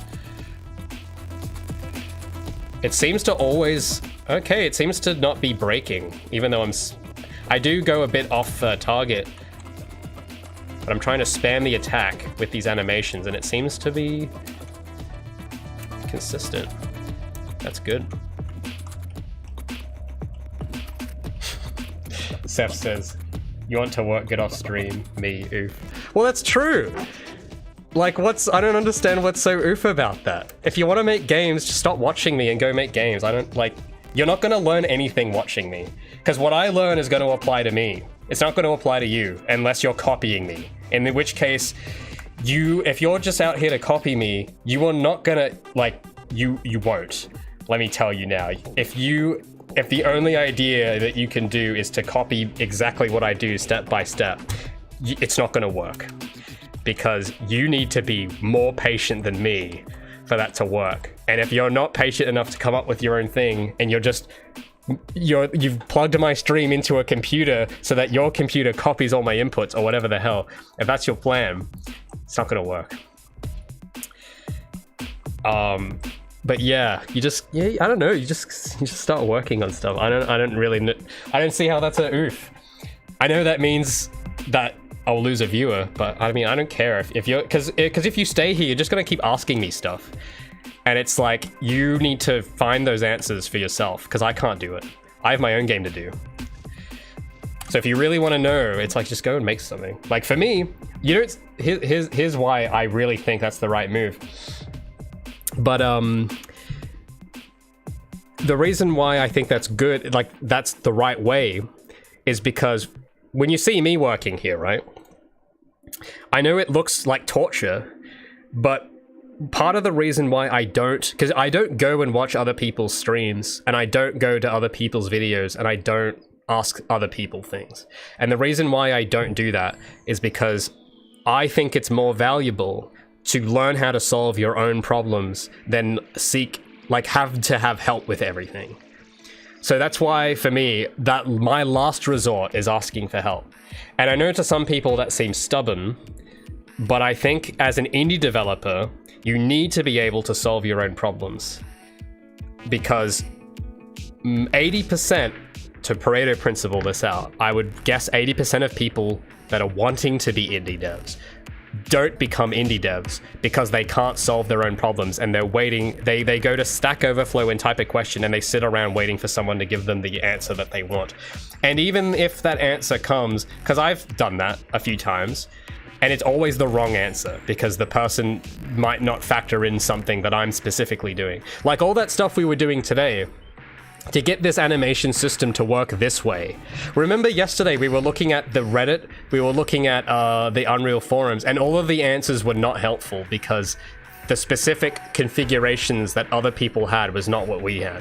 So, and if all I knew how to do was Google things and ask people stuff, I would not have solved this problem. And yes, it was frustrating and it took me a whole day, but I've now solved this problem without needing help because I just was able to work it out. And there's gonna be, this is actually pretty, in terms of problems I've had to deal with, this was only 2 days. I've had problems that have gone like months that I've had to work at to solve. And if I didn't develop the ability to go out and find my own answers, then Project Feline wouldn't exist. All of the progress that I've made would not exist because a lot of the stuff I couldn't find on a live stream chat or a forum or something. So that's why, for anyone that's like serious about trying to start game dev, I would tell them to just get off the internet and like watch tutorials, but don't watch them and like devour them, but don't like put out your hand asking for like help or something. Unless you are really, like, unless you've spent hours trying to fix it yourself, which a lot of people don't do. They don't even try. They just instantly, when something stops working, they go like, oh, why is... Like, they don't even think to try and tackle the problem first. There was a rule when I was in preschool, because this is a funny story, but in preschool we had this rule that was like, if you need help with something, the rule is you have to do it, you have to try and solve it yourself for 15 minutes before you ask a teacher. And I really like that rule. Because I have to do this to my mum all the time, because has troubles with computers from time to time, and she'll have this thing like, oh, Ray, how do I import a clip into Premiere? And I say, well, how do you think you do it? And then most of the time she'll figure it out. And it's like, great, you didn't need to ask me how to do it. You just think about like, how do you think you should do it? And you know, for something as simple as importing a clip, can't go wrong. But if it's something more complicated, you might get it wrong, but you will learn something.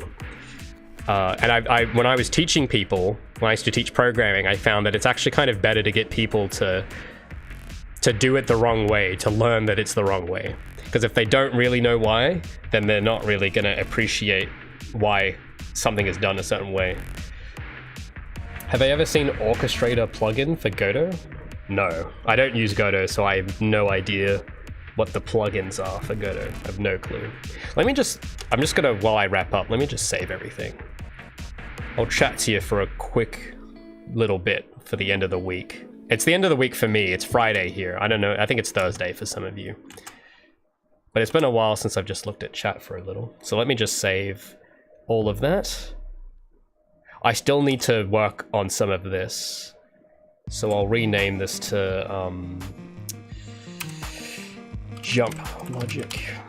Put this on the desktop for now. I think that's all saved. So let me just close all that. Cool. I hate... Fourth Jolt says, I hate hearing the advice, that's not optimal, but then nothing is actually given. I mean, yeah, there's that too, but I also, whenever I get told something isn't optimal, and I know people don't like when I do this, but I will go out and say, why not? And I found that that's a good litmus test to know if the person you're working with is actually interested in helping you. Because if the person gets impatient and like goes, oh, what do you mean? Just listen to what I'm saying, then they're probably not, like, they don't care. They're just trying to be a big man. But if it's someone that is like actually trying to teach you something, they'll explain to you why it's not optimal. Because they want you to understand it so that you don't have to keep asking them stuff. Because you got to be careful too. One of the reasons I also, for this dude here, how do I get started? Because if you get into this habit of asking other people to do stuff for permission, you end up finding kinds of people that you really don't want to be around. And these people are the kinds of guys that kind of get off on giving help to people. And I get them in my chat sometimes, and they're very prideful, and they like to whip out their experience all the time. Like, and you'll know who they are, because they'll say, I've worked in here X years. That's how you know that you want to avoid that person, because if they were that good, they wouldn't be helping you. They'd be competing with you. So that's usually people like that I've seen, because that's the kind of person you attract on these Stack Overflow and Reddit. I've noticed it's the kind of people that like don't really have anything useful to do, so they feel satisfied by directing and telling other people how to do something. And that's where they derive their value from, because it's like, oh, I've helped 10 strangers on Reddit, I'm a great guy. And it's like, well, it depends on how you do it. If you're going about it just to have like that Reddit karma, that's kind of cringe. It's kind of it's kind of like you're doing it for validation and not to actually help. Because I've had those people, and they always give the worst advice ever, and they're very arrogant about it. And it's just, you might as well just do it yourself at that point. It's not worth dealing with them. Before, I'd seen others go, it's just because it's blueprints. Well, yeah, that's a bad reason, isn't it? To say, oh, that's just how blueprints is, or whatever. Yeah, very much. It is a Reddit moment. It is a Reddit moment. Sakamori says, I've been chasing a bug for several weeks and being asking for help. I'm everything short of just sending out my entire project. Well, here's the thing about that, because we've been in that situation just recently here. I've had bugs that have been there for several months. Hell, that animation thing, when the land was catching and repeating at low frame rates, I've had that problem for like 3 years. But I've just put it in the background, and just by pure accident now I've solved it. And with that kind of stuff, I wouldn't give your entire project out if you value it. I wouldn't do that. I really do think if it's your project, you're the only one that can fix it. Because I've tried to look at other people's code before, and it never makes sense to me. And that's probably what people will say about your thing. If it's just the average thing, like that's what happens most of the time, I think, is if you give any random person your code, they're probably not going to get it at first, unless it's like really well documented or something. But even then, they have to equate themselves to how you've done it. And you already have all of that backstory in there. Like, you already know how it works because you made it. So I think you are probably going to be more likely to find the answer than some random person. Most of the time, unless that person can somehow get completely up to speed with exactly how your thing works and has solved the same problem before. But if it's something like unless it's something simple, I find a lot of the time you won't have someone that solved the exact same thing. Like some of that animation stuff we were just doing now, I would, with the blending turned to 0 everywhere and all of that stuff, I don't think that's common. I don't think you'd find someone with that exact setup everywhere. So that's why I don't think if I was to post that, because we did look at Reddit and they all said use time remaining ratio, and that didn't work for us because of the way we had done it.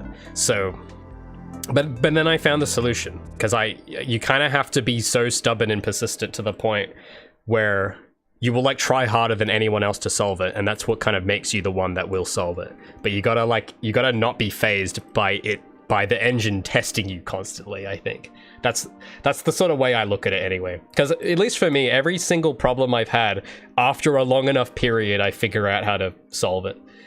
And it's usually, half the time, it's completely by accident too.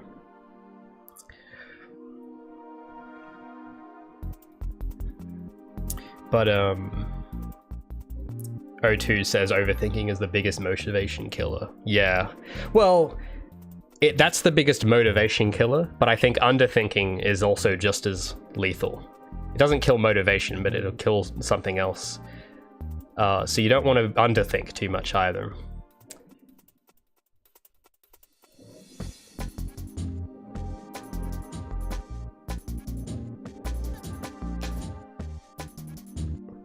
There was nothing wrong with the advice. Oh, that's... Well, I know, you know, some people might disagree, but thanks. Underthinking is when you don't plan. Oh, it's more than just when you don't plan. It's like... Let's see if I can... Because I have a lot of stories about that. But they're sensitive. I can't give away all the stories, because they involve other people.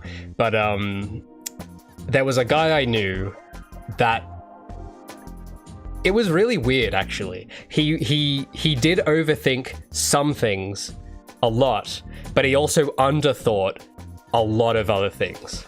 And it was an interesting combination because he got to a point where he was self-aware enough to know he was overthinking something, but he wasn't aware of what he was underthinking about. So he took this view, and he came to me one day and he gave me this whole talk and he said, I've been overthinking way too much and I'm gonna stop doing that now. And he was trying to kind of encourage me to do the same thing.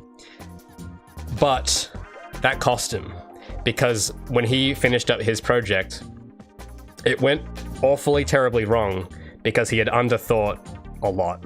And I could see, because there was little things that were off about everything.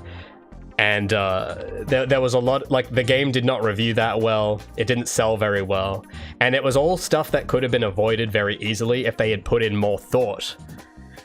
So the thing I was curious about, and the thing I'm curious about there is, I wonder what he thought he was overthinking, because to me it looks like he was underthinking everything and not paying enough attention to everything. So I don't know, maybe, I'm curious what it was he was actually overthinking, because it didn't show in the result. It looked like half-baked. It didn't look like the result of overthinking at all, but he was adamant that it was overthinking. So I still haven't worked that, because that's a puzzle I want to work out someday.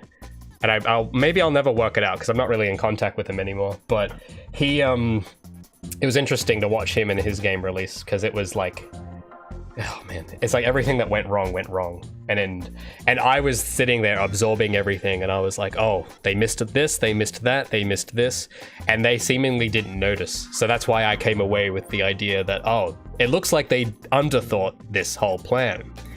But he kept saying, no, I'm such a big overthinker. So that's why I tend to have a bit of skepticism to the idea of overthinking, because the one of the people I knew who said that the most probably underthought too much at the same time. So I'm a little skeptical with that. For me, I'm probably an overthinker, but I think it helps. I actually would not change that. I think I like overthinking. But I think when people say that, they mean that they think too much and don't act. I think it's best if you can do both of them at the same time, where you're acting and thinking, but you're not like maybe that's not overthinking at that point. Maybe that's just a healthy amount, but you have to be like vigilant.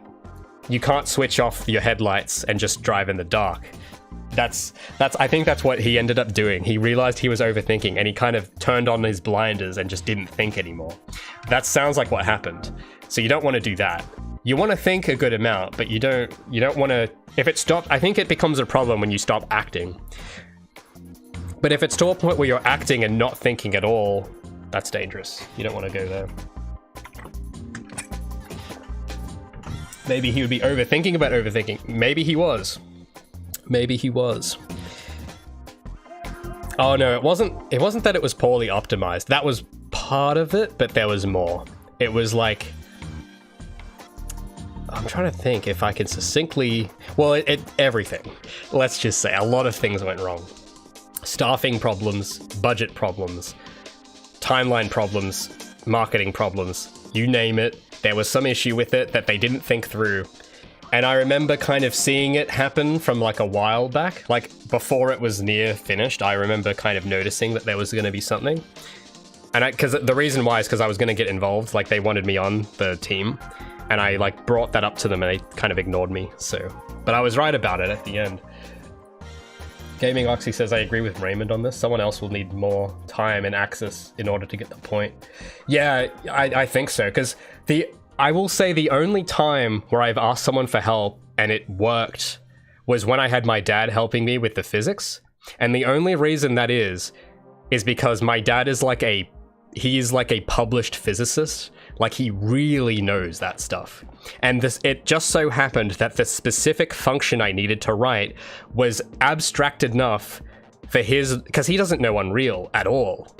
But the problem I had was compatible and had overlap with his knowledge, and it was just like a function, and it's a function that you could write out of Unreal. It's like it's not even like an Unreal specific thing. It's just I need this equation, and that equation is like the momentum equation that exists in real life. And because he knew that, he sat with me and he explained to me how that works, and then I figured out how to implement that in my system. But that was only because I was lucky enough that he knew that that was the right equation to use, and that the equation was like ubiquitous enough to be applied in that kind of situation. And it was kind of simple. Like that was the thing that if it was something not that simple, it would not have worked out. But we got really lucky that it was one of those sorts of problems that the right people came at the right problem and the problem was solved. But if I had gone on Reddit, I don't think I would have had it solved that quickly. And even if I had, I wouldn't have understood the solution. Because he had to explain to me like he had to give me like a physics lecture for me to understand what I was doing. And I was like, oh, okay, that makes sense now. And then I was able to like draw up the nodes together and plug it in where it needed to go. And that was the only time I think I've had help on something where it worked out better than it would have if I had tried to do it on my own. But it turns out the solution I was trying to do was actually not too far off, but it was a little bit jankier than what we ended up going with. Would have taken him a lot longer if he was heavily working. Well, yeah, I think that's an actually good point to bring out, because he didn't even have to touch the code. That we were so lucky that it was the kind of problem where he didn't even need to read the code. He just needed to know, he needed to just explain to me a certain equation, and then I could then put that in the code. So that was really lucky. But a lot of problems aren't like that. A lot of coding problems are the sort of thing where you can't just... It's not like textbook knowledge you're going to be able to just find and implement. It's usually something extremely specific to the specific setup of someone's project.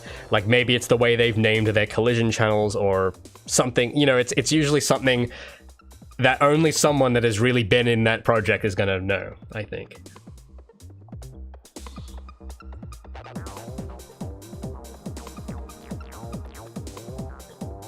But yeah, you love that moment with my dad. Yeah, it was cool. Yeah, that was like part of, I really enjoyed working. That took a while though, because fixing that was like the end of solving that problem.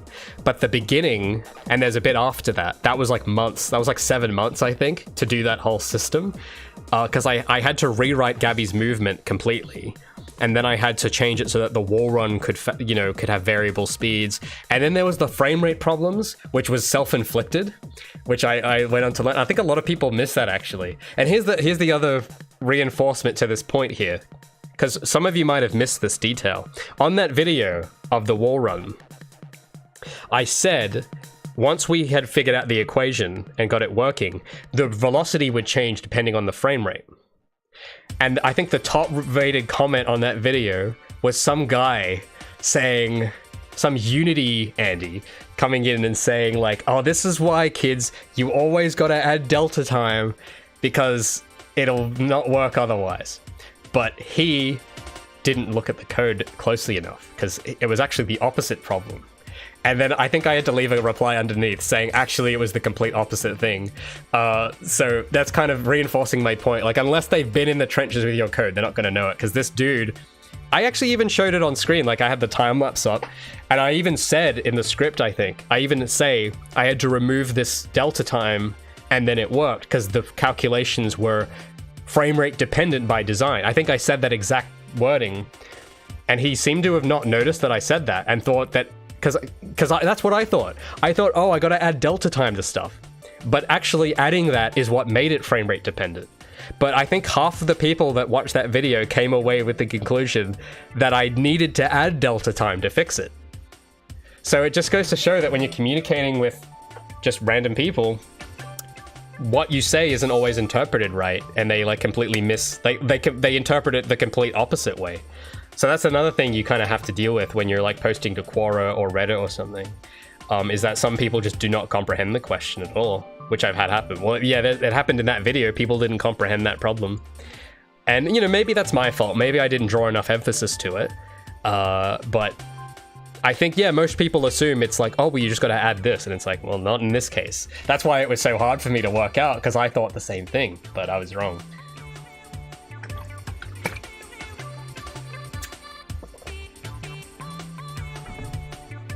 Game dev sounds like a nightmare. Yeah, it is. But there are worse nightmares. There are much worse nightmares. Maybe Sakamorai says maybe. What's worse is my bug isn't even a code problem. It's some script in the UI manager conflicting with something else. That's interesting. Well, it's interesting, but I have faith that you will figure it out, because I don't even know what you're talking about. I don't know what a UI manager is, but you know what it is, because you're just describing to me it's from the UI manager.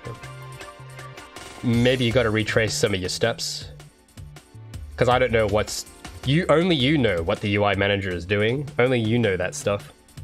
I think you just gotta, you know, and even then, sometimes you just stop working on it and we'll go work on something else, and when you come back, you'll figure it out. That happens. So yeah.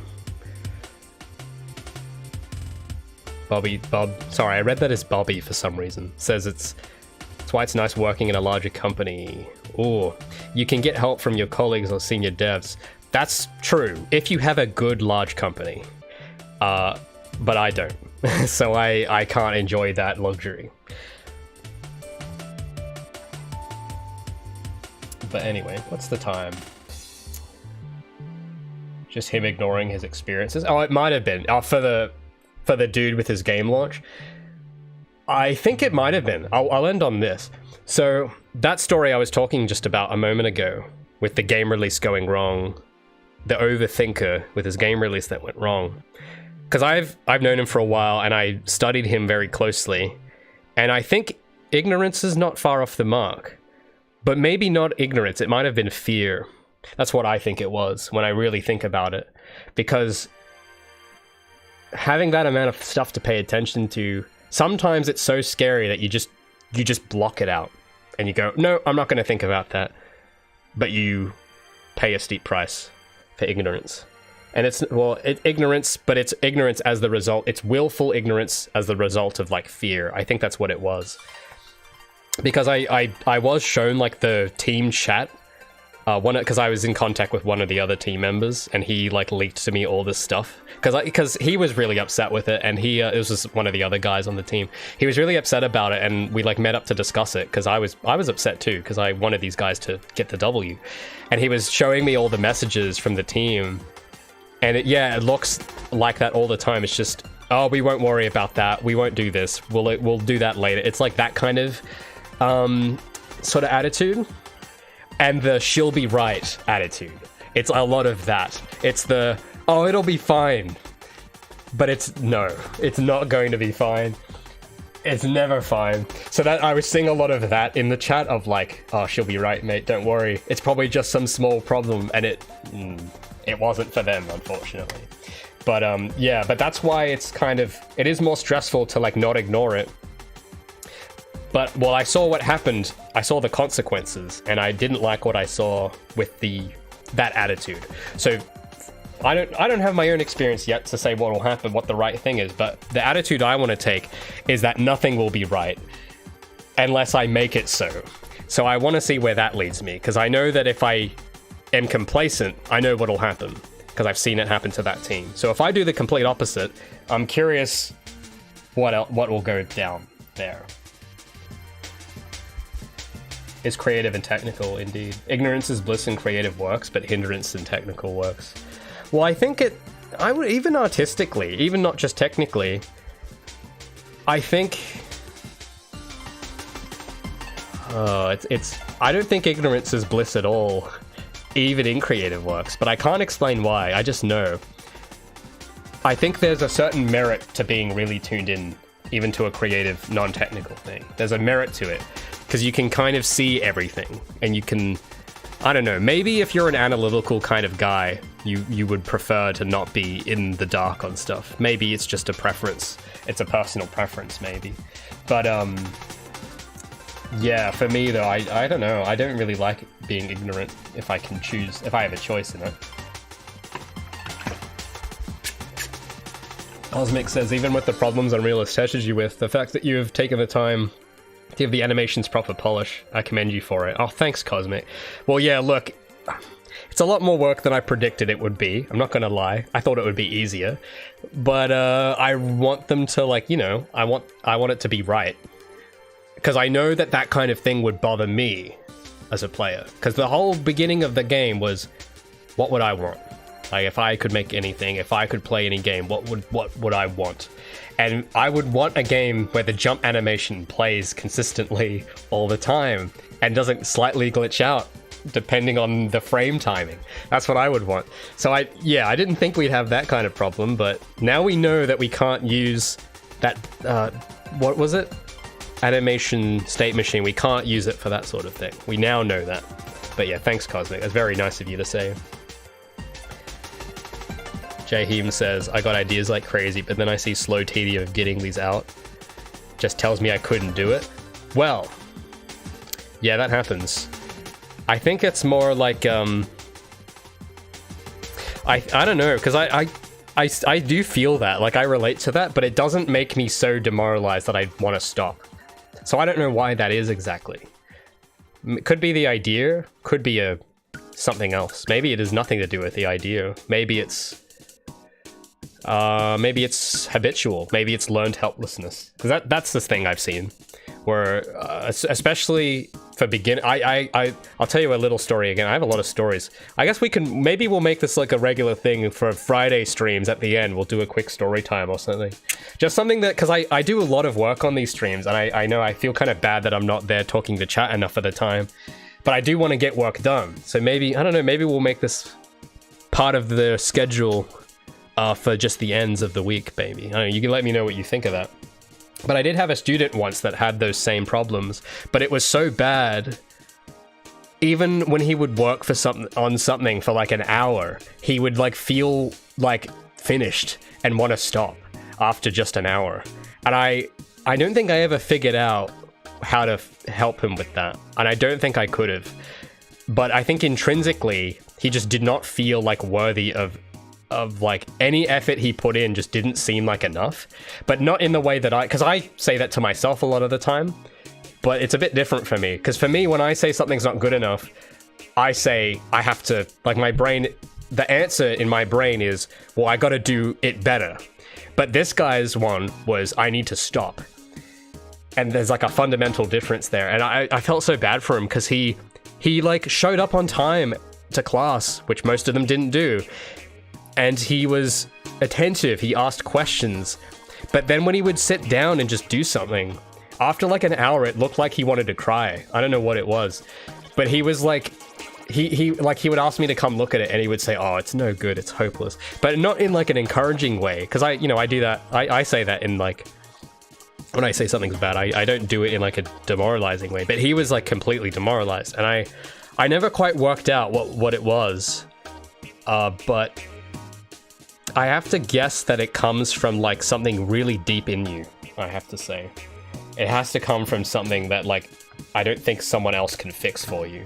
That's again leading back to that point earlier of why I don't think asking for help online is always the way. Especially with some problem like that, because a problem like that, I think what I used to do when I was younger, I used to like watch like motivation videos to get myself out, but I don't think that's a good solution. because that's all extrinsic. That's all like fake. You know what I'm saying? Like, you know the kinds of videos I'm talking about. It's like the Gary Vaynerchuk type videos. That'll like get you feeling motivated for like 5 minutes and then it wears off. But what this guy's, I think what was wrong with this dude, I think he just fundamentally just didn't like himself at all. And I think anything he would have applied himself to, he would have had that it's the self-talk. I think that's what it was. It's him telling himself constantly that it's like, it sucks, but in like a very harsh, not an encouraging way, not a playful way, in like a very depressing way. So I don't know if that's the same as you there, Jaheim, but it just reminds me a bit of that student I had. And I don't know, I think I really wanted to help him, but nothing I did worked. I think it was for him to have gotten out of that, he would have needed to like completely sort of reboot himself and make the fundamental decision that what he was doing was good enough, or that he was good enough. I think it's not even his own work. I think it's just a reflection on himself. I think that's what it was. I think he just fundamentally hated himself. And I don't know a lot about his life outside of that course we were doing, but I know that I think he was a middle child. And you know the stereotype with middle children, they're kind of neglected. Because I remember from time to time we'd play Halo and he would always like complain about his family. So maybe that is where that began, and that has like seeped into his game dev journey, and he felt like completely incapable because maybe his parents told him that, or his siblings made him feel that, or whatever it is. And that's not something a teacher or a Reddit post is going to fix. That's something that he has to like confront and deal with, which I hope he has. I haven't seen him in maybe 5 years or something. I hope he's done that. But I don't think any amount of help from other people could solve that. That's like a decision you have to make for yourself and go, you know what? I don't suck. Maybe I can do that. That's just what you have to just tell yourself that, I think. Oh, sorry. Have I gone too real? I'm just seeing all of you type in real. Have I gone too real? Uh-oh. Am I too based right now? Second channel where I just tell stories? Oh, maybe. I don't want to have to do more editing though. I mean, maybe, I don't know, if it's interesting. Jaheim, it's not self-hate, thank goodness, but it's taking up my time and spend hours on animations or something. Hold on, let me read that again. Yeah, I mean, that's understandable, yeah. If you have other stuff to do, that makes sense. Yeah. I think just make sure you're getting enough sleep then. That's helped me a bit. I'm always real. I mean, I try. Raymond goes real. Yeah, it actually has just occurred to me that I don't think I've ever told these stories. But yeah, because as it would turn out, I don't just exist in this room, as it would... I know it's shocking, but I'm not just a character in a computer screen. I've actually, like, interacted with some... I know I'm a solo worker, but I've interacted with people, and I've absorbed things. Stories might make easy short-form content. I mean, that's cool. I really want to do, like, more short-form stuff. It's just because I'm kind of, like... my workload is, like, full for the most part. So, like, even tonight, when I get off, I'm going to go back to editing the devlog. And then tomorrow I'm going to do the same. And I'm not going to stop that until that's finished. And then after that one, I have another devlog I got to start writing. And then I got the animations to do. So I don't know, maybe one day when my game's finished, I can go back on all this footage and make shorts out of them or something. Want to listen to how I changed my sleep schedule in more detail? Oh, maybe next time. Maybe next time. It wasn't too complicated, but there's a lot I could say, a periphery information I could say about it. When Feline is done, modernize yourself, play new games. I listen to new music, okay? I'm not a complete hermit. It's just because with music, you can listen to music all the time, but if I want to play a game, I have to stop working and play a game. So I'm listening to new music. I'm not a boomer, okay? But I do need to play new games though. Do I use any AI tools? No. And I don't plan to. Join us in the modern age. Well, look, if I'm not, maybe I'll be busy on a sequel. I don't know. I might be busy on my next thing, so I don't know if I'll even get time to do that. But I probably should make time for it. Oh, it's 1 AM for you? Well, Jaheim, you should go to bed. And I should probably... Well, I can't go to bed because it's way too early for me to go to bed. But, it's because it's only like 5 for me right now. But I will go to bed on time tonight. Play games for months on end? Well, I'd love to, but I can't do that. You know what? Because if I'm at the stage now where if I play games for more than 2 hours, I actually just get bored. Straight up. I don't know why. So I'll try when I'm finished though, when I'm done. But anyway, I gotta get going. I gotta eat and then get some editing done. But hopefully those stories were kind of cool. Hopefully they weren't too real and too sensitive or whatever it was. Invite my friend on a podcast? I don't have a podcast. I've had people suggest to make one before, but I don't know. I don't know if he'd feel comfortable talking about it on a podcast though. It's like very personal. That's why I'm not telling you who it is. You guys won't know who it is anyway. And if he saw me saying this, he'd probably blush and feel embarrassed. So I don't know. I don't want to put him in that spot. But market research. Well, hey, I do that from time to time, okay? It's just not the games everyone wants me to play. I play some really weird stuff that's like from 20 years ago for my market research. Because, you know, I don't know. I have a weird preference of I have a weird backlog. That's what they call it, a backlog, right? That's what gamers call it. Yeah, my backlog's full of stuff that is like not the kind of thing you would sort of expect. It's like, oh, it's this random game from a Vinny's shop from 2006 or something. But I don't know, there's things I like about those. But anyway, we'll get going. Thanks for listening to Storytime, and thanks for watching me solve yesterday's Raymond's problems with animation. We'll be back next week, Tuesday/Wednesday, depending on your time zone, for more things. I don't know what we'll be up to by then. But in the meantime, if I don't make progress on the animations, it's because I'm going to be editing video, which I have a lot to do on that still. So we might be just doing more on that jump code. I don't know. We'll see. We'll see. If you want to find out, you'll find out. And if you want more from me in the meantime, if you want more from me in between these streams, become a YouTube member, Patreon, or Twitch subscriber. Support the channel, get access to my members Discord area, and if you go through Patreon specifically, you get like exclusive merch drops every 3 months. So I think for different tiers, it's a sticker, a mug, and then one of the tiers has a shirt and a hoodie with it, and it has this cool Gabi design, one of a kind, only on Patreon. So if you want some new fits, is that what they call it? If you want new swag, sorry, that's the correct verbiage. If you want new swag for summertime, which I think is coming up for you Americans soon, then check out links down below, and I will see you in the next one.